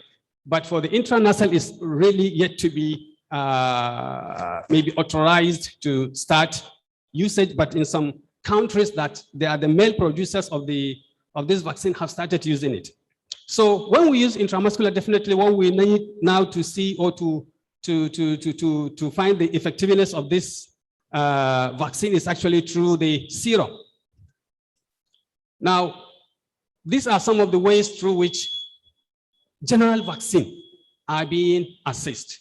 One is actually the vaccine efficacy. What does the vaccine efficacy mean? It's actually about the reduction in the risk of infection or the disease among the vaccinated. This is our target. Therefore, the individual that are being seen are found to have a reduction in the risk of the infection of the disease in a randomized clinical trials. In a randomized clinical trials, the number of individuals are reduced drastically for those that are vaccinated. So this is one of the ways through which we can assess the effect of our vaccine in a community by a randomized trial. But let's remember that this randomized clinical trial is a selection, and with maximization and optimization of so many activities to be in form of research.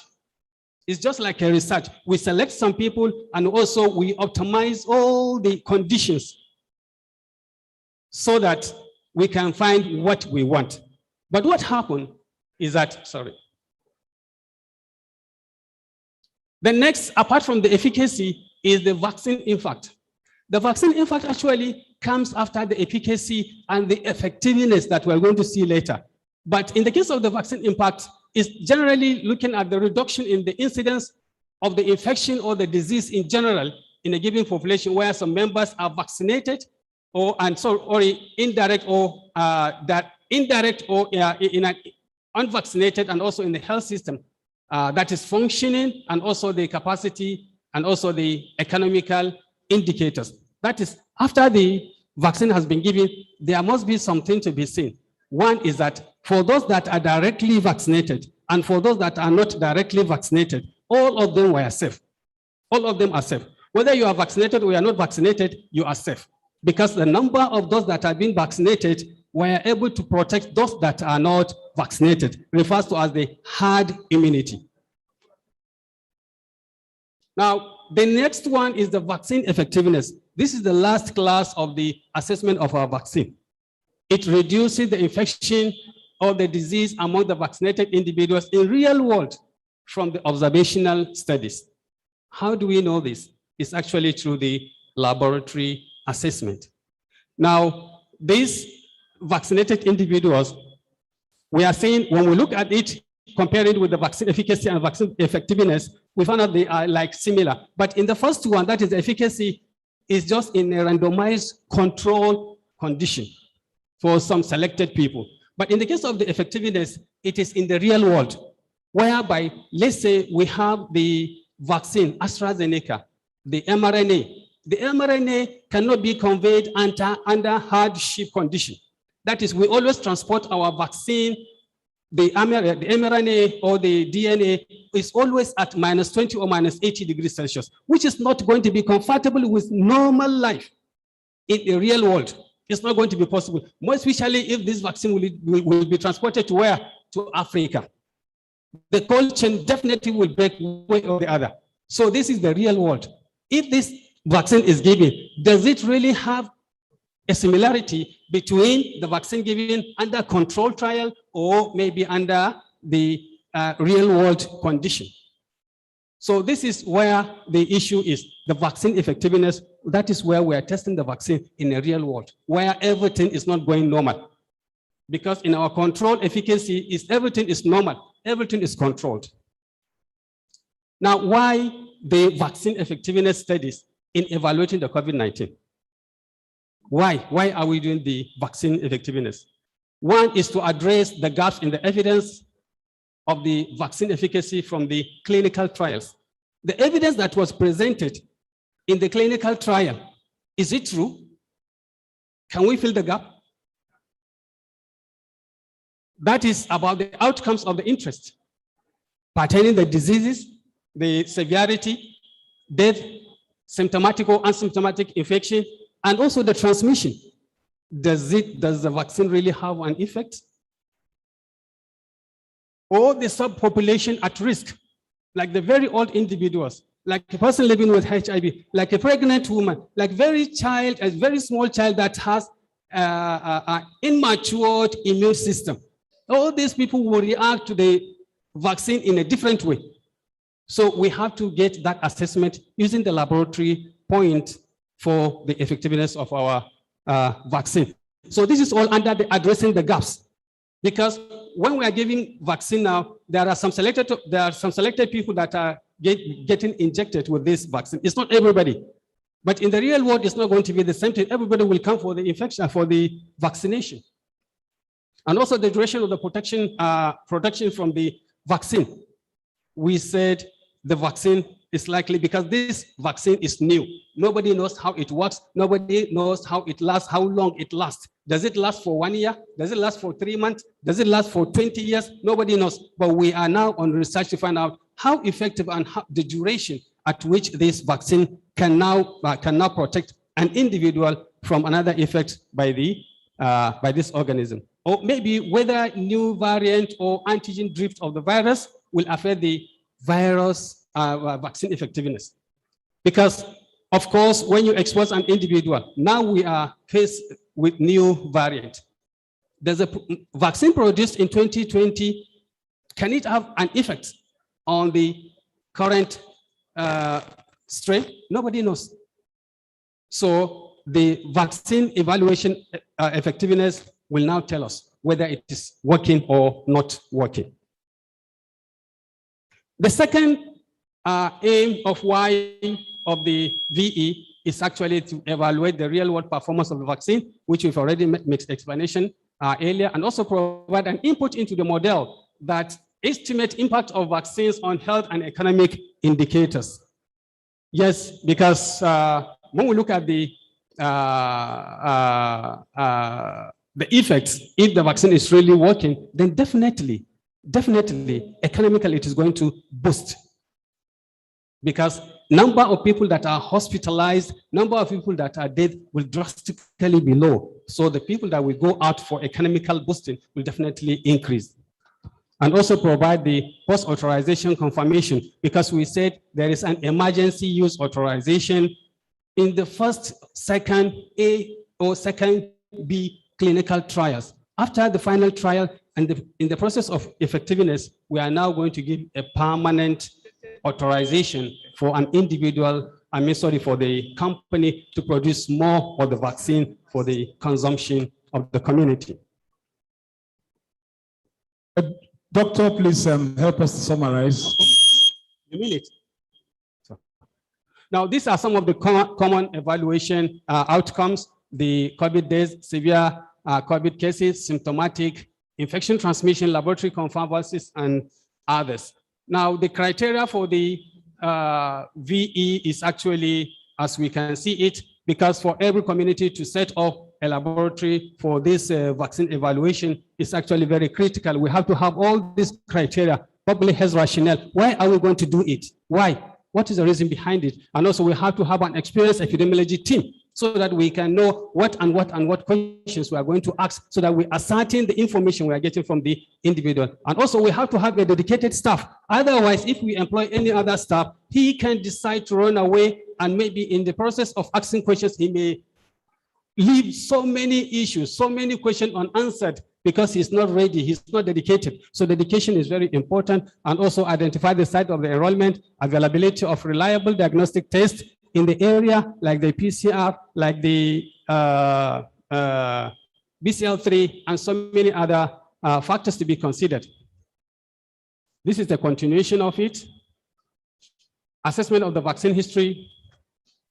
The protocol for the COVID-19 vaccine effectiveness evaluation, we need to have an objective. An objective, primary objective and secondary objectives, and method that we have to follow as a protocol involve the study design, study population, study period, outcomes, and so many other things. And also study participant identification. We have to know the type of people that we have to select in our effectiveness. And also the exposure, whether that individual has been vaccinated or not, whether he's telling us a lie or maybe what he's saying is true. Protocol continues. This is about the specimen collection. We have the URT, the upper respiratory tract, and also the lower respiratory tract. When do we really look for the upper? When do we really look for the lower respiratory tract for our samples? Now, this is the laboratory method for the assessment. The most important is actually the RT-PCR, whereby the real organism is our question. That is, according to the standard given by the WHO, that the only recommended method for the evaluation for now is the RT-PCR. That's the real-time PCR. Otherwise, other method can be also involved. We are going to look at some of this method in summary. Another one is genomic characterization. After the organism, then we have to characterize it. Why are we characterizing it? To see if the organism is a variant or not a variant, whether it is still the one that we are dealing with, or maybe it's a new one that comes, just like what is happening from alpha to beta, to mu, to now what is known as the delta. So many other strains are coming up. Only God knows where we come. As Prof was saying, we have an X. So that X can be anyone. So this is the antibody detection test, which is also recommended for the evaluation, but actually the method is not going to be very much lightly because of the complication in the adoption of this. But if we can follow this flake reduction, that is the PRNT, or maybe if we can use the microneutralization assay or fluorescent neutralization assay or pseudovirion neutralization assay, we may achieve what is actually pertaining to neutralization, but we cannot be able to achieve it at our level. Why? Because it requires a very high laboratory biosector cabinet 3, which is not going to be very common in our settings. So these are some of the utility laboratory. Now, just about the biomarkers that we are going to say is actually something to do with the fit for a purpose. We have to know exactly why, because for a biomarker to be a biomarker, it should fit for a purpose. It should solve our purpose. If not, then that one is not a biomarker. No matter how hard, no matter how whatever robust condition we can find ourselves, that biomarker should remain as a biomarker for that particular, otherwise it is not a biomarker. So these are the potential of the biomarkers, the flexibility for from the investigational biomarker to decision making, because your biomarker must be a decision maker. Otherwise, it is not a biomarker. If it can change tomorrow, then we cannot take a decision. Any decision we took today, definitely we have to change it tomorrow, which is not going to stand for our life, because meaning that we are playing with our own life and also the life of the community. Methodological challenges actually pertaining the platform, no platform completely for the entire world. And these are some of the biomarkers that were defined by the FDA NIH Biomarkers Working Group, that is the FNBWG, for diagnosis, biomarkers for monitoring, biomarkers for prognostic, biomarkers for prediction, and also biomarkers for pharmacodynamics and response, and also susceptibility individuals, and also for a safety. This is the biomarkers role in the COVID-19 research from diagnosis does as a schematic representation. And also this is for the prognostic, an example of them. Under the diagnosis, we have the LDH, we have the C-reactive protein, we have the ALT, AST, and many others. Under prognosis, we have them which may increase or decrease depending on the clinical condition. So we can be able to define the clinical condition in questions. And also the pharmacodynamics, sorry. Please, doctor, you have 2 minutes, please. Just help us. I have exhausted. This is just the last table that I'm going to say. Yeah. For the viral, each biomarker has its own information and the utility to use. Let's give an example of the first one, like the viral RNA, viral antigen, usually the, from the nasopharyngeal. The utility, we can see that for the viral infection, that is the information we're getting from it, and also the viral load monitoring, and also the dissemination. What information are we getting from that is actually for a diagnosis, recovery, efficacy, or maybe the therapeutic interpretation. When we look at the virus sequencing also, the information is dynamic and geographical pattern of the viral mutation and evolution. What information are we getting from there is actually the potential therapeutic resistance, immune evasion, viral population, and many others. So all the remaining tables are actually in that ratio. Sorry, please. You have interrupted the movement. Okay, because it's not moving. It's not moving. Maybe you can help us to do it. So he hooked. Okay.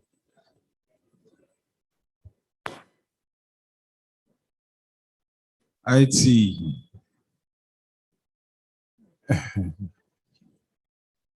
Okay. No, say this kind of thing. If not cram, person cram, I'm not go forget.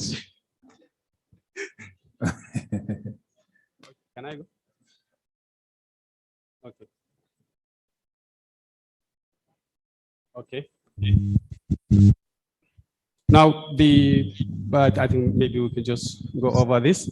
In conclusion, biomarkers help to facilitate antiviral drug development by improving clinical study efficacy, and also development of biomarkers. Clinical scoring algorithm is very much important so that we can use a particular biomarker at a diagnosis or at a prognosis, or maybe at a maybe severity, whatever, and prediction, and also susceptibility. We can use anyone if there is a scoring algorithm so that we can use it and adapt it to our management. And also safe and effective COVID-19 vaccines are a game of changing.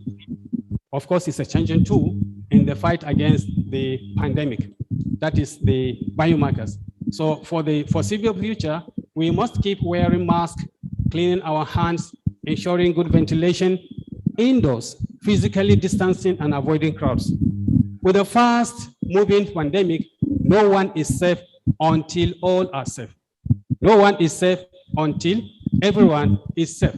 Now, this is just a scenario which time will not permit me to say, but at least from the pictorial, we can say so many about it. We can give a different interpretation about it. So I remain silent on these pictures. Probably anyone can now define it based on its own assumption. Now, thank you. The last variant for the common is actually the Delta variant. Thank you very much. Thank you very much, Dr. Mohammed Bello from the Bayero University, Kano. Please, very quickly, we'd like the national president to please present the award, the thank you token to Professor Ajayi and Dr. Bello, please. Professor Ajayi, please. Okay, I will call on the chairman of the BOT. Okay, Chief Mrs. Aduni Udu, to come and give this presentation to Professor Ajayi on behalf of the association. My class is not there. Oh, okay. Just no, Professor appreciation. Okay. Professor Ajayi, thank you. And this is a mark of appreciation for your presentation. And you are sharing your knowledge with us. And you are imparting on others. And we are happy and we are learning also. Thank you very much. Thank you very much.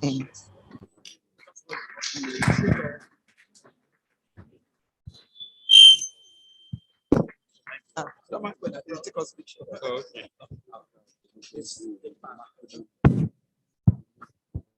I don't know whether you No, I don't know. Okay.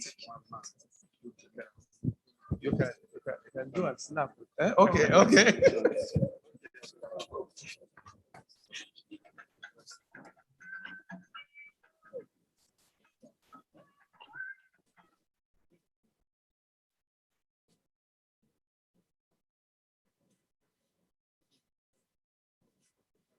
So, Dr. Mohammed Bello, please, can you move forward? Dr. Wankiti, please, can you come forward and give this presentation on behalf of the association? Yes. Okay, fine.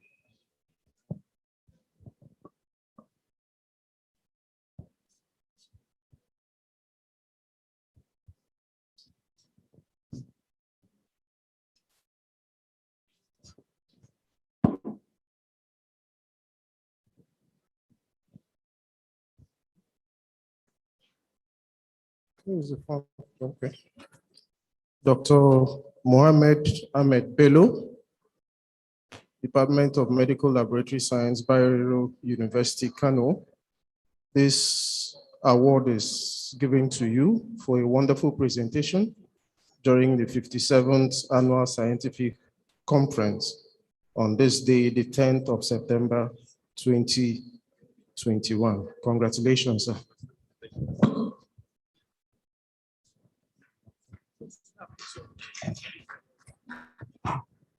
So take.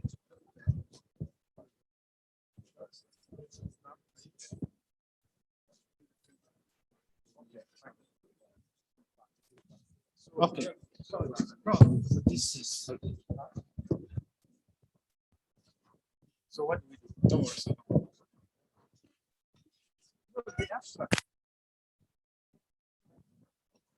Please, we are going into the syndicate session. For those that submit abstract for hematology and chemical pathology, please, you can move to the other hall. This hall is for medical microbiology and histopathology. So we have like 30 minutes to take the ones we can take. Then tomorrow we continue. So if you are interested in hematology and chemical pathology, please, the hall is there. Hematology and chemical pathology. No, here is medical microbiology and histopathology. You remain here. So the hall is there. So let's go on. The first presenter. Thank you. Microbiology, Wushi, you are going to begin. Yeah, so me, I go there because we're in a campus.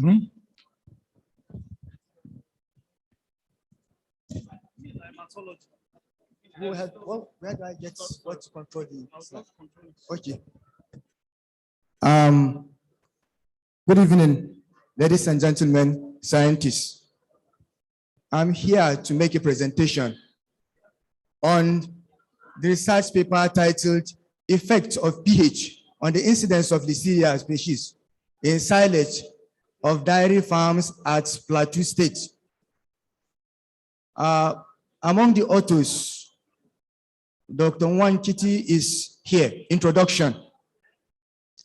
Ruminant listeriosis was first connected to consuming contaminated silage 1922. Reports implicated poorly fermented silage with improper fermentation characteristics, such as pH greater than 4 as the source of listeriosis in farms. Next slide. Again, literature associated poor quality silage with large numbers of both anaerobic and aerobic flora, which do not only reduce the nutrient value of silage, but constitute a risk to animal health and animal feed product safety. A rapid reduction of pH, rapid reduction of pH has the effect of preserving silage, has the effect of minimizing multiplication of microorganisms, and also preserving the nutrients of silage.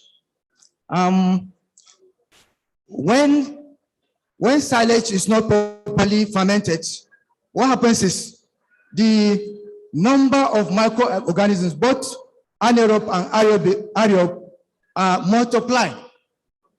L-monocytogen and especially Listeria species have frequently been isolated from improperly fermented silage. Next. Yet, the association between incidence of Listeria species in silage and silage pH in Plateau State dairy farm is still grossly lacking.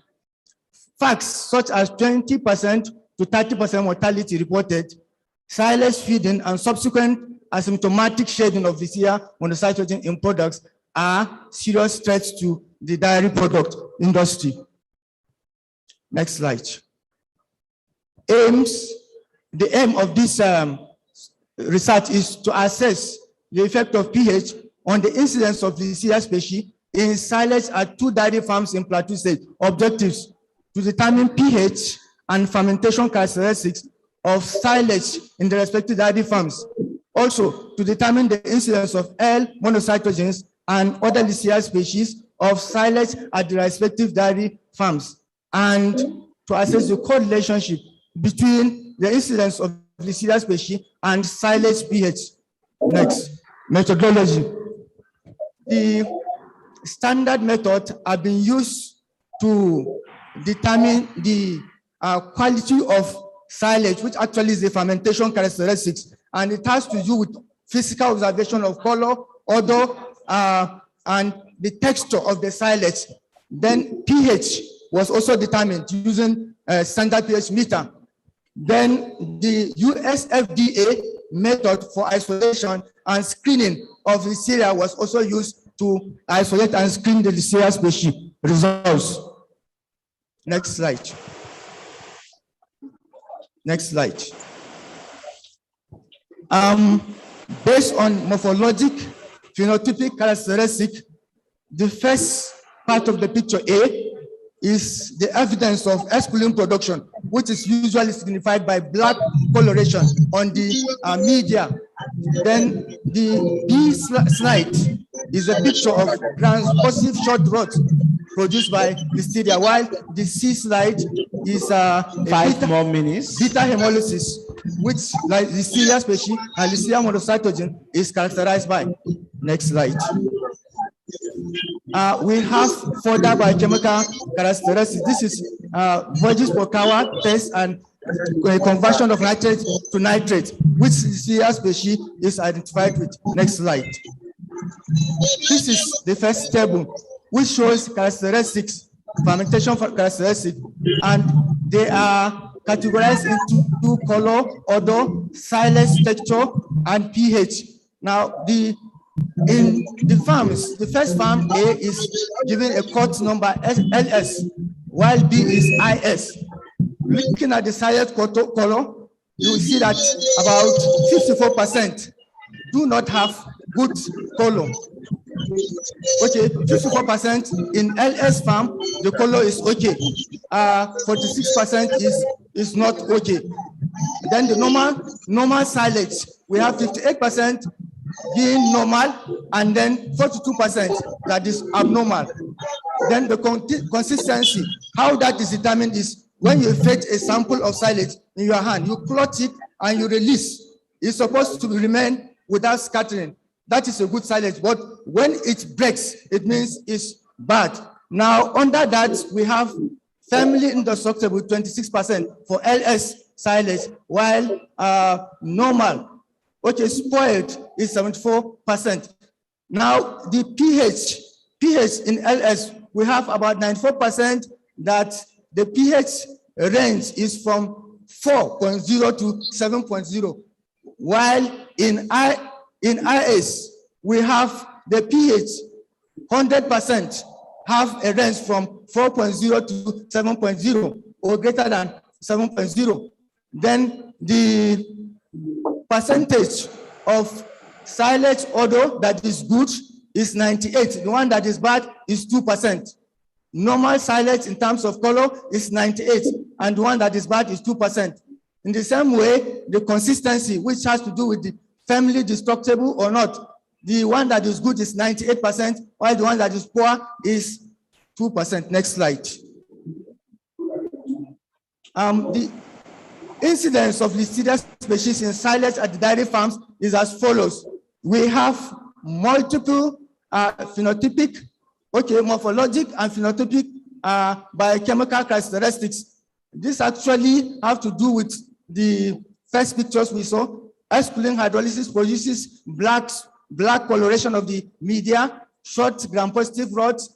Listeria is catarrhs positive, oxidase negative, and we also know that Listeria is divided into two clades. We have sensu stricto and sensu lato, which the ones that are motile, the ones that also reproduce at temperature, 4 degrees refrigeration temperature, are the ones that are sensu stricto, which L monocytogen belong to. So in this analysis, in LS dairy farm, 36% were positive, which is like 18 isolates out of 50.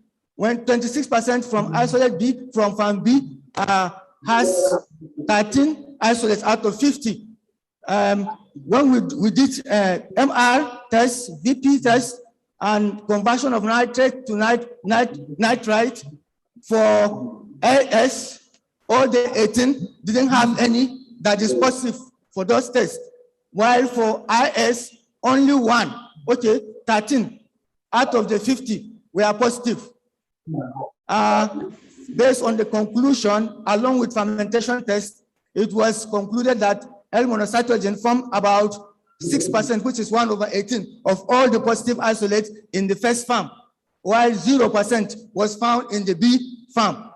L grai, based on those morphologic and biochemical characteristics, about 94% constituted the isolates from A dairy farm, while 100% of all the isolates were L grai from dairy farm B. Next slide.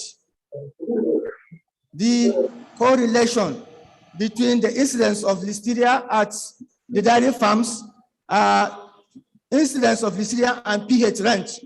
We have the pH below 4 and up to 4. There was no any incidence at all, no any relationship observed because the samples didn't have any pH in that range.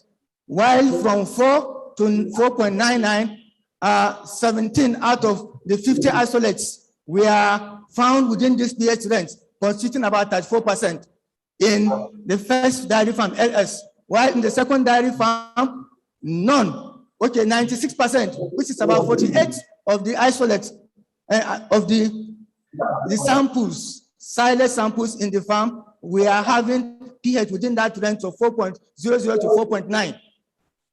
The positive for listeria among the sample in the first dairy farm, which is LS, 5 out of 20 within the pH range, which is 7 out of 17 within the pH range of 4.00 to 4.9. We are positive, which is about 41%, while in IS farm, about 13 out of 48, which gives a 27%. We are within that range. That means in the range of 4.0 to 4.99 isolates we have found in all the silage samples, but there are more in the first dairy farm, which is LS, than the second dairy farm, which is IS. While looking at pH range at 5.00 to 5.99, the LS dairy farm had 40% of time up silage within that range. Time up. Thank you. Please, can we put our hands together for him? Please, can we put your hands together for him for a wonderful presentation? Thank you so much, sir. Next slide. Conclusion. Okay, based on the findings of this research, it was concluded that the dairy farms in Plateau State had about 31% incidence of listeria, and the correlation tests show that there is no consensus. Consensus is on the pH of silage in which listeria are inhibited. What it means is we were thinking that any pH from 4.00 up to 4 point something, listeria should not be found. But in the research, it was found that listeria was in this pH range. However, other researchers confirmed. That's why it was concluded that there is no consensus within that pH range that listeria will not be found. Now, finally, it was concluded that dairy farms studied have listeriosis risk potentials. Thank you very much.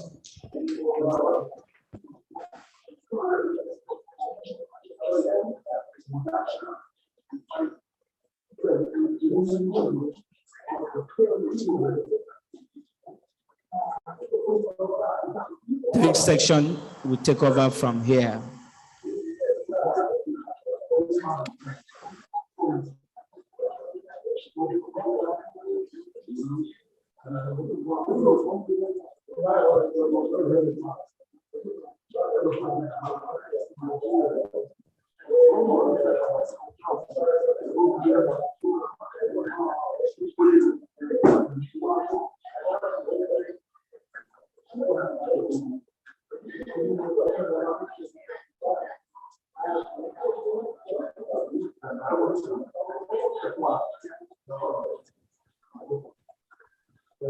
Thank you all. We are going further.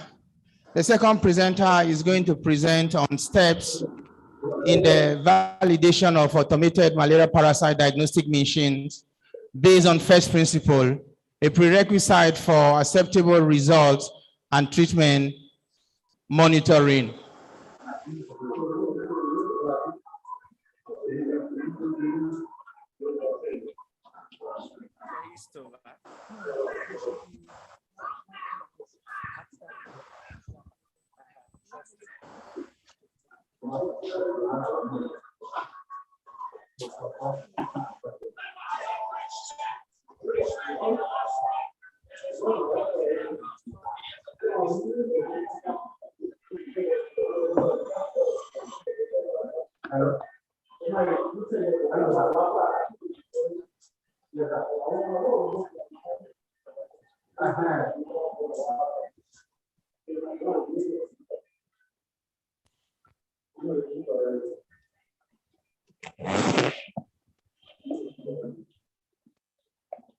My teachers here present, elders, and colleagues. My name is Issei Mokma Pelletri. I am going to present this topic, steps to the validation of automated malaria parasite diagnostic machines based on first principle, a prerequisite for acceptable results and treatment monitoring in resource-limited settings. Of course, we are reviewing that. The next slide, Islam.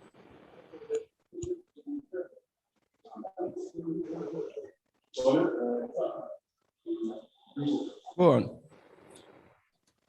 Our learning objectives. Participants will be updated on the first principle in the diagnosis of malaria using germ cell stained thick blood films. Participants' capacity building on the ability to carry out malaria parasite quantification with a more accurate, quicker, reproducible, sensitive, actual result value, simple, shorter turnaround time, straightforward and scientifically verified parasitological method. Then the third aspect is capacity building to validate any automated malaria parasite diagnostic machine. Second slide. The next slide, sir. Automation is an emerging trend in modern clinical laboratories, which impacts positively on service delivery to patients and on staff safety and protection. And of course, we want to say that automation has come to stay. For over 50 years, chemistry, clinical chemistry and dermatology, they have been enjoying automation. But for medical microbiology and parasitology, we are just about enjoying that privilege. Let's go to the next slide. Therefore, the very recent introduction of automated malaria parasite diagnosis machines to the parasitology laboratory is, of course, a welcome development. We are appreciating the fact that automation is coming to the parasitology laboratory too. But what we are trying to put across is that for us to make use of these automated malaria parasite machines, we need to what? Validate these machines that we are procuring. Let's go on, sir. Let's go on. Go on. Go on. The next slide. Good. Let's go back again. Malaria parasites are counted per microliter of blood. And of course, we need to count between 10 to 100 fields, depending on parasite density.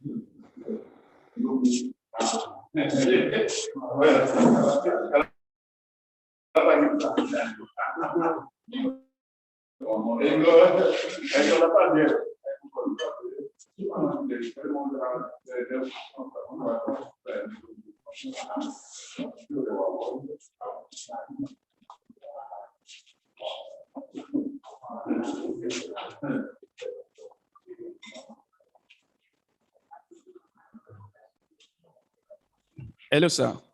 The factor of 500 has been proposed.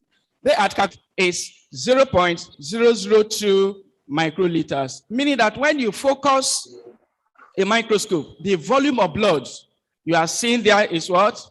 0.002 microliters. Let's go on, sir. Now, it is based on this, their proposal, that we have deduced the first principle on malaria parasite diagnosis. And for this first principle, 5 more minutes. The first principle is based on the fact that what? When the measured volume of blood is spread within a defined diameter of the circle, under a migration of 1,000, the volume of blood in one thick film field, 0.002, is obtained. And with the number of parasites seen per 100 fields, or average number per each field, which were multiplied by a factor of 500, will easily give us what? The malaria parasite counts per microliter. Very straightforward. The next slide, sir. Now, how do we verify this first principle? To verify their proposal, an arrival of 0.002 microliters as stated, we investigated, verified, and affirmed as thus. A, calculation of the diameter of the circle of thick blood film required will be equal to the diameter of the field of view multiplied by 100 fields. Of course, when you are doing malaria parasite counting, what? We're expected to count parasites in 100 fields. Therefore, diameter of field of view multiplied by 100 fields, it will give us 18 millimeters, meaning that our thick film must be 18 meters. The B aspect is estimation of volume of blood in one thick film field.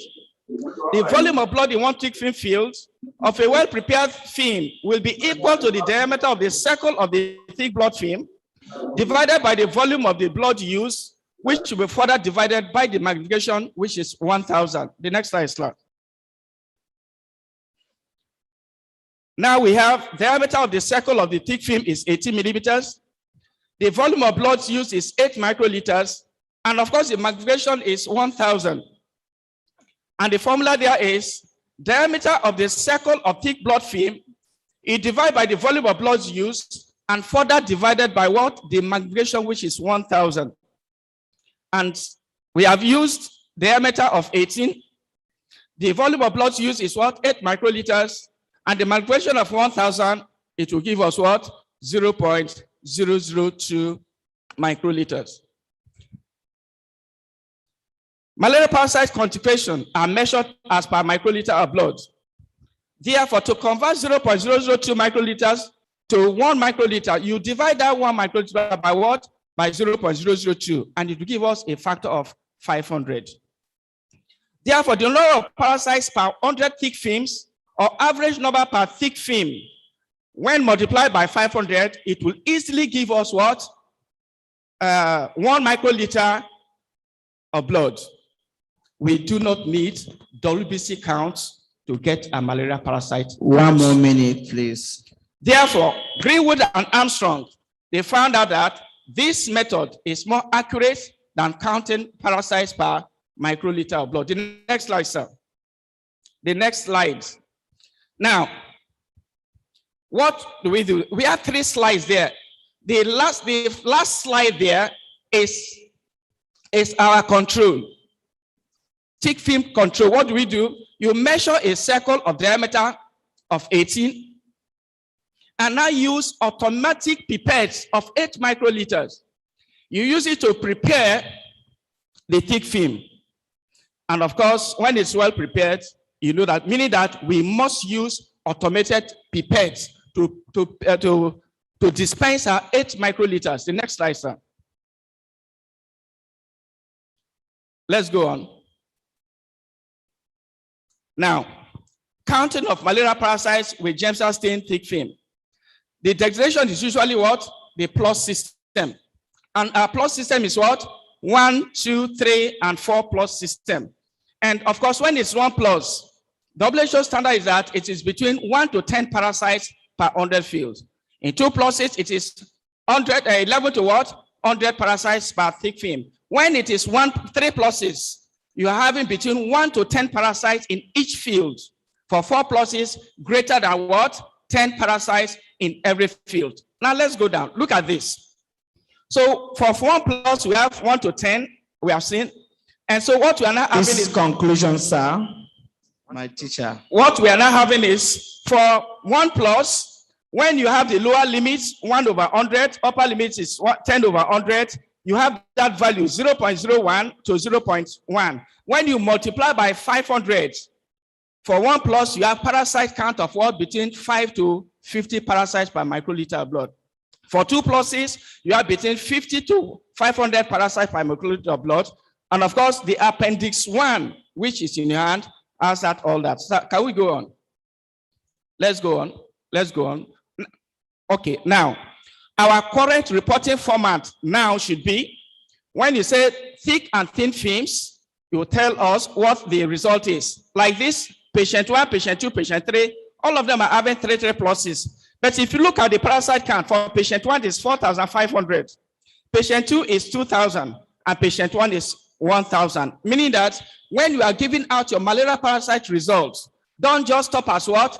Thick and thin films, 3, 2, 1, or 4 pluses. Give us the parasite count. And from the first principle, it is very easy. You don't need the WBC count. You don't need tellers. You are counting the WBCs. You are counting parasites. No, we don't need all that. Go straight to count your what? Your malaria parasites when you have used measured volume of blood to get your parasite count. Can we go on, sir?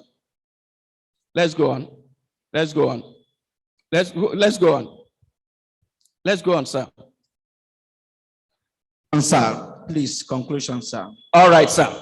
Now that we are settled with how to have a very sensitive method of malaria parasite counting.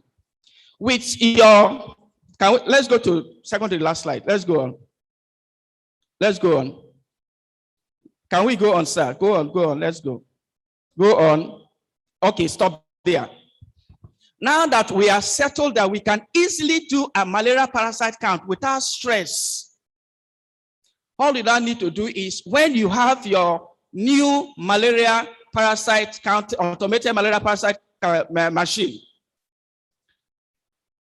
what the literature will say is, this is the capacity of this machine.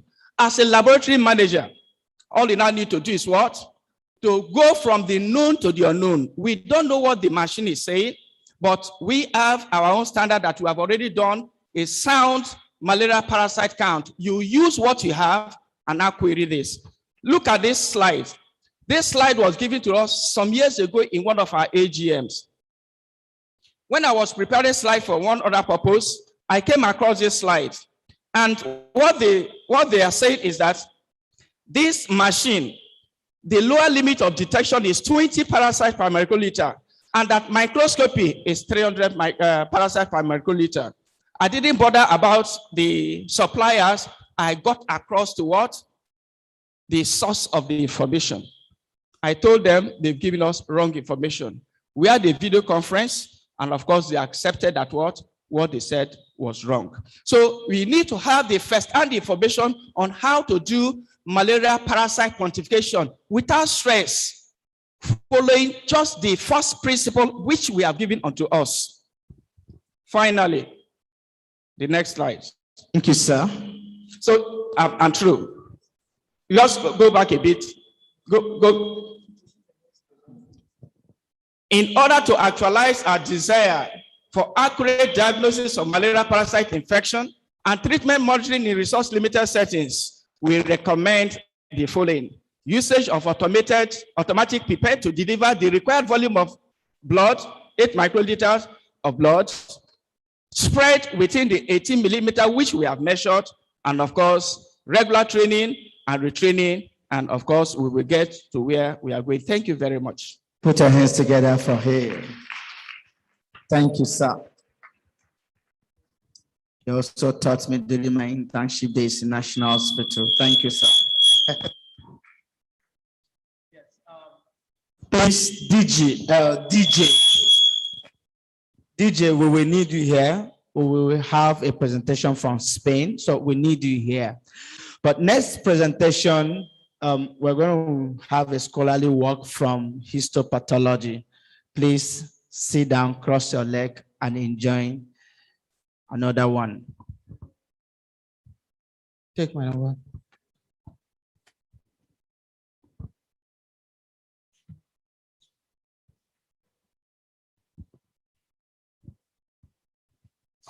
Good evening, all. My name is Oboma Yibala Ibo, PhD. I'm presenting on human papilloma virus, its relationship with cervical cancer. Cervical cancer is actually a cancer of the cervix.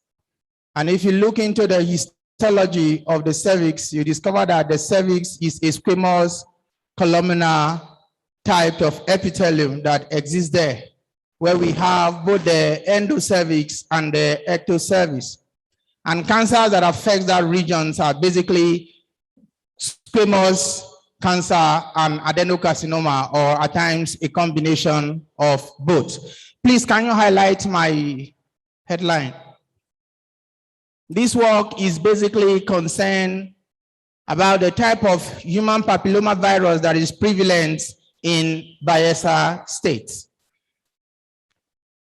So the topic is high-risk HPV 52 is the most predominant HPV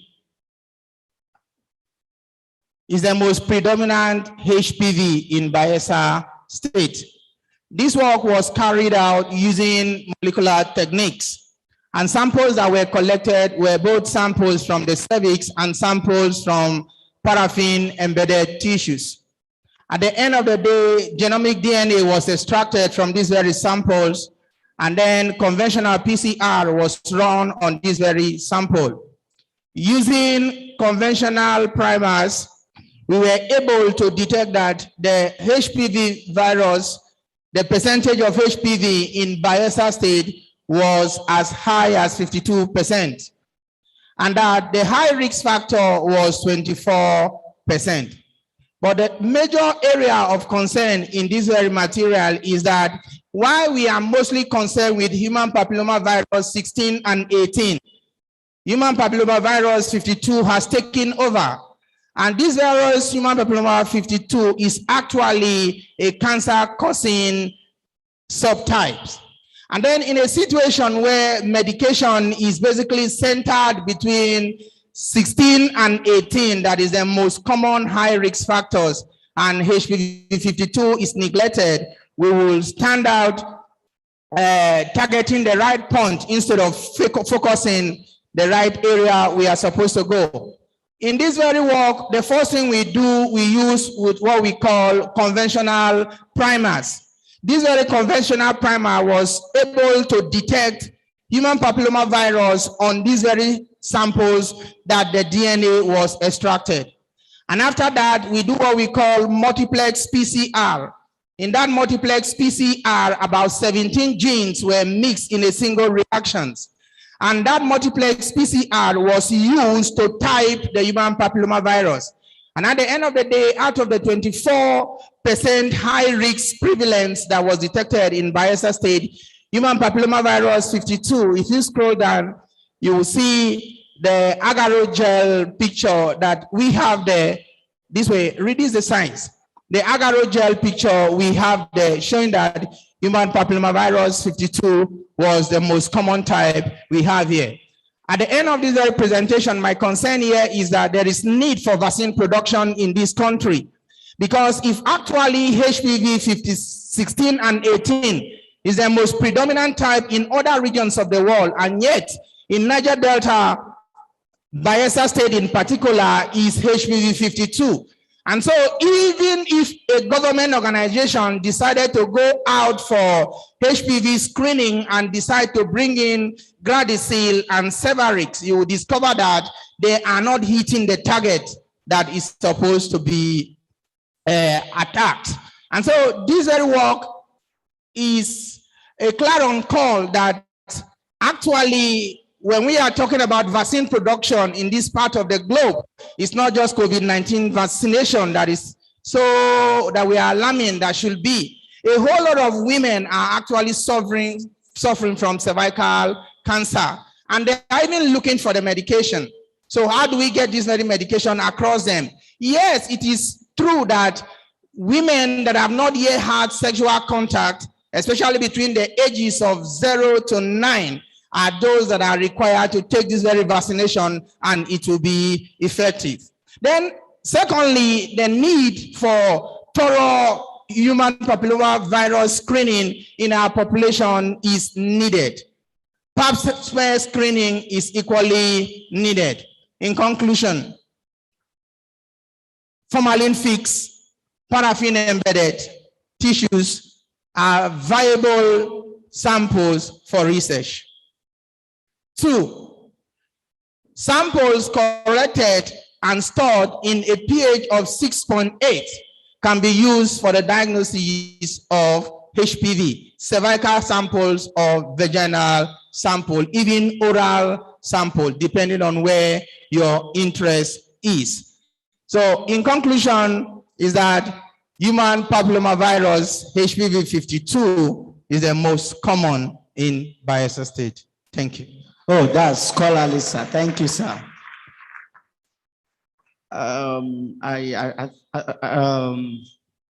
Thank God this work is also streamed. Yes. Okay, you want us to take questions right away? Okay. So we've had 2 micro presentations, so we will take maybe questions from both histo and micro while we sort out the sound for presentation from Spain. Idris, our colleague, want to present from there. Good evening, Doc. Thank you for your presentation. Please, I want to be educated further on how you did the genomics, that's the genotyping to get to that 52, because we also analyze human papilloma virus in our PCR laboratory, and we are using a Cobas Roach product, Cobas 4800. And that platform only gives us 16, 14, 45, and others. So what can we do to further get down to that specifics of 52? Because we have not seen 52 for now. Thank you.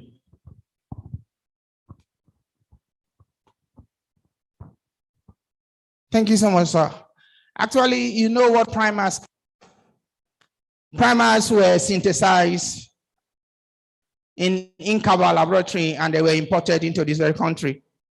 And then these very primers were mixed during the reaction. Just like I said, we use a multiplex PCR. In that multiplex PCR is that each of these very primers was inculcated into the PCR reaction. And now in this very reaction that it is, these very different HPV subtypes have their different BP. That they have their base pair sizes.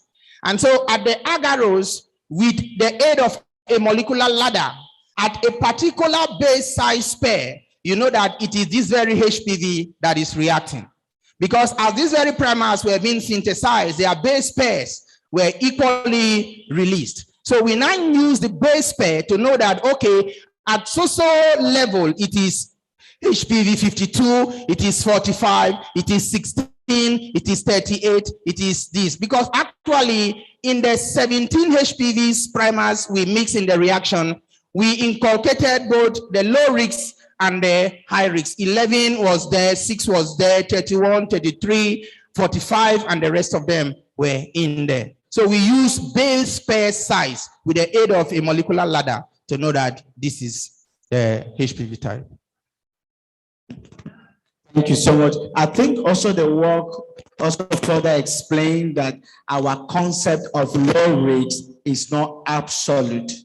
It's not absolute. Literature will tell you 16, 18, the high risk, but this also challenge the status quo. Yes. 15. Yes. Yes. And there are other reports that HPV 52 is actually the most predominant type in South-South. Okay, my prof also did some work. I was studying us about a predominant type in a particular ethnic group in Northeast. I think that's not been published, so thank you. So we should hold that. Thank you so much. Question for micro, pH, malaria, estimation method. Any other questions? Okay, now, so can we take the presentation from Spain? Spain? Yes. Okay, if there's still sorting the sound, next micro person, please come Dr. up. Mrs. Alade.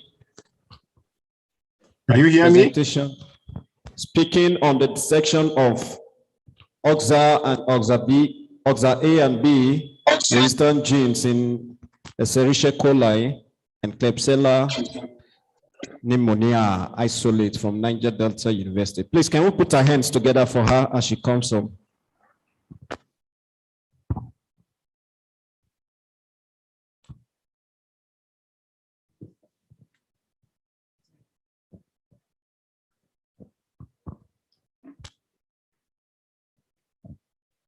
Good evening, all.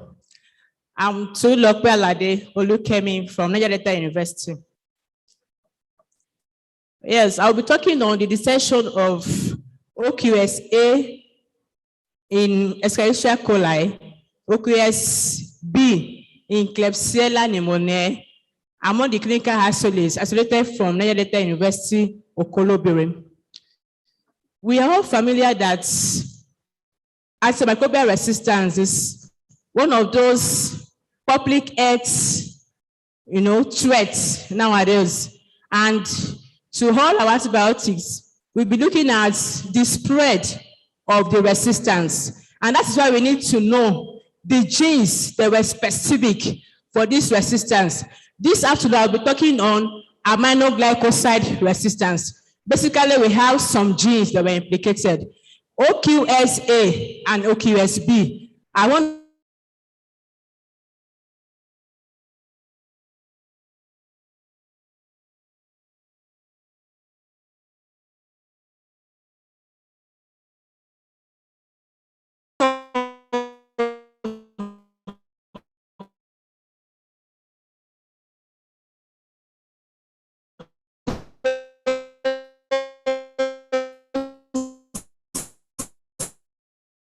genes that were implicated. So in the study and Klebsiella, they were the most. We all believe that if you take Osoma infection,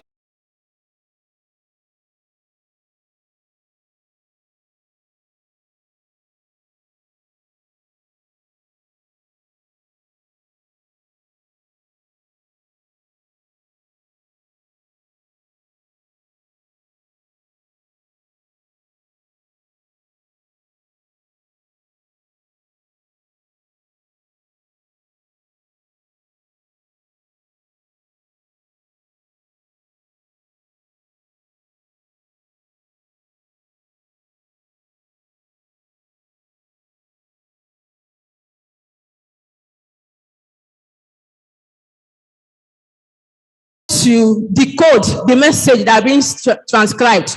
So by that, he was able to stop or misquote or was not able to interpret the message sent by that messenger RNA properly. Therefore, wrong amino acid is being sent. And when wrong amino acid is being sent, that means that the protein cannot be expressed. The protein cannot be synthesized, then the gene will not be expressed. So thereby, the protein synthesis is being inhibited. That's why we said at the mechanism of action of aminoglycoside, protein is being inhibited. So out of these results, 9 of them were positive to E. coli and 50 were positive to Klebsiella pneumoniae. We now found that when we did our PCR, we have different methods of extraction. Actually, we need to extract our samples before we can get the DNA be amplified. So from that, we use the binding method. From the binding method, we're able to see that our samples are being quantified and purified.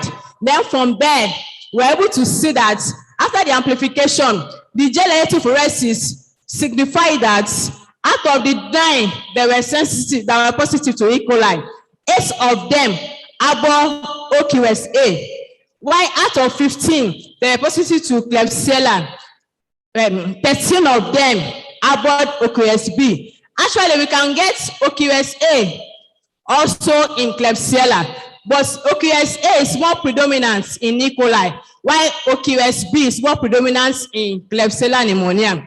At the end of the day, we're able to see that these genes also, they confer resistance to our available antibiotics, especially the gentamicin, streptomycin, and so on and so forth. So in conclusion, we're able to see that more studies should be carried out, to really discover the expression of these genes. We've been saying that antibiotics, they are resistant and that. Yeah, that is true. But how far have we gone? So our recommendation is that we should subject most of our clinical isolate to PCR condition so that we'll be able to discover the specific gene responsible for this, our antibiotics, whether because of mutations, when wrong amino acid is being dictated, and so on and so forth. So we're happy to tell you that in Nigeria University, we have a molecular laboratory where we do all this analysis, PCR analysis under research. So we want to recommend that in case you have some things to discover, PCR, sequencing and that, you are all invited. Thank you. Sorry, ma. You wait if there are questions and some other things. Please, if you have questions, indicate so that we can. Questions? Okay, in the absence of that, do we have any other presenter in the house? Yes. Oladapo, she's ready. Okay.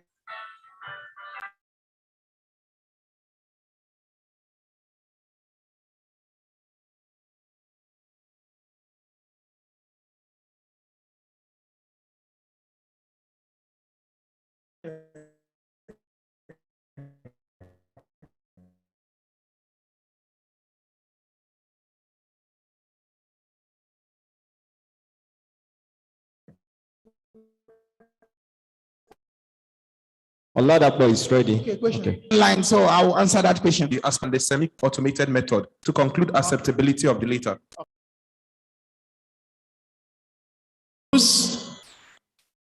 Based on WHO standard is that you count your WBCs, your parasites against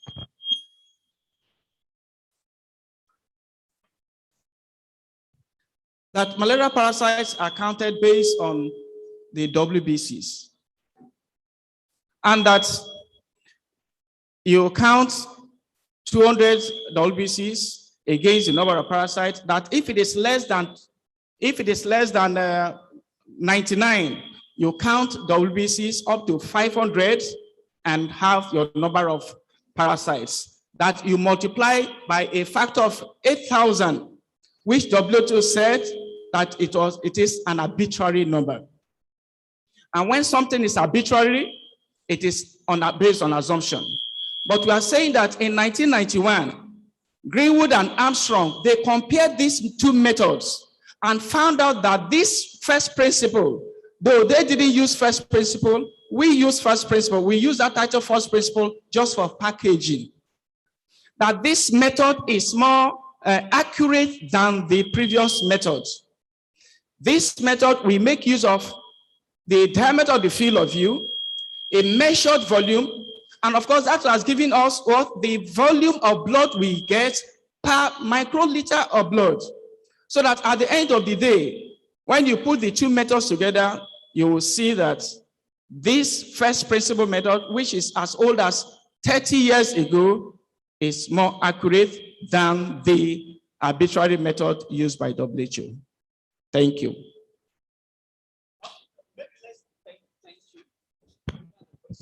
No, she's for a presentation. Okay.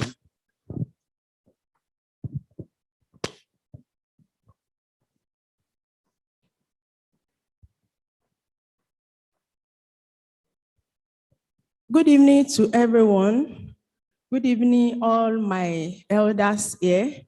I am Oluwatoyosi Oladapo, Niger Delta University Teaching Hospital, Okolobre. And I'm presenting an abstract on evaluation of the efficacy of 3 brands of commercially produced antibiotic drugs available in Yenagoa, Bayelsa State. We all know that the problem of antimicrobial resistance has come to stay, and it has been one of the leading global threats because of global public health threats because of antimicrobial resistance. And we all know that because of antimicrobial resistance, we cannot just prescribe antibiotics to treat infection. We need to look at which of the antibiotics will properly treat the infection at hand. So the antibiotic susceptibility testing is very crucial in our patient management and also in antibiotic surveillance. So what we did was to look for the commercially available antibiotic drugs in Yenagoa. We decided to use A, B, and C for them. The A and B were locally made, and the C was foreign made. All we did was to just look at their efficacy. We got microbial isolates, clinical isolates from the Niger Delta Teaching Hospital, and they were tested on these antibiotics using this diffusion method. At the end of the day, we were able to see that the antibiotic drugs that were locally made, as you can see, the A and the B, which were locally made, the number of antibiotics on the multi-discs were too many.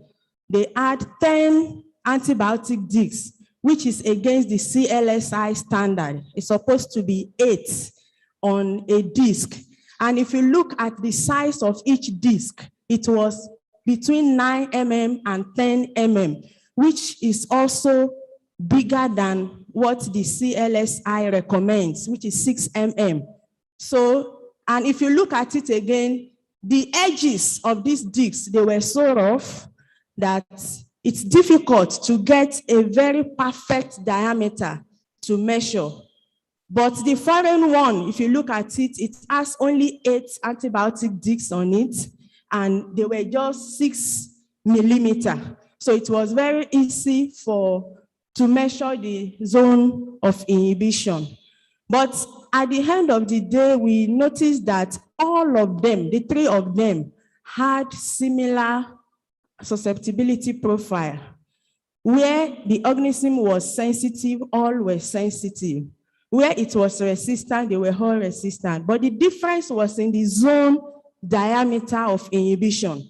They had, the locally made had higher diameter zone of inhibition. And that can be explained by even the size of the disc was bigger. So it's expected that the zone of inhibition will also be bigger. So the foreign made had lower zone diameter of inhibition, though it was still sensitive. So we recommend that the manufacturers, in conclusion, manufacturers of this, because we need to encourage our local manufacturers to go into production of these antibiotic discs. But we will recommend that they should be properly monitored so that they will adhere to CLSI standards. They will put the number of antibiotics that is meant for a 90 mm Petri dish, or the one recommended for 150 mm Petri dish. The size, the packaging should be properly done so that we can have good results to treat our patients and we can have good results to do our antibiotic surveillance. Thank you.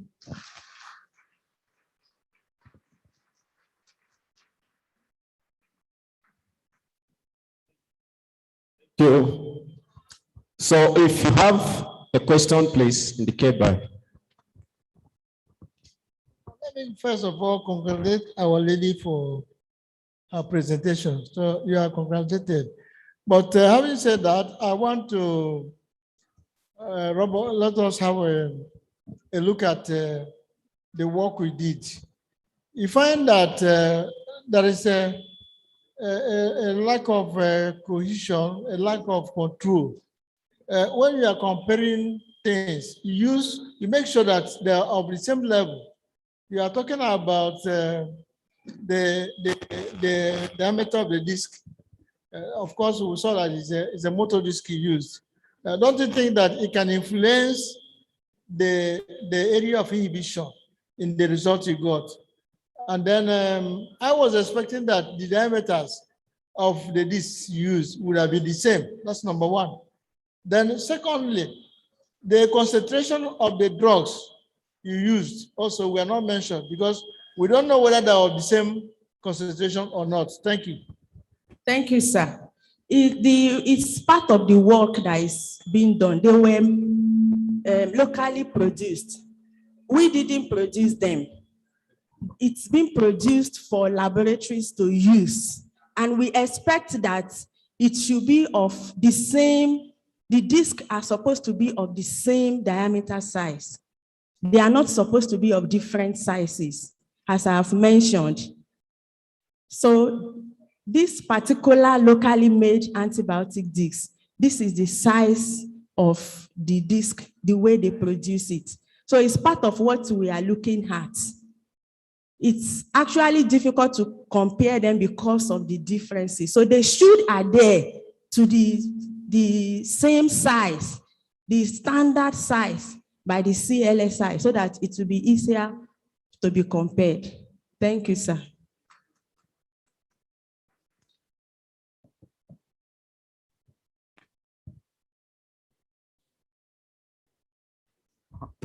This is the last question, so that we can take. Sorry, ma. Good evening, ma. Thank you for your presentation.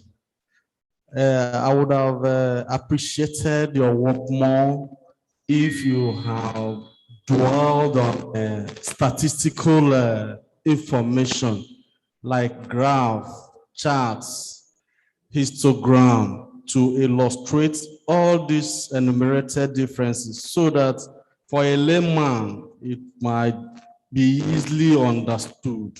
So my recommendation is in further studies, if you're doing a work like this, a research like this, is a comparative study.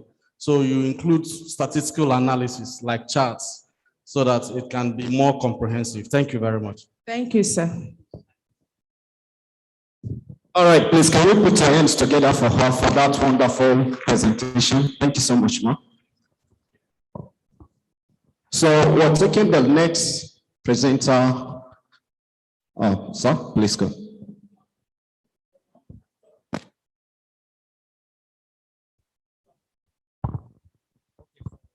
Yes, so sir, we'll take online. Thank you so much. We are all aware that this very conference is digitalized, and so we are taking a presentation right away from Germany. So, okay, right away from Spain. Thank you.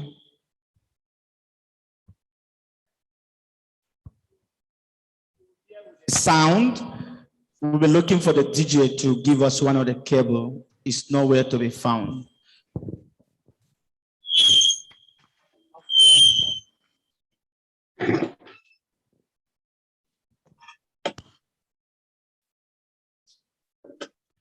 Hello, can you hear me?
That guy did has a slide. Okay, I left. I will look for it, don't worry. I'll get it once I'm up with this one here. Yeah, we can start. Hello, can you hear me?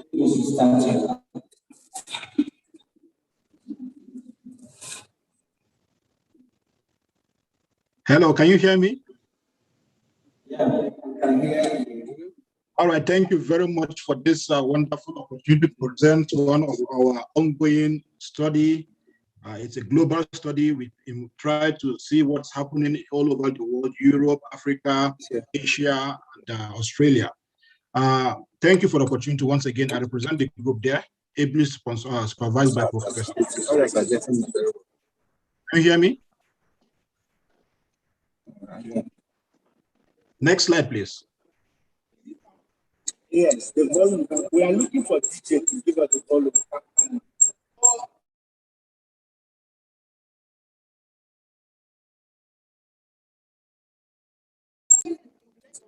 Participating and asking questions. Oh, that's all. Yes.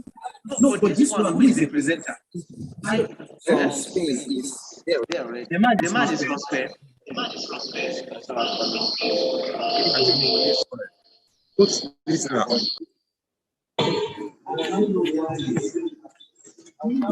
is the DJ. The DJ.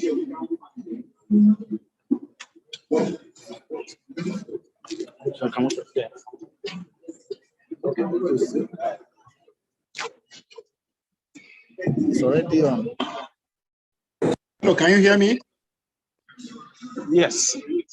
All right, thank you very much for the opportunity. I present on the topic high prevalence of nasal staphylococcus aureus and MRSA colonization among healthcare workers and clinical students in Nigeria. This is a systematic review that covers between 2012 and 2021, ably supervised by Professor Carmen Forex. Next slide, please.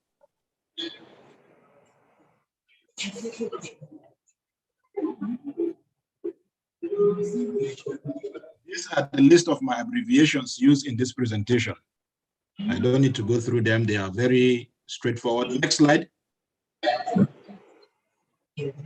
Next slide. As a background to this presentation, we all know that Staphylococcus aureus, that is Staph aureus, is a commensal bacteria that are found in and on humans and all animals. And of course, they are clinically important opportunistic pathogens because they could cause severe clinical infections in hospitalized patients, in diabetic patients, and other immunosuppressed people. And these organisms frequently acquire mechanisms of clinical antimicrobial resistance that could become multi-drug resistance. And they are very diverse, especially in the nasal cavity. Next slide, please. Hello, Mr. Coombs. Yes, they are very crucial in human health and immunocompetence. Staphylococci is the most important in the nasal cavity. Next slide, please. Don't have the PowerPoint. I think that's one I sent. I said from. Next slide.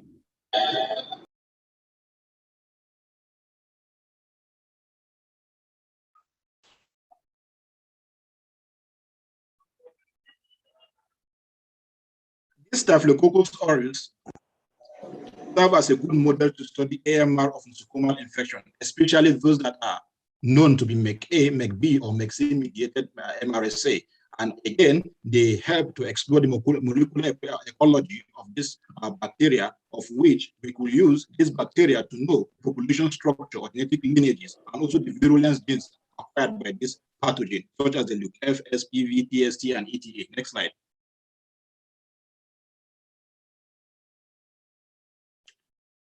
These healthcare workers, or this bacteria itself, that is MRSA, tends to spread between patients and other healthcare workers and even the hospital environment through nasal discharge.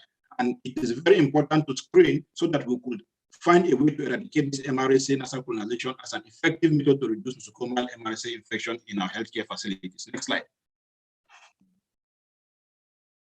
This study tends to determine the pool prevalence trend and antimicrobial pattern of nasal MRSA isolate in the past 10 years by systematic review and meta-analysis. Next slide. Of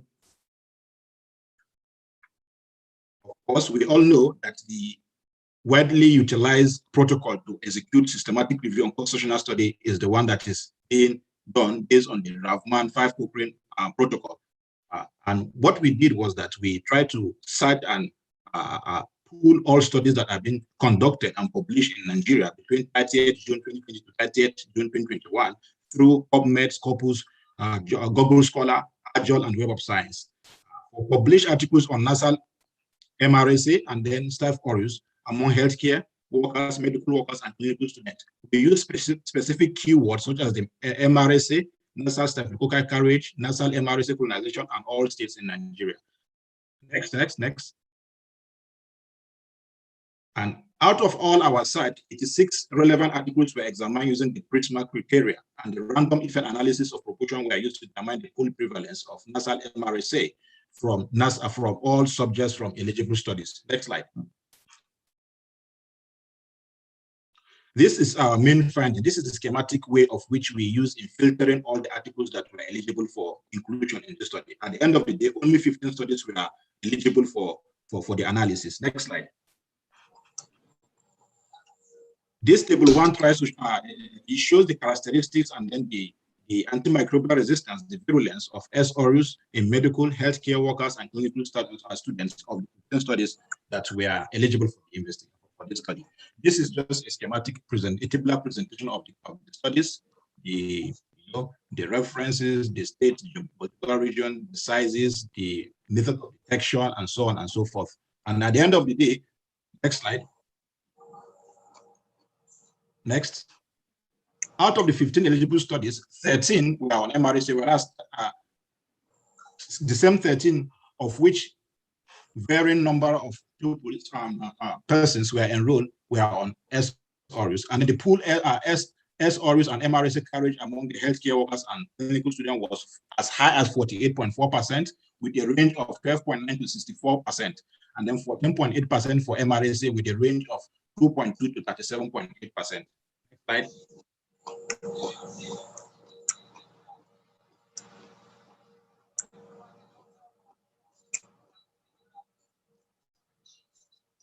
From this figure, we can see the bar chart distribution of the pool prevalences of these staff ORUs, national prevalence, the geopolitical prevalence, of which, if you look at it critically here, you come to realize that the Southeast has the highest prevalence when you compare to the national prevalence, whereas the Northwest has the lowest prevalence of 17% when you compare it to the national prevalence.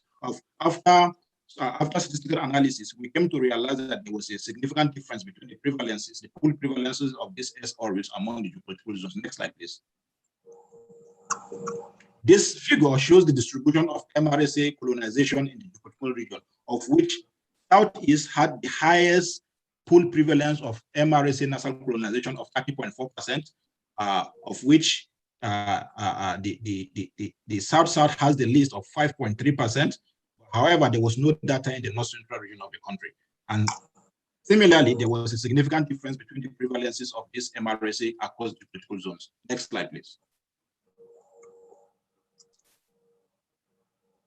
Now, what we did in this slide, in this presentation, was to see whether there's any significant difference in the rate of MRSA prevalence after five years, between 2012 to 2016 and between 2017 to 2021. And of course, to our greatest surprise, there was a significant rise in MRSA prevalence in Nigeria between these two, between 5-year periods. Next slide. And then after our analysis, we came to realize that there was a very high antimicrobial resistance among the MRSA isolate, of which most of the resistance was to tetracycline, erythromycin, trimethoprim, and then penicillin. Then the pool prevalence of multi-drug resistance among the nasal MRSA isolate was as high as 88.9% from 4 eligible studies. Next slide, please. In discussion for this, despite most of the articles were evaluated as low quality, because most studies in Nigeria were purely on phenotypic identification, but somehow, and also inconsistent sample sizes of the studies. The high quality studies, that is those that detected McH gene in the MRSA, was very high in the subjects. So, and then SRU's nasal colonization in the subject was relatively higher when you compare to the normal population, of which it has been known to be approximately 30%. This is of great importance because colonized healthcare workers give service to immunosuppressed or immunocompromised patients, neonates, and patients admitted to intensive care units. Also, they could discharge this pathogen into hospital surfaces and environment. Next slide. In conclusion, the high pool prevalence of nasal SRS and the MRSA colonization were obtained from the healthcare workers and the geopolitical zone variations in Nigeria, of which most of the isolates were resistant to major political antimicrobial agents. To achieve a World Health Organization goals against the rise and spread of AMR, there is the need for the adoption and implementation of adequate AMR surveillance and infection control measures in all the healthcare facilities in Nigeria. Specifically, regular nasal decolonization of healthcare workers and clinical students should be considered by all healthcare facilities. Thank you for your attention. And next slide is the references for presentation. Thank you for your time.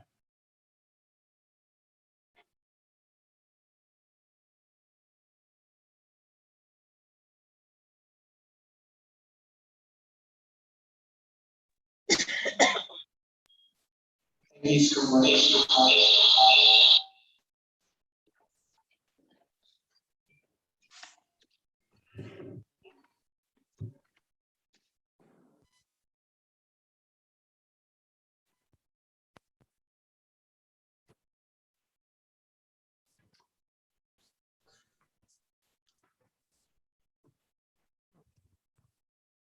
My teachers and my elders and colleagues, This time around, we'll be looking at quality of metagenomic DNA extracted for molecular identification of microorganisms from CSF samples of patients with suspected cerebrospinal meningitis in northern Nigeria. Of course, as microbiologists, we are aware that the normal protocol for diagnosis of meningitis is through culture. But WHO, the CDC in 2011 stated that specimens that do not yield culture growth can still be analyzed by molecular methods. And of course, it was based on that, we now have to work on this. The protocol is straightforward. That with the CSF sample, after following, using the normal phenotypical methods, the protocol is straightforward, that from the CSF sample, we go into the CSF sample and extract the DNA. After extracting the DNA, we do quality check of the DNA, metagenomic DNA that has been extracted.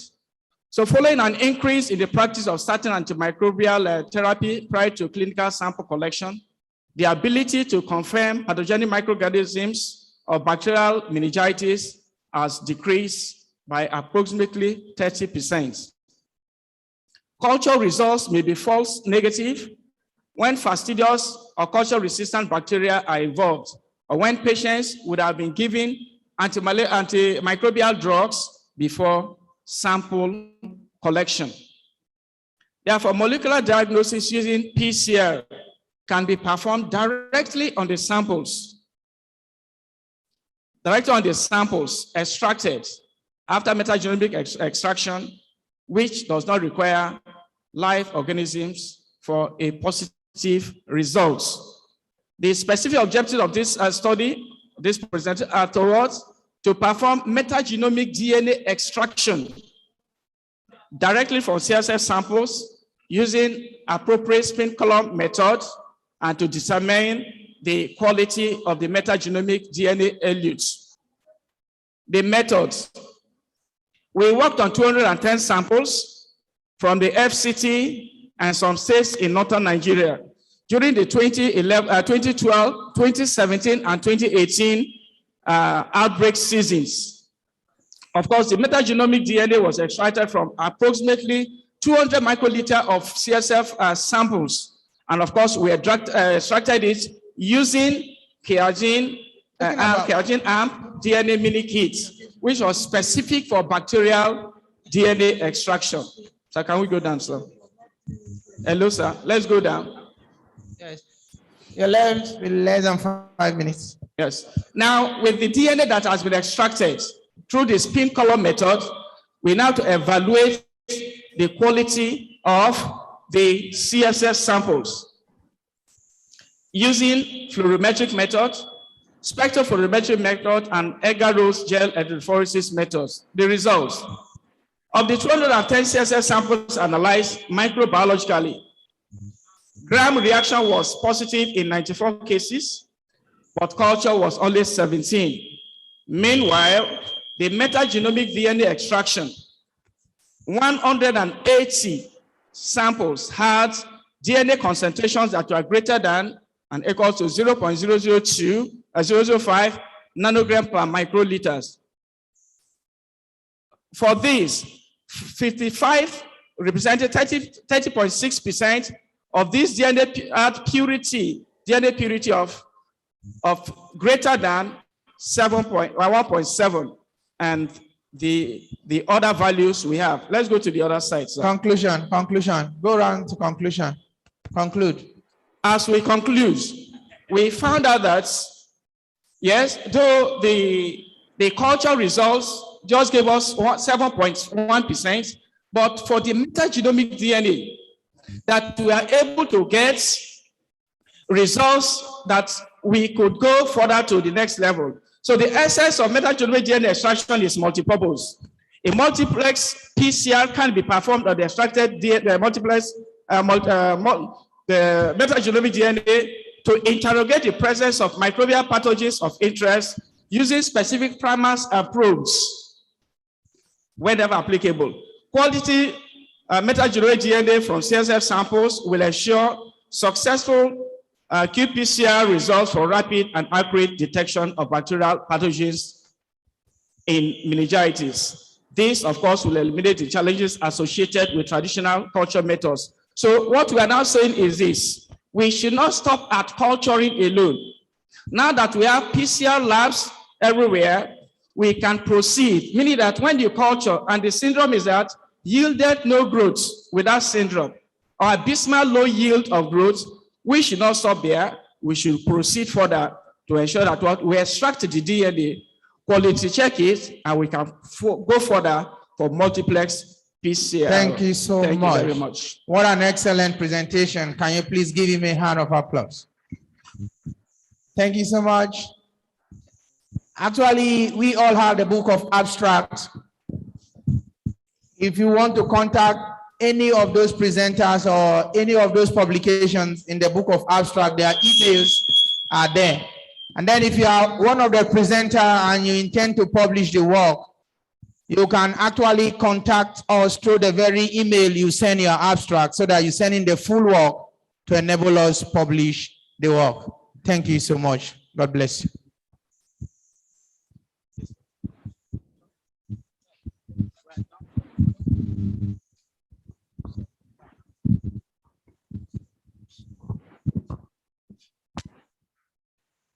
Chemical pathology and hematology, they've finished their own sessions too. And they do almost 40 DSF, sharp, 5.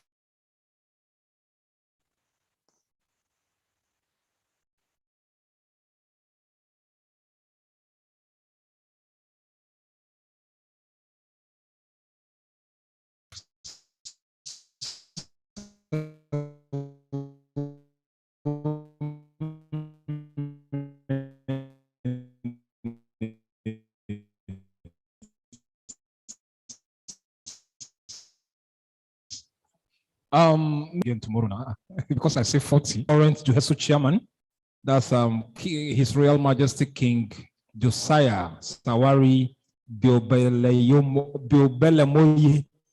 They cannot bite my tongue, eh? Yes, there's a bus that is going to pick us. That is going to pick you, pick us. Which one I want? Okay, us. Sorry, us. Yes, because me go to pick us here later on, huh? Please, directors, NEOs, elders, board of trustees. DJ, soft ones, please. Tomorrow's program will also let us try as much as possible and always come early enough so that we'll start off. Tomorrow will also be a very busy day. Let us come early, please. Do I ever cross your mind? I miss you.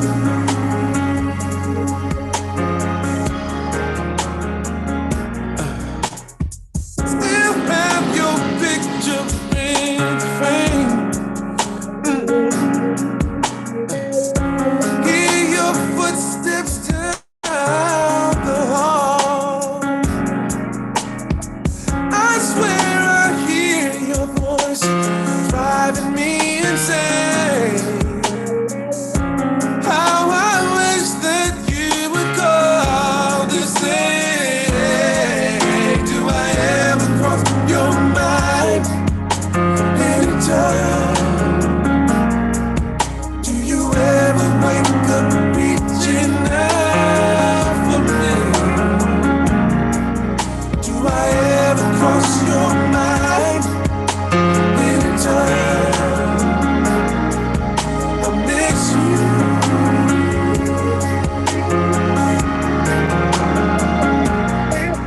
I miss you.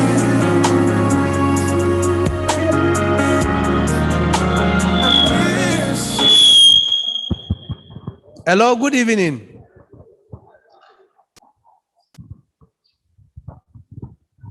Well, the truth of the matter is that yesterday, before we even came for the program, The chairman called me in the morning and he was trying to find out our number. How many are we? That he intends to host all of us for a dinner before we leave. So he asked me, I said, we'll be here up to Sunday. So he now said, okay, he will make arrangement and get back to me. Today, Baba Kayode came and told me that he fixed the dinner for today. Now, some people have gone to that venue only for them to discover that nothing is happening there, that they are saying is tomorrow. And I don't know how we can do it because tomorrow we also have our own dinner. So what we are going to do is that we appreciate all of you for staying up to this time. We will just dismiss everybody. I will try and contact him. We cannot have 2 dinners tomorrow. So we can now talk with him. Maybe he can now take the lunch. Yes, let him bring whatever he has. He can bring for our lunch. Okay? If he wants to prepare there, we can even leave here, go there for the lunch, then we'll come back and continue with our activity. So I think that's what we'll do. So please, we are sorry for keeping you. The miscommunication did not come by me. They just informed me. And I tried to get across to him. His numbers, the 2 numbers I have, they actually switch off. He's a very busy person. So please bear with us. Whatever it is, we will communicate. Well, I'm sure by the time I will send him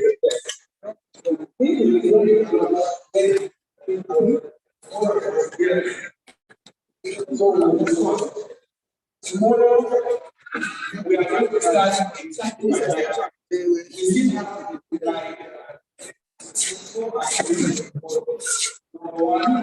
we have a presentation by that lecture is starting by 9 a.m. After that lecture, we are going to take presentations from products. There are companies that pay money to give presentation. There's no way they can come and then at the end of the day, they go without the presentation. After collecting them. And thereafter, if we have any abstract that has been presented, we also take it. Then we have our AGM. And we will try to finish our AGM on time. Then we also have the dinner. Tomorrow dinner, we are also going to confer some awards. So please, I think we can disperse now. So thank you.